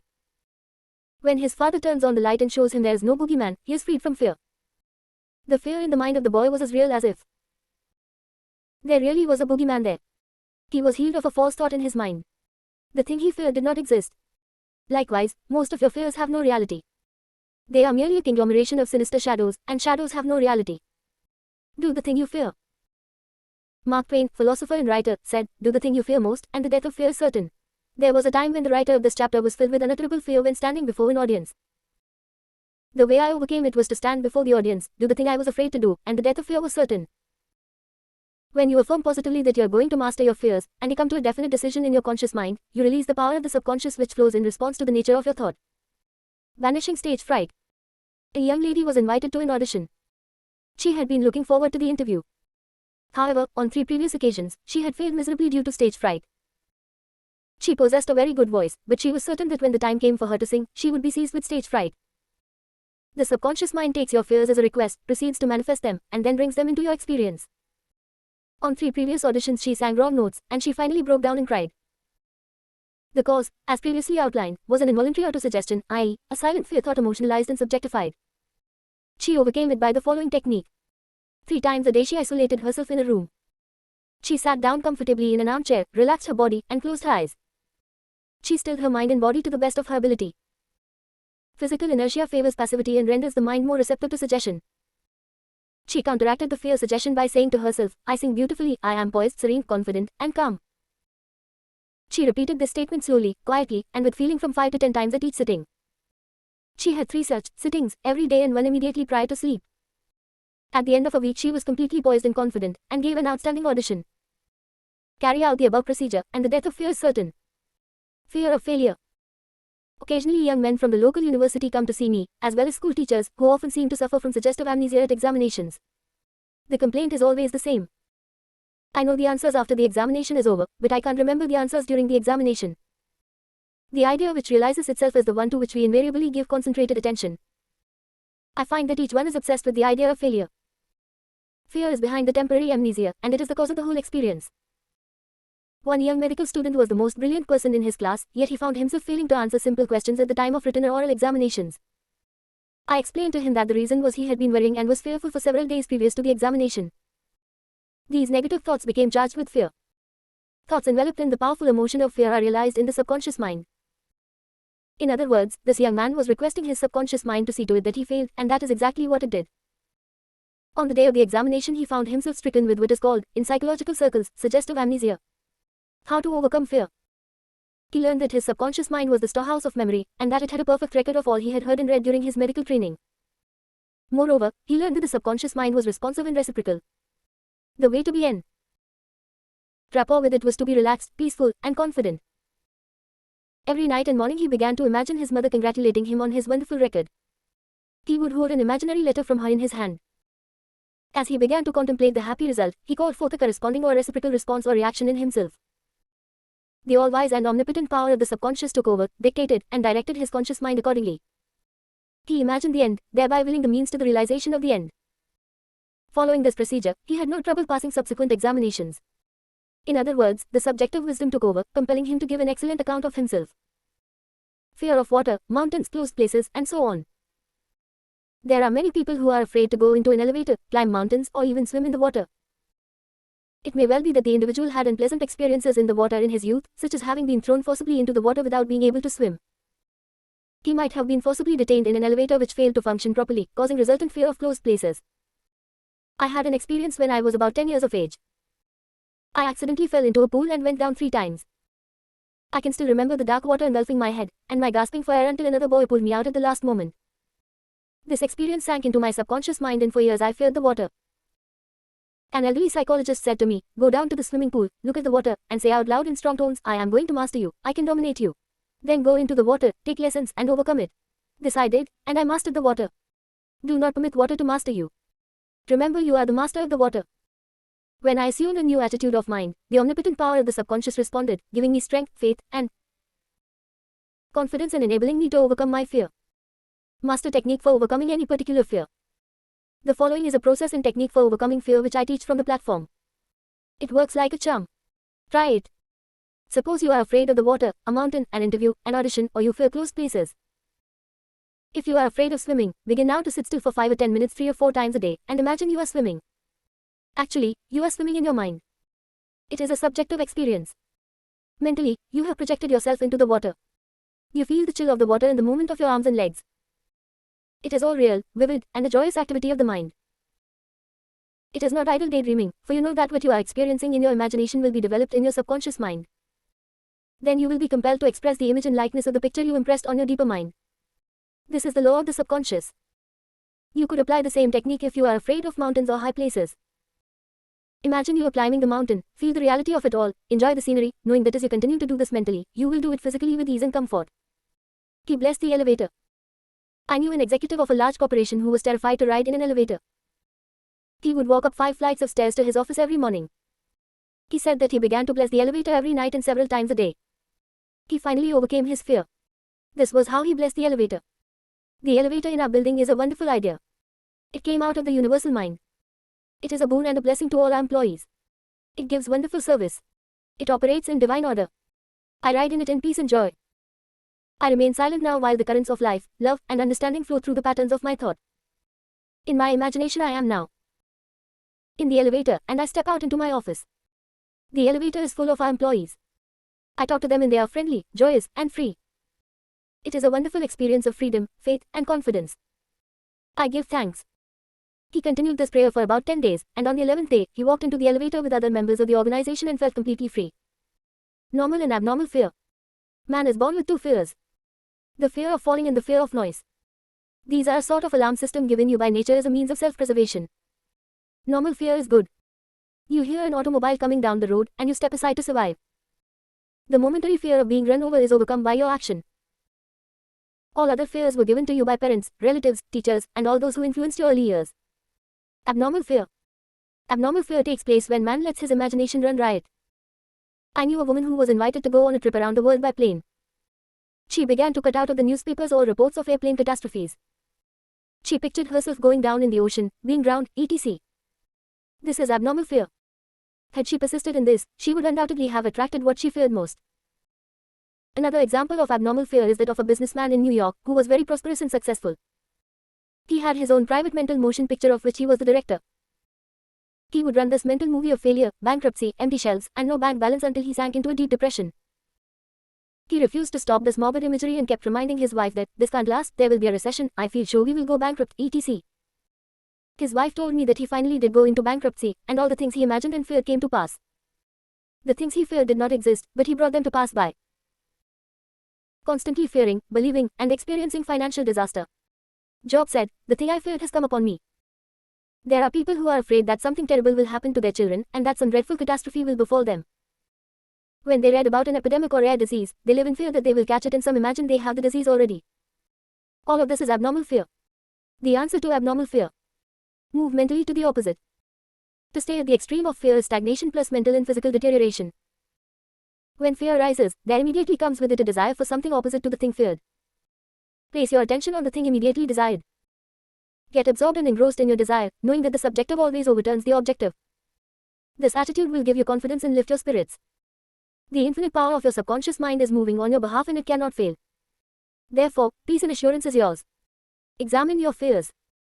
The president of a large organization told me that when he was a salesman he used to walk around the block 5 or 6 times before he called on a customer. The sales manager came along one day and said to him, "Don't be afraid of the boogeyman behind the door. There is no boogeyman. It is a false belief." The manager told him that whenever he looked at his own fears he stared them in the face and stood up to them, looking them straight in the eye. Then they faded and shrank into insignificance. He landed in the jungle. A chaplain told me of his experiences in the Second World War. He had to parachute from a damaged plane and land in the jungle. He said he was frightened, but he knew there were two kinds of fear, normal and abnormal, which we have previously pointed out. He decided to do something about the fear immediately, and he began to talk to himself saying, "John, you can't surrender to your fear. Your fear is a desire for safety and security and a way out." He began to claim, "Infinite intelligence, which guides the planets in their courses, is now leading and guiding me out of the jungle." He kept saying this out loud to himself for 10 minutes or more. Then, he added, "Something began to stir inside me. A mood of confidence began to seize me, and I began to walk." After a few days, I miraculously came out of the jungle and was picked up by a rescue plane. His changed mental attitude saved him. His confidence and trust in the subjective wisdom and power within him was the solution to his problem. He said, "Had I begun to bemoan my fate and indulge my fears, I would have succumbed to the monster fear and probably would have died of fear and starvation." He dismissed himself. The general manager of an organization told me that for 3 years he feared he would lose his position. He was always imagining failure. The thing he feared did not exist, save as a morbid anxious thought in his own mind. His vivid imagination dramatized the loss of his job until he became nervous and neurotic. Finally, he was asked to resign. Actually, he dismissed himself. His constant negative imagery and fear suggestions to his subconscious mind caused the latter to respond and react accordingly. It caused him to make mistakes and foolish decisions which resulted in his failure as a general manager. His dismissal would never have happened if he had immediately moved to the opposite in his mind. They plotted against him. During a recent world lecture tour, I had a 2-hour conversation with a prominent government official. He had a deep sense of inner peace and serenity. He said that all the abuse he receives politically from newspapers and the opposition party never disturbs him. His practice is to sit still for 15 minutes in the morning and realize that in the center of himself is a deep, still ocean of peace. Meditating in this way, he generates tremendous power which overcomes all manner of difficulties and fears. Sometime previously, a colleague called him at midnight and told him a group of people were plotting against him. This is what he said to his colleague: "I am going to sleep now in perfect peace. You can discuss it with me at 10 a.m. tomorrow." He said to me, I know that no negative thought can ever manifest except if I emotionalize the thought and accept it mentally. I refuse to entertain their suggestion of fear. Therefore, no harm can come to me. Notice how calm he was, how cool, how peaceful. He did not start getting excited, tearing his hair, or wringing his hands. At his center he found the still water, an inner peace, and there was a great calm. Deliver yourself from all your fears. Use this perfect formula for casting out fear. I saw the Lord, and he heard me, and delivered me from all my fears. Psalms 34:4. The Lord is an ancient word meaning law, the power of your subconscious mind. Learn the wonders of your subconscious, and how it works and functions. Master the techniques given to you in this chapter. Put them into practice now, today. Your subconscious will respond, and you will be free of all fears. I saw the Lord, and he heard me, and delivered me from all my fears. Step this way to freedom from fear. 1. Do the thing you are afraid to do, and the death of fear is certain.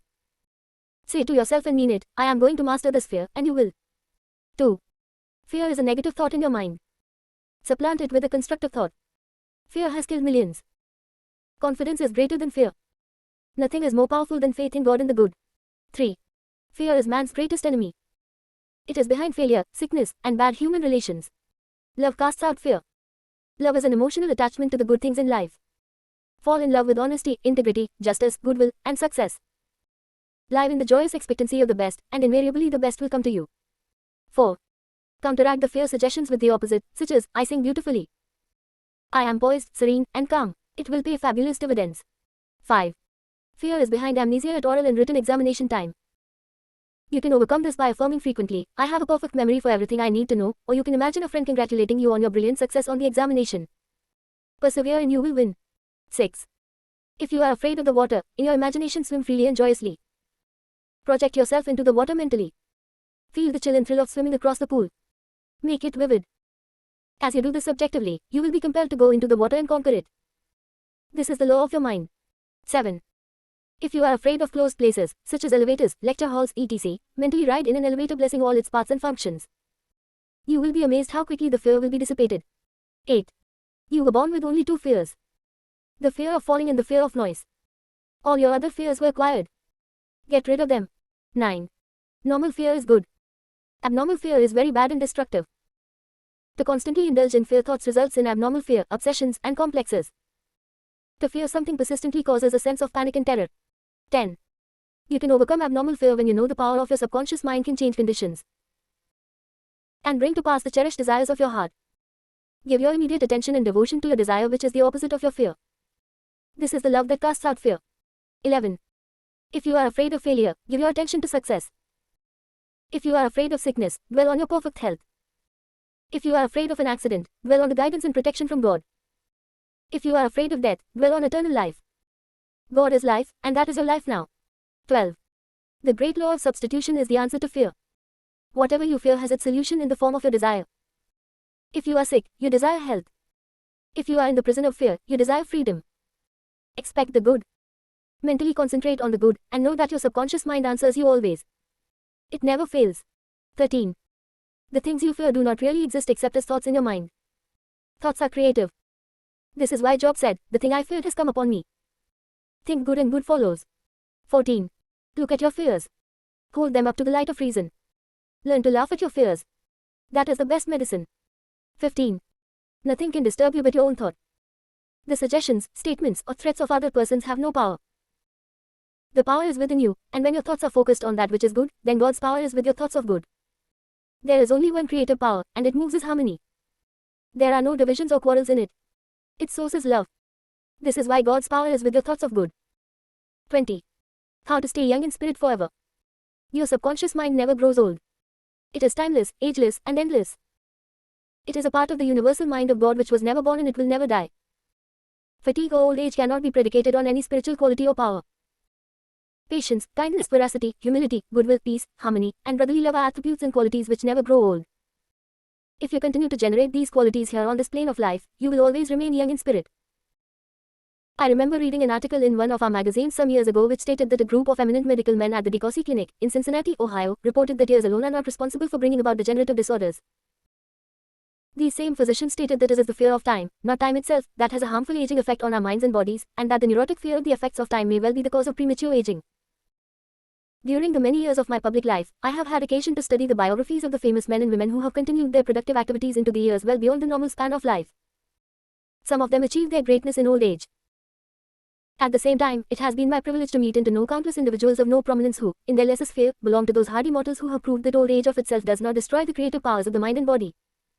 He had grown old in his thought life. A few years ago I called on an old friend in London, England. He was over 80 years of age, very ill, and obviously was yielding to his advancing years. Our conversation revealed his physical weakness, his sense of frustration, and a general deterioration almost approaching lifelessness.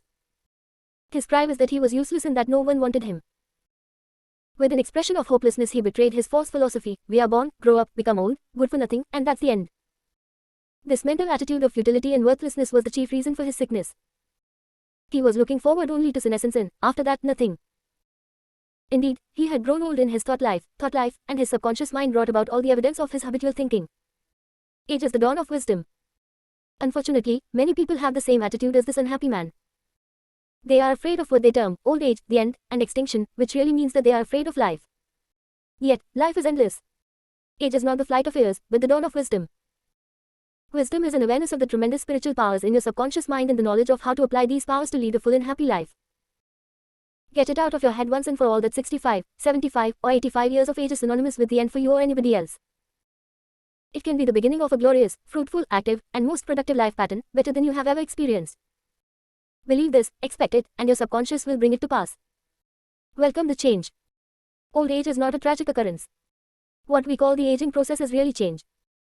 It is to be welcomed joyfully and gladly, as each phase of human life is a step forward on the path which has no end. Man has powers which transcend his bodily powers. He has senses which transcend his 5 physical senses. Scientists today are finding positive indisputable evidence that something conscious in man can leave his present body and travel thousands of miles to see, hear, touch, and speak to people even though his physical body never leaves the couch on which it reclines. Man's life is spiritual and eternal. He need never grow old, for life, or God, cannot grow old. The Bible says that God is life. Life is self-renewing, eternal, indestructible, and is the reality of all men. Evidence for survival. The evidence gathered by the Psychical Research Societies both in Great Britain and America is overwhelming. You may go into any large metropolitan library and get volumes on the proceedings of the Psychical Research Society based on findings of distinguished scientists on survival following so-called death. You will find a startling report on scientific experiments establishing the reality of life after death in the case for psychic survival by Hereward Carrington, director of the American Psychical Institute. Life is. A woman asked Thomas Edison, the electrical wizard, Mr. Edison, what is electricity? He replied, Madam, electricity is. Use it. Electricity is a name we give an invisible power which we do not fully comprehend, but we learn all we can about the principle of electricity and its uses. We use it in countless ways. The scientist cannot see an electron with his eyes, yet he accepts it as a scientific fact, because it is the only valid conclusion, which coincides with his other experimental evidence. We cannot see life. However, we know we are alive. Life is, and we are here to express it in all its beauty and glory. Mind and spirit do not grow old. The Bible says, and this is life eternal, that they might know thee the only true God. John 17:3. The man who thinks believes that the earthly cycle of birth, adolescence, youth, maturity, and old age is all there is to life is indeed to be pitied. Such a man has no anchor, no hope, no vision, and to him life has no meaning. This type of belief brings frustration, stagnation, cynicism, and a sense of hopelessness resulting in neurosis and mental aberrations of all kinds. If you cannot play a fast game of tennis, or swim as fast as your son, or if your body has slowed down, or you walk with a slow step, remember life is always clothing itself anew. What men call death is but a journey to a new city in another dimension of life. I say to men and women in my lectures that they should accept what we call old age gracefully. Age has its own glory, beauty, and wisdom, which belong to it. Peace, love, joy, beauty, happiness, wisdom, goodwill, and understanding are qualities which never grow old or die. Ralph Waldo Emerson, poet and philosopher, said, we do not count a man's years until he has nothing else to count. Your character, the quality of your mind, your faith, and your convictions are not subject to decay. You are as young as you think you are. I give public lectures in Caxton Hall, London, England, every few years, and following one of these lectures, a surgeon said to me, I am 84 years of age, I operate every morning, visit patients in the afternoons, and I write for medical and other scientific journals in the evening. His attitude was that he was as useful as he believed himself to be, and that he was as young as his thoughts. He said to me, it's true what you said, man is as strong as he thinks he is, and as valuable as he thinks he is. Quote. The surgeon has not surrendered to advancing years. He knows that he is immortal. His final comment to me was, if I should pass on tomorrow, I would be operating on people in the next dimension, not with a surgeon's scalpel, but with mental and spiritual surgery. Your grey hairs are an asset. Don't ever quit a job and say, I am retired. I am old. I am finished. That would be stagnation, death, and you would be finished. Some men are old at 30, while others are young at 80. The mind is the master weaver, the architect, the designer, and the sculptor. George Bernard Shaw was active at 90, and the artistic quality of his mind had not relaxed from active duty. I meet men and women who tell me that some employers almost slam the door in their faces when they say they are over 40. This attitude on the part of the employers is to be considered cold, callous, evil, and completely void of compassion and understanding. The total emphasis seems to be on youth, i.e., you must be under 35 years of age to receive consideration. The reasoning behind this is certainly very shallow. If the employer would stop and think, he would realize that the man or woman was not selling his age or grey hair, rather, he was willing to give of his talents, his experience, and his wisdom gathered through years of experience in the marketplace of life. Age is an asset. Your age should be a distinct asset to any organization, because of your practice and application through the years of the principles of the golden rule in the law of love and goodwill. Your grey hair, if you have any, should stand for greater wisdom, skill, and understanding. Your emotional and spiritual maturity should be a tremendous blessing to any organization.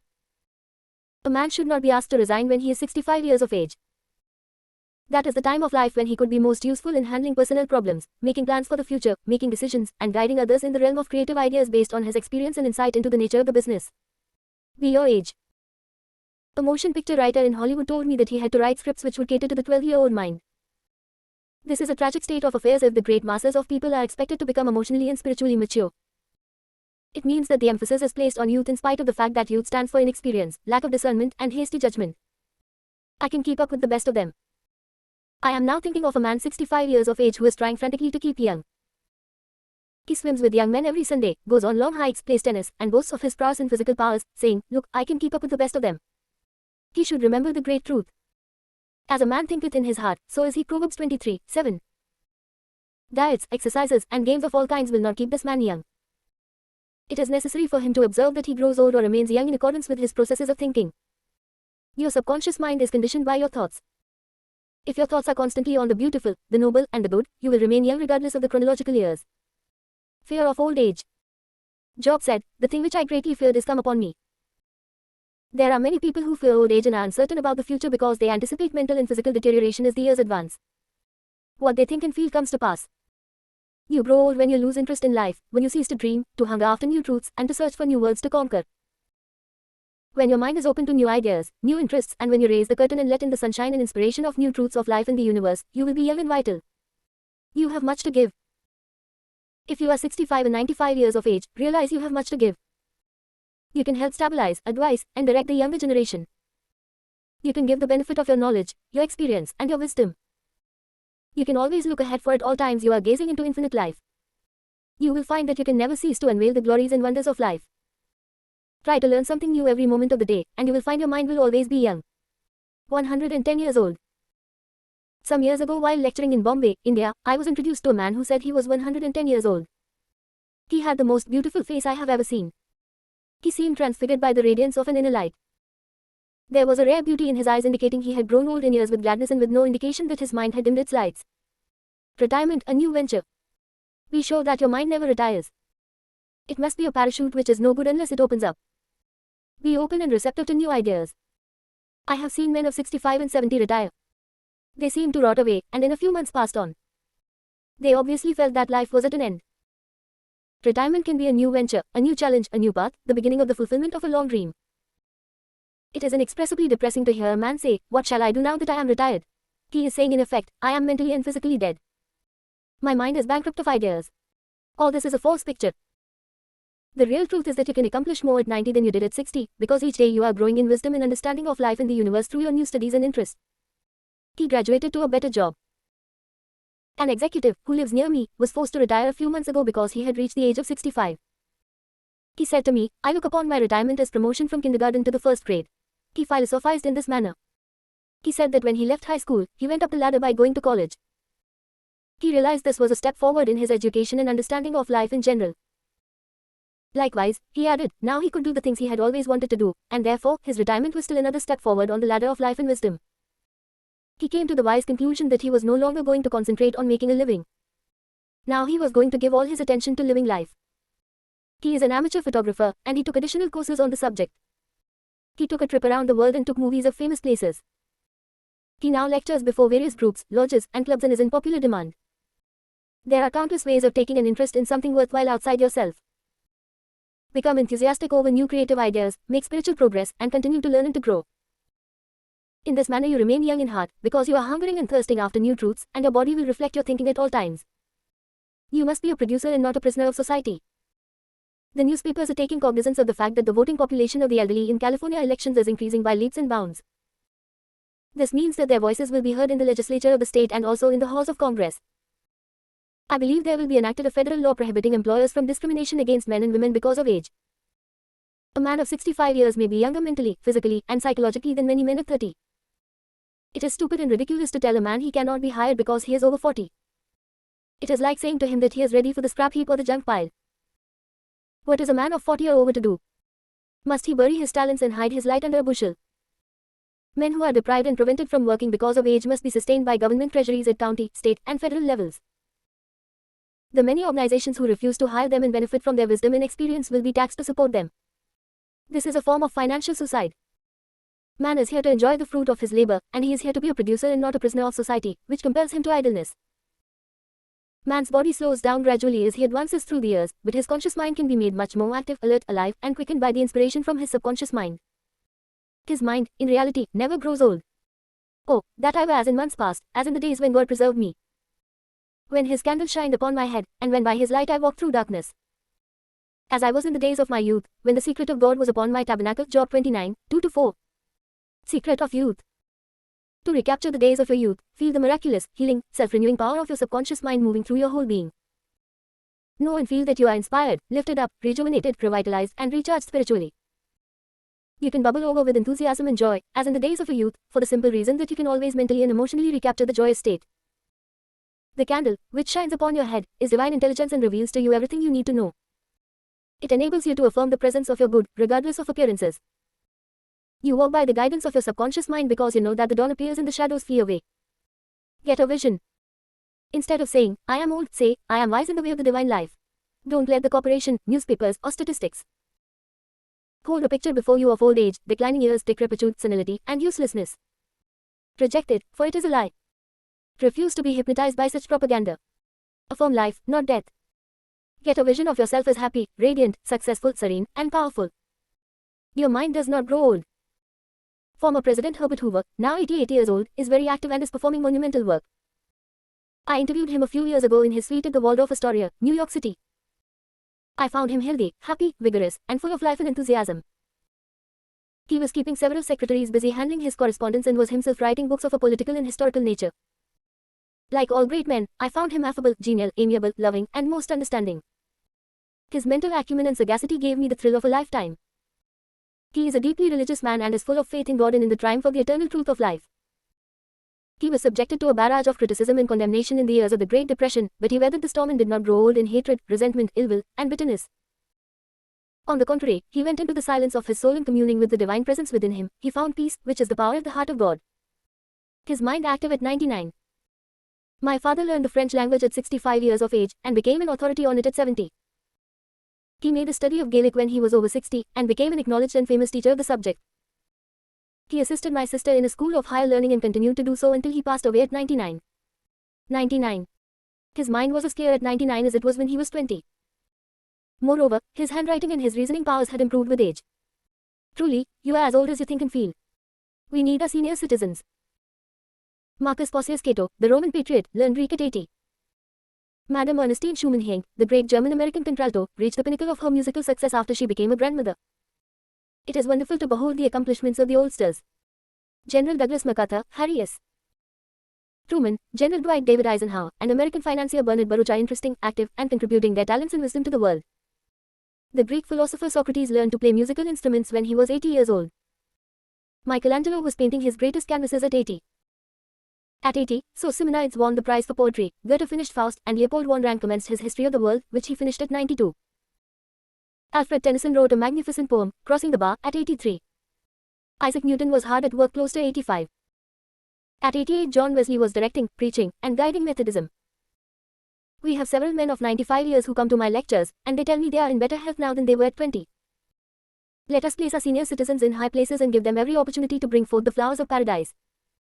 If you are retired, get interested in the laws of life and the wonders of your subconscious mind.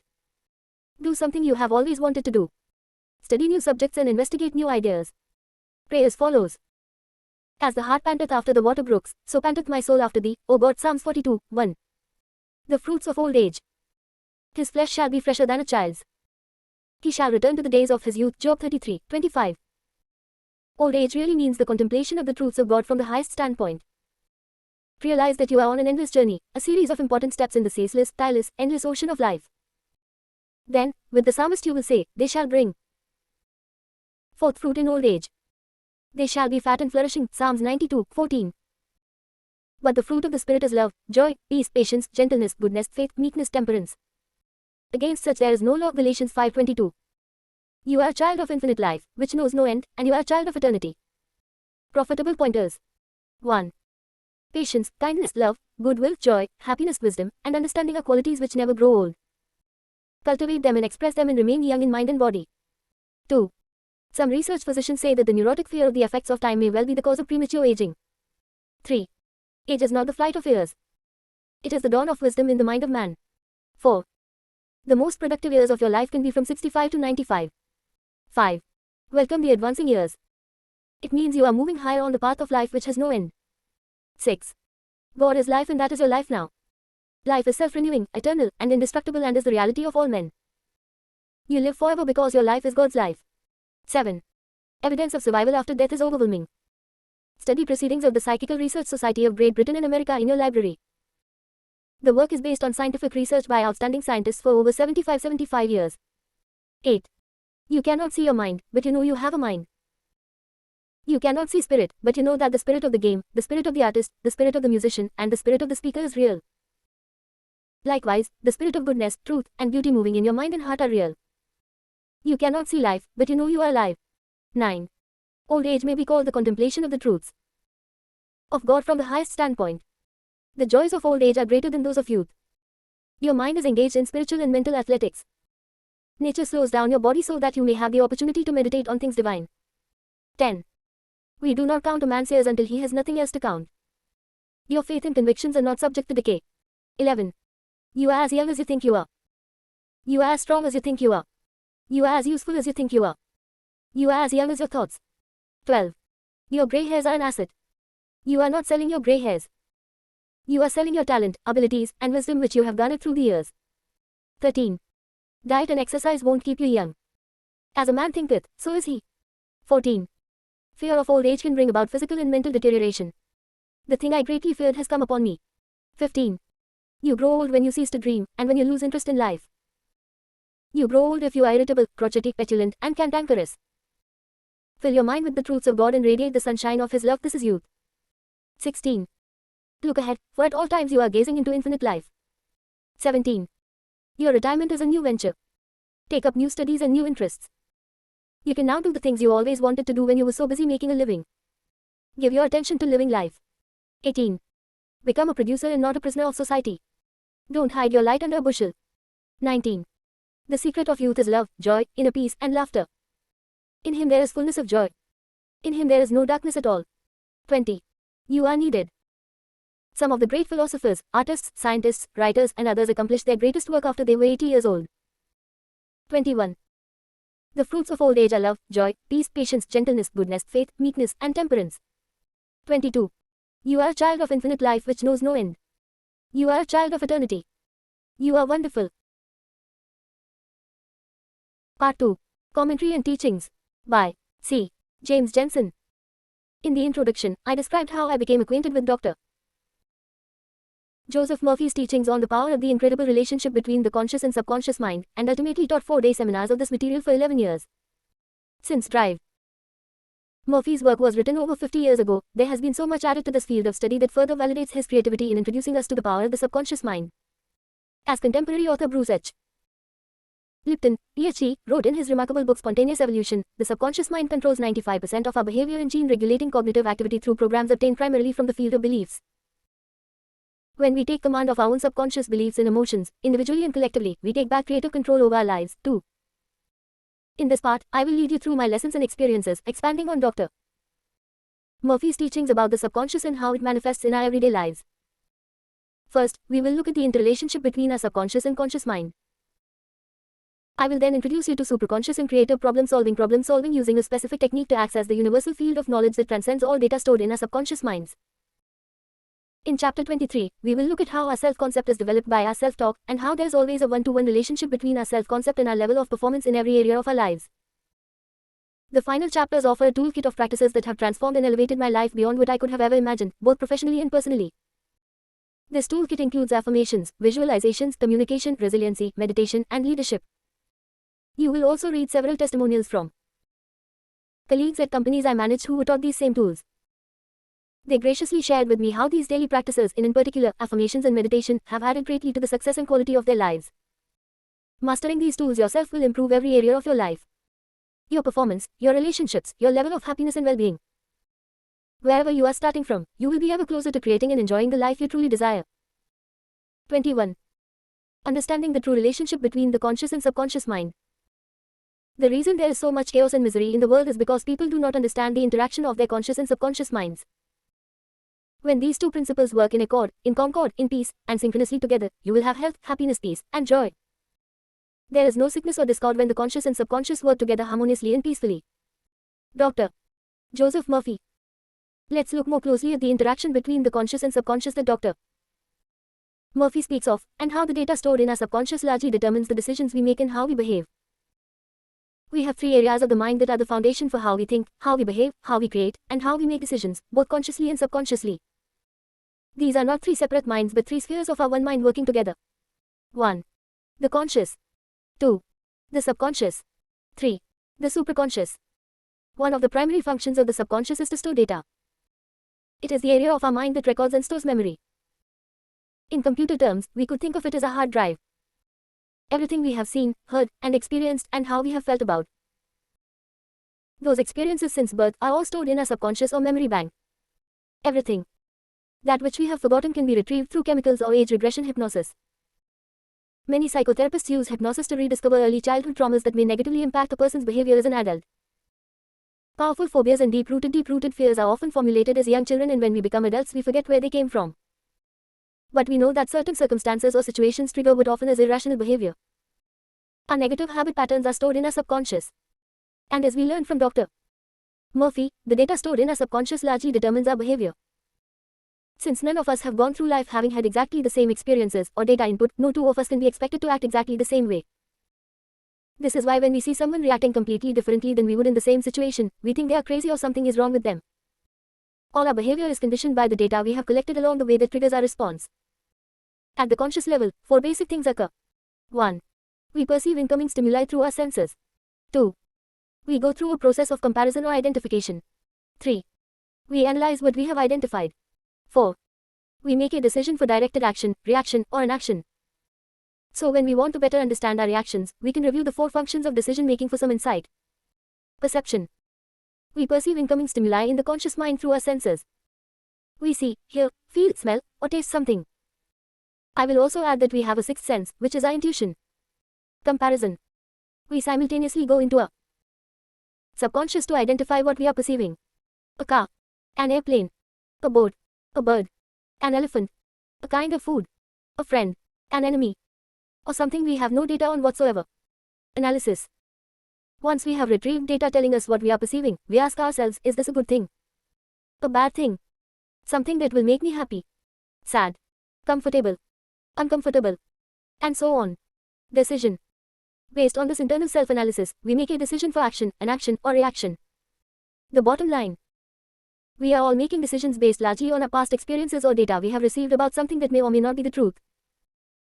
Our data also includes all beliefs, attitudes, and opinions we have formulated from birth right up to the present day, much of which may be completely out of date. Many of us become prisoners of our data. Our data, or subconscious, is like the software in a computer that literally runs us.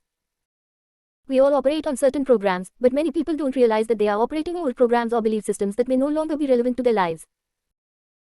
As Eric Hoffer, American author and recipient of the Presidential Medal of Freedom, so beautifully states, in a time of change, learners inherit the earth, while the learned find themselves beautifully equipped to deal with a world that no longer exists. 3. We all know people who allow very little gray in their lives. Almost everything is black or white. They have definite opinions about almost everything and very little interest in considering different viewpoints or new information that might change their old programs. The learners who inherit the earth view education as a continuous lifelong process. They are constantly seeking new data, challenging their own assumptions, and willing to be introspective in analyzing their subconscious data bank to determine what programs may need to be updated and what old data may be erroneous and leading to decisions that no longer serve them well. Their egos are in check and the truth is more important than being right. Let's examine how three different people may react differently to an identical situation, not based on the truth or reality of the situation, but rather based on their past experiences. Imagine I am giving a lecture on this subject and I ask for three volunteers to come onto the stage. Jessica, Sarah, and Alex volunteer, and I seat them at a round table. I tell them we are going to have a discussion about snakes. We are going to talk about the garter snake. I tell them how the garter snake does not have fangs and eats insects, not people, so there is no rational reason why one should fear a garter snake. Intellectually they all agree. I then say, good, as long as we now know there is absolutely no reason to fear a garter snake, let me introduce you to Larry, and I pull out a live garter snake and place him on the table. Before the snake even hits the table, Jessica is airborne, letting out a scream as she sprints off stage, down the aisle, and out the door never to be seen again. What just happened? Let's go through the four functions of decision making. 1. Perception. Jessica perceives through her senses, in this case her eyes, an image of something alive, long and slender, that moves in a zigzag pattern. 2. Comparison. Jessica's subconscious memory bank finds some data that quickly tells her this is a snake. 3. Analysis. While determining her reaction, it takes her only a nanosecond to bring up the subconscious recorded picture of that third-grade boy chasing her down the street with a garter snake.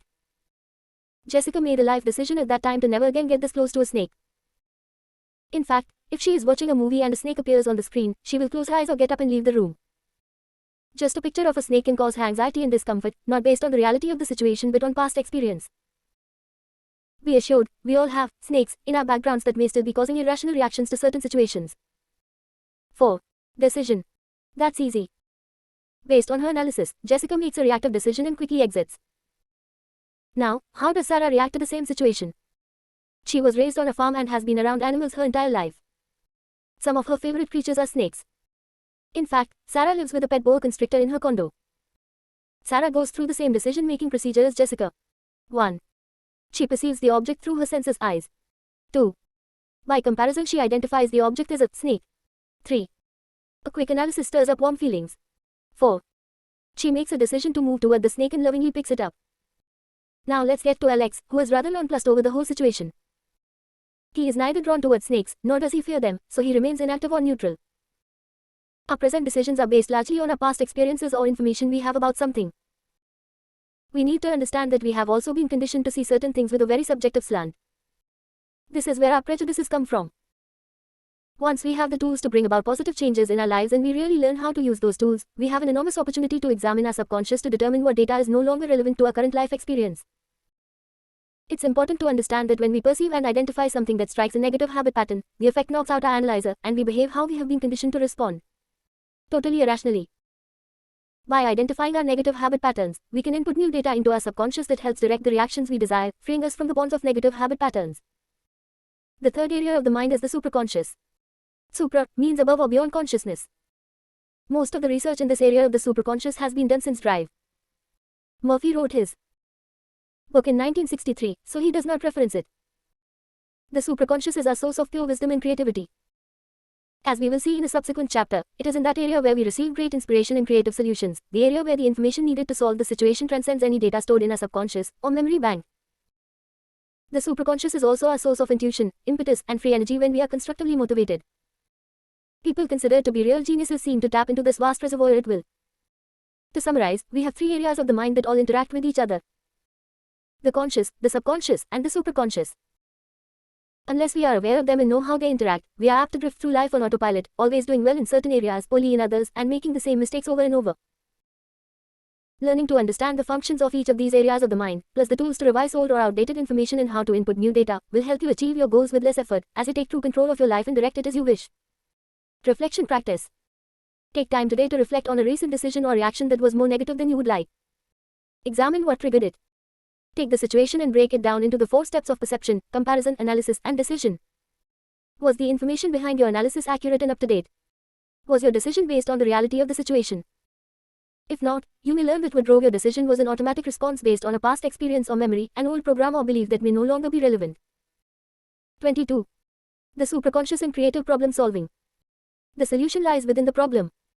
The answer is in every question. If you are presented with a difficult situation and you cannot see your way clear, the best procedure is to assume that infinite intelligence within your subconscious mind knows all and sees all, has the answer, and is revealing it to you now. Your new mental attitude that the creative intelligence is bringing about a happy solution will enable you to find the answer. Dr. Joseph Murphy. Although the concept of superconscious came after Drive, Murphy's book was published. It is such an important part of our overall well-being that it must be included in any discussion of creative problem solving. As I wrote in the previous chapter, the conscious area of the mind, the subconscious, and the superconscious are all spheres of our one mind, each with its own specific function. Let's now delve more deeply and provide you with a step-by-step procedure for engaging the transcendent and intuitive superconscious in creative problem solving. First, let's examine the functions and characteristics of the superconscious. The superconscious is the source of all pure creativity. As we learned, the conscious area of the mind cannot create. It extrapolates data already stored in the subconscious or accesses data and information from other sources, such as people, experts, books, computers, and so on. The conscious mind, through deductive reasoning, can solve problems when it accesses data that provides solutions to such problems. On the other hand, the superconscious has access to data not stored in the subconscious. It literally has access to universal knowledge, which leads to pure creativity beyond the normal reasoning of the conscious and subconscious. For example, artists who claim their creations, music, writing, and so forth come to or through them, not from them. The ideas comes through on the level the conscious mind is working on and desires. The superconscious is capable of goal-oriented motivation. There are two types of motivation. 1. Constructive motivation. This is when we are driven to achieve or attain something we really want to happen. 2. Restrictive motivation. This is doing something we have to do, which may often be the desire or need of someone else, such as our employer, parent, teacher, and so on. Our actions are not based on our desires. We do something because we have to. The superconscious provides free-flowing energy, but only when we are constructively motivated. We seldom get tired doing those things we are passionate about and love to do, while we are exhausted by doing things we have to do. To access this flow of energy, it is important that we align our goals with constructive motivation, and wherever possible reduce or eliminate our have to do's. Have to do's. Even changing our self-talk from I have to I choose to reduces or eliminates the energy drain of restrictive motivation.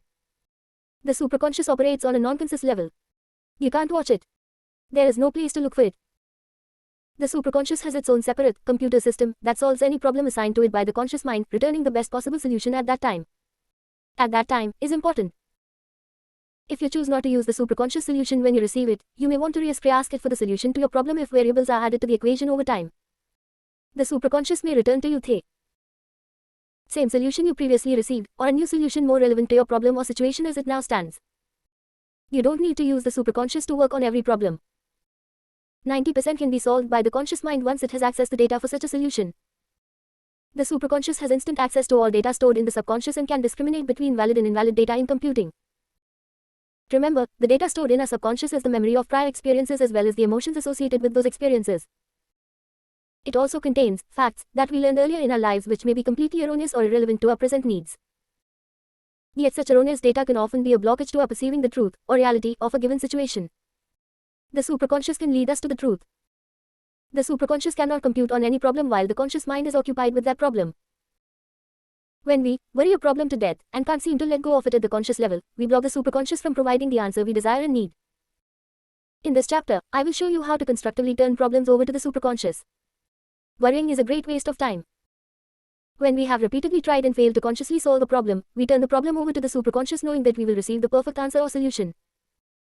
This allows us to become detached from the problem at the conscious level, allowing great solutions to come to us from the superconscious during moments of leisure and mental relaxation. The superconscious contains all monitor circuits. Let me give you a simple and practical example. Let's say you normally wake up every morning around 6 a.m. However, tomorrow morning you are going on vacation, and you have an early morning flight and need to wake up by 4 a.m. You set the alarm and may even ask your traveling partner if she wouldn't mind calling you as an added precaution.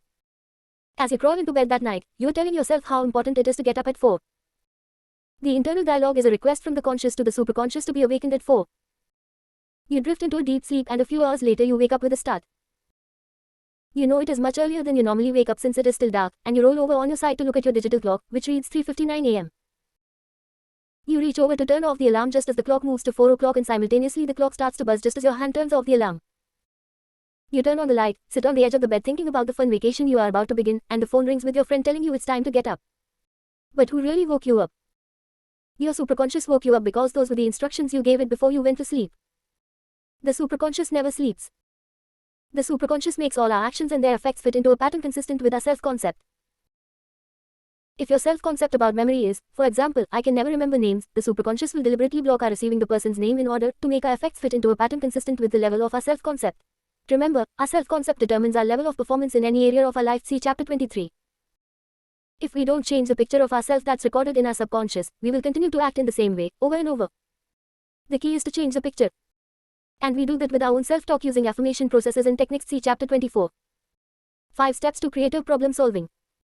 Here is how we engage the superconscious to help us solve problems, even when we seem to be at a dead end. 1. Define the problem. 2. Gather data. 3.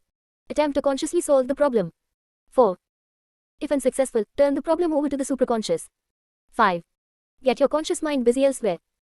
In Peter Drucker's wonderful book, The Effective Executive, he differentiates between efficiency and effectiveness. He writes, efficiency is the ability to do things right. Effectiveness is the ability to do the right things. He states if an executive has to make 100 decisions, there may only be 5 of those that have any material outcome on the business. 4. The point being, you don't need a supercomputer to count your change. Likewise, you don't need to engage the superconscious to work on every problem. You will be able to solve most of your problems consciously. Engage the superconscious only when the conscious approach fails. 1. Define the problem. Write the problem down. Make sure you clarify the problem and know exactly what needs resolution. 2. Gather data. This could be data from your own experience stored in your subconscious. You may engage a consultant or experts. Research written data from books, in reports online, and so forth. 3. Attempt to consciously solve the problem. Work on the problem at the conscious level. Is it a black and white problem with only one correct solution, or one with multiple possible solutions for you to prioritize? In this step, speed is of the essence. Most problems will be solved in these first 3 steps, at the conscious level. 4. If unable to solve the problem at the conscious level, turn the problem over to the superconscious. You have carefully followed the above 3 steps, clearly defined the problem, gathered information, and listed all the possible solutions you can think of, but nothing is working and find yourself repeating possible solutions. So turn it over to the superconscious by mentally defining the problem and asking your superconscious to take over and return the best possible solution by a specified time, if there is a due date. 5. Get your conscious mind busy elsewhere. Detach from the problem at the conscious level. Creativity is a product of leisure. Go play golf, literally or figuratively. Don't take the problem back at the conscious level to see what progress is being made. Once you have turned it over to the superconscious, have faith in its power. How to recognize a superconscious solution. No church bells will ring. There will be no visions of angels or colored smoke. But you will know it came to you from the superconscious because it will be a total solution. There will be no loose strings. You may feel a touch of chagrin, blinded by a flash of the obvious, while your own self-talk says, why didn't I think of that? Solutions will usually come to you when you are doing something passive. You might be driving, daydreaming, or having just awoken from a good night's sleep. I have personally attended meetings where everyone was depending on me for an answer to a problem. I would arrive at the meeting without the solution, but still trusting that when it was my turn to speak, the answer would appear. And as I opened my mouth and words emerged, the perfect solution appeared. Even knowing how this material works, I am as amazed as everyone else. It works almost every time. Where does the solution come from, you might ask? Carl Jung described the source of all knowledge as the collective unconscious, in which he theorizes that at some level of deeper consciousness we have potential contact with every person in the universe. This relates to theories of ESP, extrasensory perception, and mental telepathy. Just because we can't see something doesn't mean it doesn't exist. More advanced science reveals how we are able to tap into the quantum field of information. Ralph Waldo Emerson refers to this as the universal pool of all knowledge, which at some deeper level of consciousness we all have access to. Some may call it God or divine intervention, some might call it intuition or gut instinct. Regardless of one's beliefs, it all works the same way. The superconscious has incredible, life-changing power for many. Reflection practice. This week, if you experience a problem at work or at home, practice working through the first 3 steps. 1. Define the problem. 2. Gather data. 3.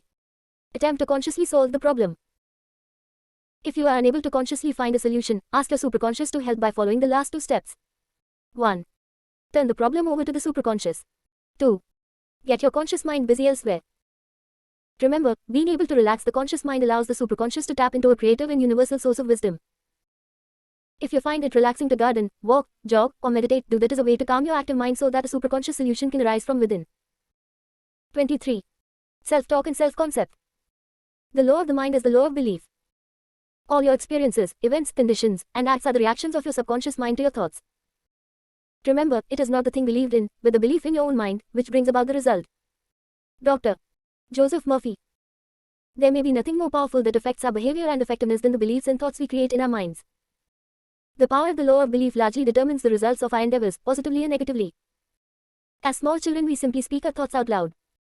I remember coming home from work one night and going up to my youngest son to see him before he went to bed. As I approached the door to his room, I heard a bunch of chatter and commotion. I assumed he had friends or siblings in his room with him. But when I got to the doorway, all I saw was BJ sitting on the floor with his back to me, playing with several of his stuffed animals. He was having a grand time, engaged in an enthusiastic and animated conversation. But the voice of each animal was that of my son. He was enjoying a real, to him, life experience with his animal friends. As adults, we often learn to keep these dialogues internal, though from time to time we may surprise ourselves by blurting thoughts out loud, even when we are alone. And we have all observed people, especially before cell phones, alone in their cars but apparently involved in expressive conversations with themselves. When we talk with others, we concurrently experience a streaming internal dialogue, interpreting what the other person is saying and prepare our response while still listening to the person doing the talking. The most powerful dialogues, however, are those we have with ourselves when we are alone. This is the dialogue, or self-talk, of judgments and assessments, where we praise ourselves for something we did well or beat ourselves up for something we did poorly. Remember, our conscious mind does all the self-talk, and it is important to become aware that it's also providing instructions to the subconscious, which in turn affects our actions, decisions, and beliefs, ultimately, our self-concept. As we become more knowing, more consciously aware that our present thoughts and self-talk determine our future, we can choose to more carefully monitor our minds to help us eliminate or change those thoughts that no longer serve us well. How we develop self-concept. We did not enter the world with a self-concept, nor did we have opinions or attitudes about anything. We may have inherited certain physical features, natural athleticism, a level of intelligence, but we did not inherit thoughts, opinions, or attitudes about anything, at least genetically. As small children, we are given an incredible amount of data by well-intentioned parents, siblings, teachers, coaches, and so on, about everything. You are bad if you do this. You are good if you do that. This is right, this is wrong. These people are good, those people are bad. And be careful of those people, they don't share our religious, political, national beliefs. By the time we are 6 years old, we have a pretty good opinion of how our world looks. We have opinions and attitudes about a lot of things, and we have an early developed self-concept. And although they were not in our genes at birth, we typically inherit the views of our parents by simply living in their environment. Let's say Logan does poorly on a math test. Maybe Logan was up late the night before watching television, didn't remember he had a math test the next day, didn't do his homework and, therefore, did poorly. The well-intentioned teacher mentions to Logan's mother that he is struggling in math, though not that Logan is poor at math. His mother tells Dad that Logan flunked the test. Dad gets mad and in frustration asks Logan why he is so lousy in math. Logan thinks of all the reasons why he must be lousy in math because Dad says he is. From this point forward, when asked by his friends or siblings, Logan says, "I'm lousy at math." As he repeats this to himself with his own self-talk, he begins to form his self-concept. How he views himself relative to math. His self-talk forms his self-concept. His self-concept determines his effectiveness level or performance. As he performs consistent with his self-concept, his self-talk repeats the performance. Gosh, I got another bad grade on my math test. I show I'm terrible at math, further solidifying Logan's self-concept that he is poor at math. The truth is that Logan has all the capacity and natural intelligence in the world to do well in math. He may need some extra tutoring and encouragement, but once Logan begins to develop a negative opinion or attitude about his math skills, he will creatively sabotage any opportunities to get better. His newly formed attitude will cause him to say, "Why should I do my math homework? I'm awful at it anyway." As small children, we are very impressionable. We tend to accept at face value the strong opinions given to us by our authority figures. After all, we live in a land of giants. And when Mom, Dad, Ms. or Mr. Math teacher, English teacher, or coach tells us firmly how we are good or bad at something, it strongly impacts our forming self-concepts. In some cases, one of these influences even piles on with a comment like, "You know, Logan, you're just like your brother." He was lousy at math also, exacerbating both Logan's negative self-concept and their own frustration. Pretty soon Logan is lying awake at night saying to himself, "I wish I wasn't so lousy at math, but I guess that's just the way I am." By the time we reach adulthood, we have pretty firm opinions about what we do well and do poorly, what we like and don't like, what kinds of people we prefer to be around and what kinds we try to avoid, and so on. We believe this is simply the way we are now. Always going to be. In essence, we become prisoners of our own data, because we erroneously accept it as fact. Since most of us have never been taught how to make constructive changes in our behavior, we proceed with life as if on autopilot. In my own life, understanding how the self-concept develops has made my wife and I better parents. We learn to catch our children doing things well, reinforcing behavior we were happy to see, rather than catching them doing things wrong. Scolding was no longer an option, but genuine praise was welcomed and appreciated. As Dr. Phil says, it takes 1,000 atta boys to erase one, you're an idiot. Quote. The self-esteem cycle. Our self-talk forms our self-concept. Our self-concept determines our effectiveness level. This loop of self-talk to self-concept to how effectively we perform shapes our self-esteem, which influences our self-talk, and it can be a vicious cycle for many people, keeping them trapped for the balance of their lives. Generally, our performance is consistent with our self-concept, and weak performance reinforces an already negative self-concept, ensuring we will continue to perform at the same level. What happens in those rare cases where a person performs substantially better or substantially worse than their self-concept? In the case of superior performance, instead of saying, wow, look what I did, I am really good at blank, they say, that never happens. I'm usually bad at that, increasing the probability that the next time their performance will match up their self-concept. Conversely, when the performance is lower than the self-concept, they will say something to themselves like, that was really terrible. I am much better than that, and visualize a level of performance more in line with our self-concept. We become creative in order to get back in alignment with our core self-concept, not just when our performance is worse than our subconscious picture of reality, but to restore order anytime our performance is different. Why is it we sabotage our success when we start performing better than our self-concept? Because our self-concept is the regulating factor that determines our performance level. It is how we view ourselves in any area of our lives. And when we change the picture, positive or negative, we change the result of our performance, positive or negative.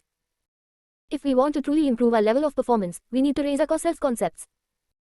We have all developed conditioned responses that inhibit our ability to become all that we truly are. Most of us have been trained to believe that if we work hard on our performance, we can allow ourselves to think better of ourselves once we've attained a certain level of performance. Fortunately, it doesn't work that way. Instruction, training, and practice all have their place, but self-concept drives how we perform. Thinking better of yourself improves your performance, not the other way around. By harnessing and expanding the power of our subconscious through conscious awareness and through the creative use of affirmations, we can break the chain of long-held beliefs, patterns, and self-concepts that no longer serve us well. We will learn how to do this in the next chapter.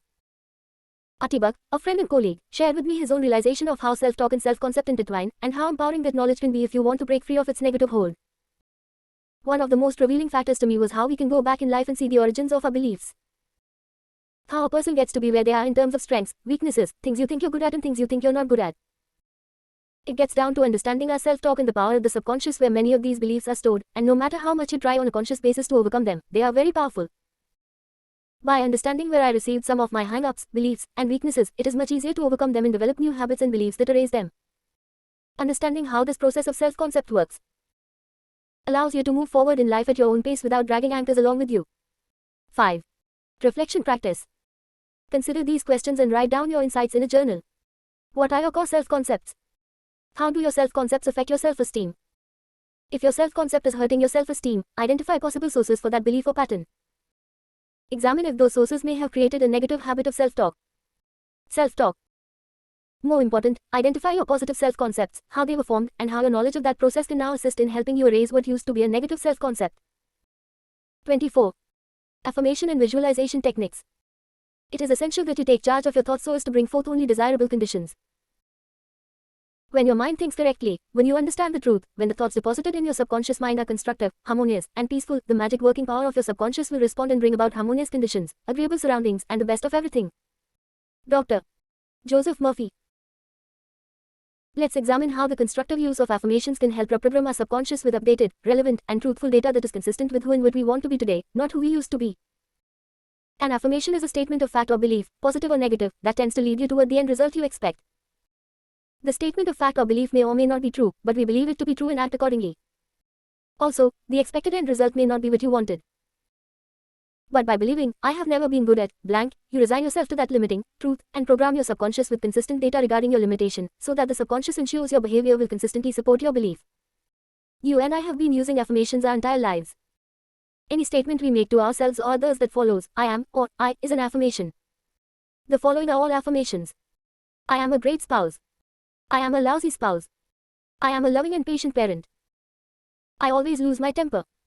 I am just not a good parent. I am efficient and well organized. I am sloppy and can never find a thing. I am a great public speaker. I always get nervous and screw up when I am in front of a group. We were not born well organized or poorly organized. We were not born with poor or great public speaking skills. Our attitudes, opinions, and self-concept about any of these things, positive or negative, were developed. We were given factual data at very young ages by authority figures, which we interpreted to be true but which may or may not have been. Over many years, attitudes, opinions, beliefs, and self-talk were ingrained into us until we believe what we believe, which now feel like an unalterable truth in our personal reality. In fact, the beliefs have become so true that in extreme cases we are willing to die for them. My first exposure to the formal teachings of affirmation techniques was when I attended the Omega seminar, taught by its founder, the late John Boyle. When I first started using affirmations, I was somewhat skeptical that by simply describing how I wanted to be or become, I could achieve such a change. Others attending Omega, who had been through the seminar previously and who had already been using affirmations for a period of time, raved about their successes. There seemed to be no limits to the areas of their lives that were affected positively through the deliberate use of affirmations. Relationships, parenting, health, business, and financial issues all seem to enjoy positive benefits and improvements in the lives of the people giving testimony to their own use of affirmations. I thought, if it can work for them, why couldn't it work for me? 50 years later, I am still using affirmations. This is not to suggest I have not experienced setbacks or failures along the way. I once heard, we teach that which we need to learn the most, and I certainly have lots of room for further growth and development, which I enthusiastically embrace. But the quality of my thinking has been positively affected, which has resulted in a greatly improved quality of how I have chosen to live my life.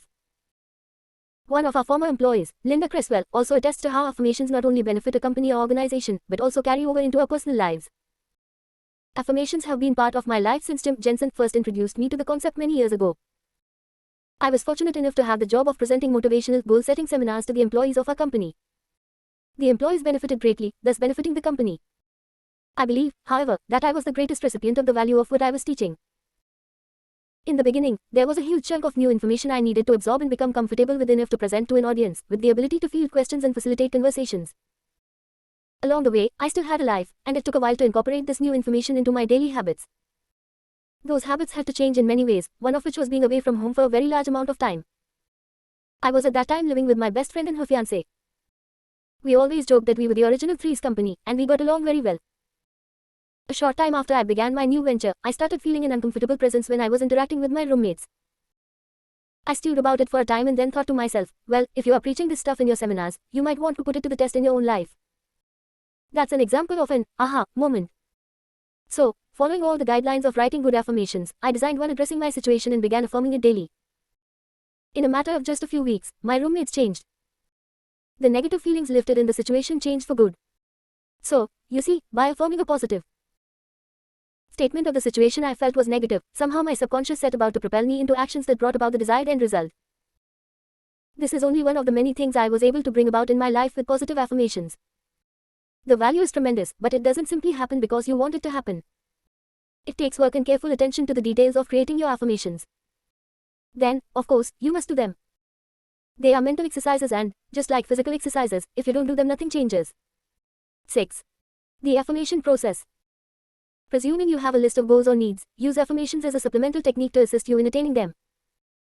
Through daily repetition, combined with visualization and strong emotional feelings, you condition or recondition your subconscious to help you achieve your goals.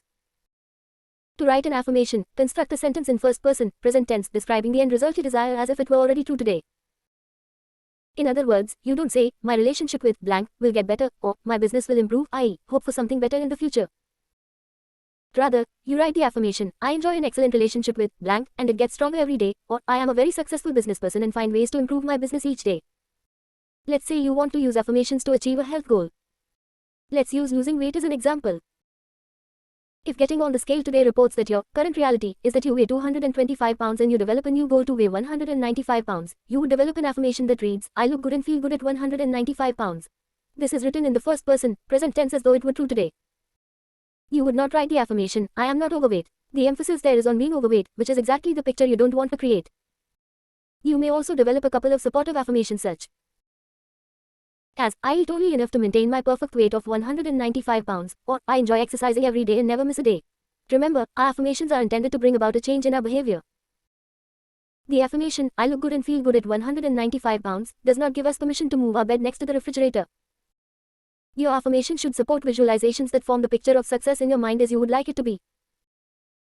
For example, when you say to yourself, I enjoy an excellent relationship with blank, you picture yourself and that person together in a setting where you are enjoying each other's company and truly having an excellent relationship. It can be a mental picture from a past experience you enjoyed together or an imaginary picture you simply create.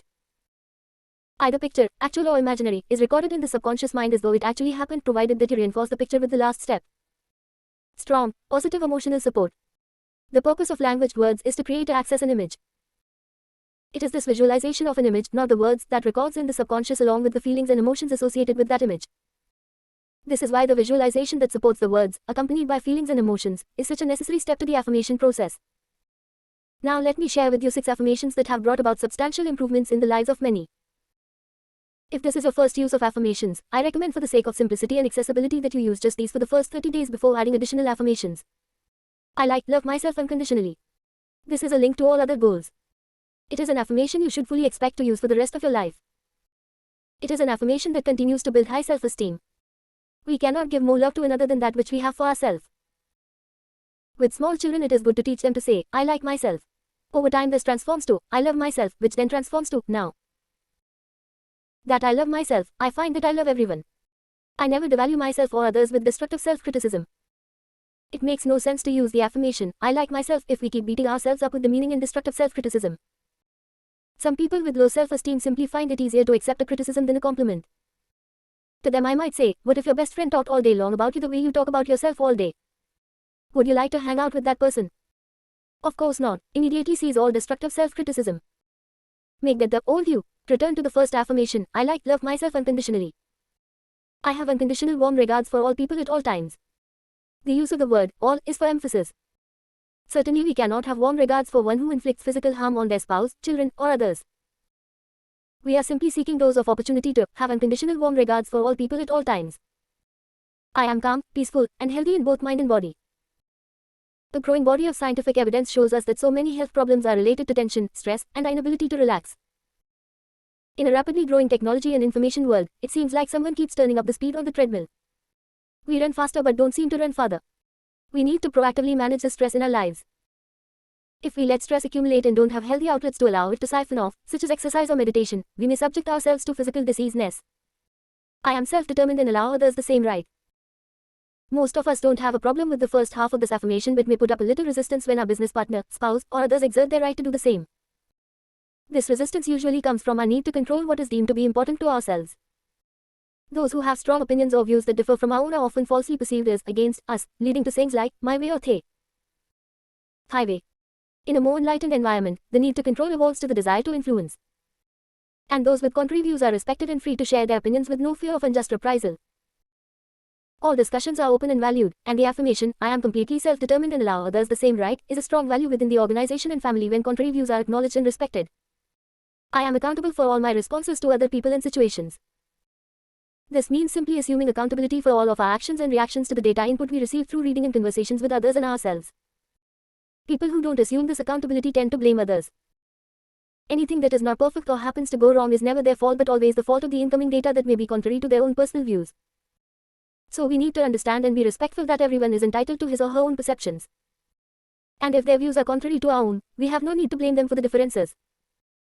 Begin using these 6 affirmations now, and only these affirmations, for the next 30 days. You may find people start saying positive, constructive things to you, like, what have you been doing? You're different. The hidden power within directed visualization. Highly effective people have a very clear picture of what they want and where they're going. Their pictures are laser sharp. If it's a better home, they have a clear image of what that home looks like. The number of bedrooms and stories, pool, choice of neighborhoods, price range, and so on. Those who often fall short of their goals lack the intensity of a clearly defined picture. The affirmation, I want a better home, unsupported by the clarity of what that home looks like, dissipates the energy required to bring the goal to fruition. We all know that when we take a magnifying glass on a hot summer day and hold it steady over a piece of paper, it will erupt in flames. Think about this. The source of the energy, the sun, is constant. But the magnifying glass, when properly focused, harnesses that energy and magnifies its power manifold. The same thing happens when we are crystal clear on what we want and continue to relentlessly hold the thought picture and the emotional intensity associated with that picture. We then both harness and magnify the power of the subconscious to manifest this picture and bring it into reality in our lives. Now let me share with you an actual life experience that further documents the power of directed visualization. While flying home to Portland, Oregon, from Los Angeles, I read The Inner Game of Tennis by W. Timothy Galway. I was so impressed with Tim's writing that upon my arrival home, I picked up the telephone and began calling names or institutions mentioned in his book in an attempt to locate Tim. After probably 10 phone calls, I finally reached him at his home in Malibu, California. My first words were, Tim, you don't know me, but I know you because I just read your book. I would like to invite you to come to Portland as my guest and for a fee to speak with our employees. And he did. Tim came up to Portland to talk with our company's management team as well as the Oregon chapter of the Young Presidents Organization, and as a result of that encounter, we developed a friendship and association. To this day I consider him one of the greatest mentors teachers in my life. He really taught me the inner game of performance in any area of my life, by which he simply used tennis as a metaphor. Tim invited my wife, Jerry, and me to join him and a group at Copper Mountain, Colorado. With co-author Bob Kriegel, the Copper Mountain ski experience was to become the basis for Tim's next book, Inner Skiing. My wife and I have both been skiing since early childhood. I was on a high school ski team and raced competitively in pro-amateur events until age 50.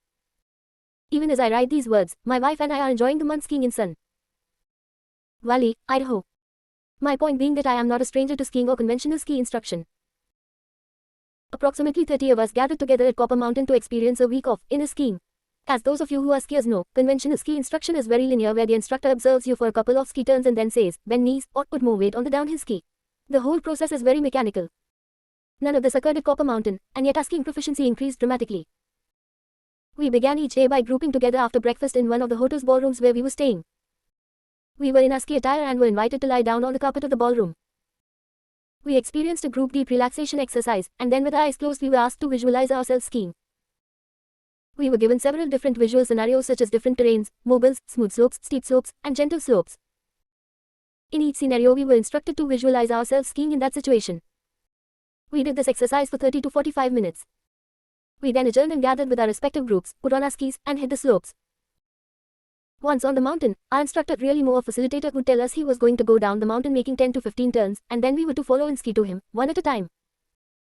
As each of us arrived, he only asked one question: how was that compared to your visualization this morning? The skier would respond, I think I was bent over too far at the waist, or I was using too much upper body movement, and so on. The instructor would simply say, good, just become more aware of your picture this morning. There was no agreeing or disagreeing with our own assessment.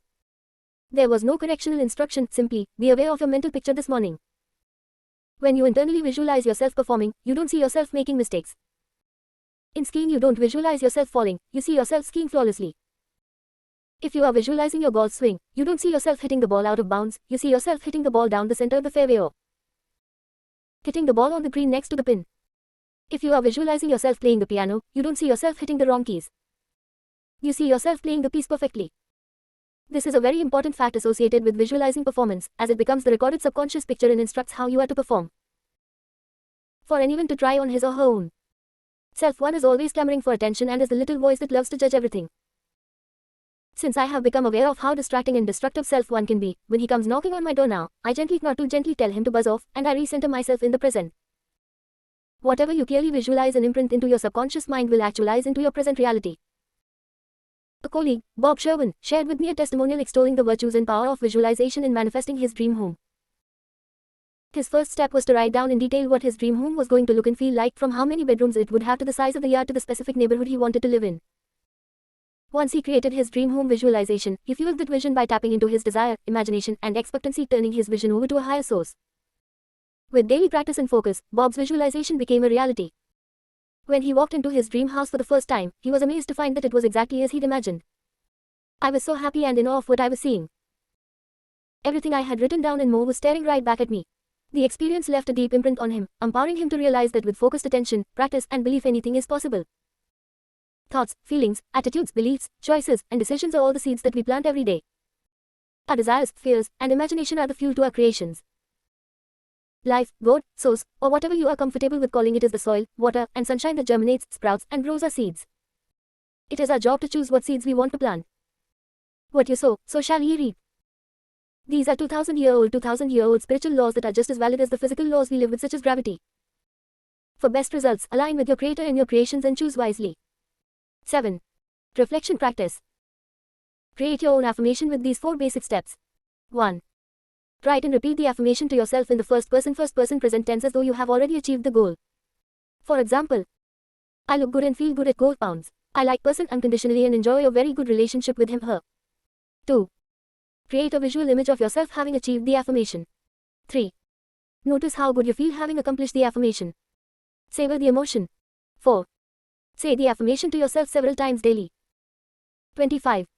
The power within communication. Begin now to sow thoughts of peace, happiness, right action, goodwill, and prosperity. Think quietly and with interest on these qualities and accept them fully in your conscious, reasoning mind. Dr. Joseph Murphy. We have all had the experience of being in an audience listening to someone and thinking, wow, this presentation components used by the presenter. What, then, is the power? Those who have mastered the art of communication know either intuitively or intellectually that the power lies within their ability to imprint energy within the minds, hearts, and souls of their audience. For many years, I knew I had this power to communicate effectively, but I didn't know what the power was. After the previous day, my comment on how much more they got from the speech the second day. Ironically, the content was identical. What they noticed was a difference in my energy imprint between the 2 days, or in theirs. Content, and assume the second half energy will be what it will be. Deliberate preparation of your energy field is the equally, if not more, important discipline. Combined, this is what creates the power within communication. The gift: in group settings, I pay more attention to those talking less than those dominating the conversation. I am drawn toward the quiet ones. Many years of observation and having graduated from the school of telesellers have taught me to listen most to the quiet ones. How well they talk, but rather how well they listen. Although the preceding parable is about the world of sales, its principles are just as applicable in other positions of leadership, parenting, relationships, coaching, and so on. The noise that drones out of the mouth of another often has little or nothing to do with what the talker is really feeling or trying to convey. There are so many other ways to hear what a person is thinking or feeling than just relying on what they say, for example, trusting your feelings, instincts, and observations. Reflection practice. Remember, to master the art of communication is to know that the power lies within your ability to imprint energy within the minds, hearts, and souls of your audience. Make it a point to mindfully practice this technique, especially if you have an important presentation or meeting, by speaking and listening with your full presence and attention, with honesty and empathy. After your presentation or conversation, take time to reflect and note what the experience was like and how you can improve the next time. As with all things, practice is mastery. 26. Resiliency. Bouncing back from setbacks. When fear knocks at the door of your mind, or when worry, anxiety, and doubt cross your mind, behold your vision, your goal. Think of the infinite power within your subconscious mind, which you can generate by your thinking and imagining, and this will give you confidence, power, and courage. Keep on, persevere, until the day breaks and the shadows flee away. Dr. Joseph Murphy. We all experience setbacks. Whether in business, relationships, health, or finances, life will continue to provide us with challenges. However, it is often not the setback that immobilizes us but our own inability to deal with it. For our intentions, Merriam-Webster defines resilience as an ability to recover from or adjust easily to misfortune or change. High-performance people tend to also be highly resilient. When they get knocked down, they bounce back rapidly. In this chapter, we will learn and discuss what gets in the way of most people bouncing back quickly from setbacks, such as reluctance to let go of the past and forgive, distorted perception of the truth, and their inability or resistance to dissolve anger. The information in this chapter is not intended to prevent future setbacks, which are simply part of the human condition, but rather enable you to handle them differently than you may have in the past. My goal is to provide you with tools and techniques that may increase your resiliency and more efficiently deal with future setbacks as you experience them. As stated, one key factor affecting resilience is reluctance to let go of the past. The only time there is now. There is no past, there is no future, and there never will be. And the only time we can be happy is now. Can you be happy yesterday? Go ahead, I'll wait. No, you can only be happy or unhappy now. You might be reflecting on something you did yesterday, but that happiness or lack of it you feel is now. Can you be happy tomorrow? No, you can't be happy tomorrow. Again, you can be happy now thinking about something you plan to do tomorrow, but again, that happiness is right now. Since the only time we can be happy is now, how much of our knownness is being cheated of experiencing happiness by thoughts lamenting an unhappy experience yesterday? Or worrying now about something that may or may not happen in the future. That's why I love the acronym for FEAR. False expectations appearing real. So, if we truly desire to be happy and we understand the only time we can be happy is now, then we need to develop the discipline to let go of the past. Mistakes are part of the human condition. Often one of the funniest parts of a movie is at the end where they show the outtakes that occurred in the production of the film. And often those who laugh the hardest at their mistakes are the actors themselves. A question to ask yourself. What percentage of my now time is spent dwelling on events of the past or worrying about things that may or may not happen in the future? Unhappy people are truly only present a small percentage of their time. For example, let's say 20% of their knownness time is being happy, but 40% of their knownness is being sad, because they're holding on to the previous nows, the past that they lament, and the other 40% of their knownness is spent experiencing feelings of dread, worrying about the possible outcomes of some future nows. Resilient and happy people live in the present and don't waste their precious knownness dwelling on the past or worrying about the future. They are individuals we might describe as having a positive attitude about life. Yes, they are human, and may still have moments where they reflect on a poor choice made in the past or feel anxiety over an upcoming event, but those feelings don't dominate their waking time. I was blessed early in my adult life to have Howard Behar as a partner and senior executive in 2 companies that I served as president. Later, Howard joined Starbucks, and when he retired, he was president of Starbucks International. In the two companies where we worked together, we had optional human development programs where employees could learn affirmation techniques and meditation practices. Recently, as I was talking with Howard about his use of affirmations, he shared that at an early age affirmations helped him stay resilient and deal with personal setbacks. The following is what he said. When I was in my 20s and 30s, I was constantly dissatisfied with where I was in life. I suffered a lot of depression and anxiety. I started affirming daily, I am enough, I have enough, I do enough. It took a while, but within a 5-year period I was more satisfied with where I was in life. That affirmation allowed me to take a lot of pressure off myself and accomplish a lot more. The depression and anxiety disappeared, and I was a lot happier. The most difficult thing I had to learn was to love myself. I would beat myself up if I made a mistake or didn't do the right thing for myself or someone else. I started affirming, I love myself unconditionally. I kept that affirmation in my bathroom, ensuring I would be reminded more than once to affirm my love and acceptance of myself. I thought if I could love myself in the bathroom, I could love myself anywhere. And I do. 8. Reflection practice. Like Howard, when faced with a setback, I have also found affirmations are a helpful practice that can turn around my attitude and circumstances for the better. The practice will definitely help us react to setbacks with resilience and courage. For example, this is my personal affirmation. I treat all setbacks as temporary. I am resilient and bounce back quickly from setbacks or misfortune. To create your own affirmation for a setback, take a look at chapter 24. Focusing attention on the present is another helpful practice. Ask yourself, am I replaying a past setback over and over again? If so, use the time to constructively reflect on how you want to do things differently the next time. What is the positive learning experience I can glean from this setback? Afterward, guide yourself back to the present by sitting quietly, bringing your attention back to the now with gentle, deep breaths. From me to we. Principles of enlightened leadership. A successful person loves his work and expresses himself fully. Success is contingent upon a higher ideal than the mere accumulation of riches. The man of success is the man who possesses great psychological and spiritual understanding. Many of the great industrialists today depend upon the correct use of the subconscious minds for their success. Dr. Joseph Murphy. Have you ever wondered how some people seem to like almost everyone while others are often grouchy and constantly critical of every little thing? In the world of business, much has been written about corporate cultures and the impact they can have, positive or negative, on a company's success. I have been blessed to have been part of the management of companies where the leadership was trained to catch an employee doing something right rather than wrong and reinforce behavior with praise and positive reinforcement. These are great companies to work with, where management constantly acknowledges the members in their work unit for all their positive, successful results. I find joy, happiness, and success in supporting a corporate culture based in abundance consciousness rather than scarcity consciousness. I once said to my personal attorney of more than 40 years, Jerry, I am simply the kind of person who always sees the glass as half full. He laughed and replied, Jensen, you don't see the glass as half full, you see it is overflowing. This is how I have chosen to live my life. Here's how to distinguish between these two opposing management environments.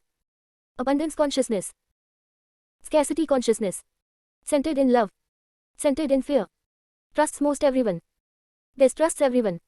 It's all about the team. It's all about me. Great place to work. Just a job.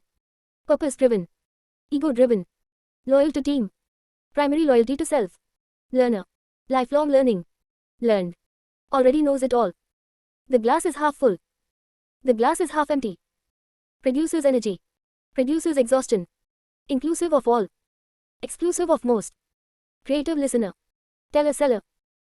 It doesn't mean that management and employees in abundance consciousness environments don't make mistakes or that they don't sometimes need constructive criticism. As any people doing things wrong, almost taking pleasure in reprimanding employees and putting transgressors in their place. Managers with such attitudes usually have a low self-concept, and their modus operandi is to try to make themselves look important by putting others down. Tony really gets it. I highly recommend his book. These kinds of new age management styles and corporate cultures were not a subject of much discussion within companies 50 years ago. Most management was traditional, top-down, with little interest or patience in hearing ideas or receiving input from the workforce. When our soldiers returned home, there was a great migration of families moving from the farmlands to the big cities. It was easy for these young men to slide into companies and corporations that had similar management structures. Even language learned in the military became common within the workplace. We are under the gun to get this done. We are on the firing line to achieve our quota. Make sure you're well armed when you attend that meeting. We need to attack our competition with full force. They are the enemy. This is not the time to retreat. You're fired. The primary motivation for people to become leaders in the old management paradigm was to have personal power, to control others, and to be served by the workforce. In the strictly top-down environment, titles were very important and you never dared question a person of higher authority. Jensen, you don't talk to vice presidents that way. It was not uncommon for bosses to strut their power by loudly dressing down and underling in front of fellow workers. Leaders who truly recognize the ingenuity of the human spirit in all people, and leaders whose self-concepts were well intact and who appreciated and valued creative ideas and solutions from anywhere within the organization. They created environments that fostered openness and developed reward and recognition systems for such valued contributions. Enlightened leaders perceive themselves as teachers and mentors. Instead of seeking personal power, they recognize the value of empowering others. Rather than controlling their employees, they are inspired to influence them. They realize when you control someone, you no longer influence them. As a parent, for example, would you rather control your children or influence them? I hope the answer is obvious. Lastly, an enlightened leader is not into being served by others but rather being of service to his or her fellow workers. Which work environment would you choose to work in? Reflection practice. List the attributes of the leader you admire and want to emulate. Consider how you can show up as that kind of leader in your life, whether in the home, workplace, or community. Take this week to start practicing one of the traits you listed. For example, I admire the skill of listening, so as a parent and grandparent, I practice deep listening in my relationships by showing up for my family, fully present and without judgment. Conclusion. Expanding on enlightenment. In the pursuit of knowledge, something is added every day. In the pursuit of enlightenment, something is dropped every day. Lao Tzu. So, what have we learned? We should have an understanding of the three areas of the mind: conscious, subconscious, and supraconscious, and how they interact with each other. Remember, the subconscious is our hard drive, where we store learning and other experiences, and the feelings we associate with them. It is constantly at work, carrying out the instructions given to it by the conscious mind, for better or for worse. It is non-judgmental and proceeds to help facilitate the wishes and commands from the conscious mind. It also monitors and manages our bodily functions. The conscious mind determines what is good or bad, right or wrong. Not always the truth, but rather its perception of the truth based on prior data and experiences stored in the subconscious. It directs us to move toward comforting, good-feeling events and situations and to avoid uncomfortable, painful situations, that is, moving toward pleasure and away from discomfort. The supraconscious is a higher source of all pure creativity and provides the conscious mind access to all data or information not stored in our subconscious memory bank. It also provides generous, free-flowing energy when we are constructively motivated. It is important to understand that consciousness creates matter and form. Matter does not create consciousness. This book in print, as an ebook, or however you are reading these pages, was created by conscious thought, just as with the words written. The chair you are sitting in or the bed you are lying on was created through consciousness. Look around the room you are in right now and realize that everything you see was created through conscious intent. Tim implied that real growth occurs when we begin to unlearn and take away those things that are interfering with our ability to express that which in truth we already are. I took Tim to mean we should eliminate beliefs, attitudes, and outdated ways of viewing the world that simply no longer serve us. Really are terrific just the way you are. Accept your magnificence. Visualize yourself as a tugboat plowing through the water with great effort, towing a barge full of garbage. Think of the barge as your excess baggage. Think of the barge housing all the garbage you have collected along the way that is no longer relevant to how you choose to live your life today. In our homes we throw out the garbage daily. Why not do the same thing with your own mind? And now you know how. Cut the line towing the garbage so your tugboat can now joyfully cruise through the waters of life, relieved of the burden of towing unnecessary weight. Much love to you all, and to the better world we all have the capacity to co-create as our own legacy and gift to our children's and grandchildren's generations. The artist does not identify with the colors he uses. He knows he chooses them, and applies them with a brush. So you paint your reality with your ideas in the same manner. You are not your ideas, nor even your thoughts. You are the self who experiences them. If a painter finds his hand stained with pigment at the end of a day, he can wash the stain off easily, knowing its nature. If you think that limiting thoughts are a portion of you, permanently attached therefore, you will not think of washing them off. John A. Roberts, The Nature of Personal Reality. Thank you all so much. About the author. C. James Jim Jensen began his career as one of the top salespeople for the publishing company Encyclopedia Britannica. At the age of 27, he became Senior Vice President in charge of worldwide sales. He went on to become President and CEO of 2 additional companies. Today Jim provides executive coaching and advisory services to emerging growth and mid-sized companies. He is an active member of the World Precedence Organization, serves as a life director for the Institute of Noetic Sciences, and is a member of the board of directors as well as chairman of the executive committee of the board of Aspen Group, Inc. Jim and his wife, Jerry, live in Seattle.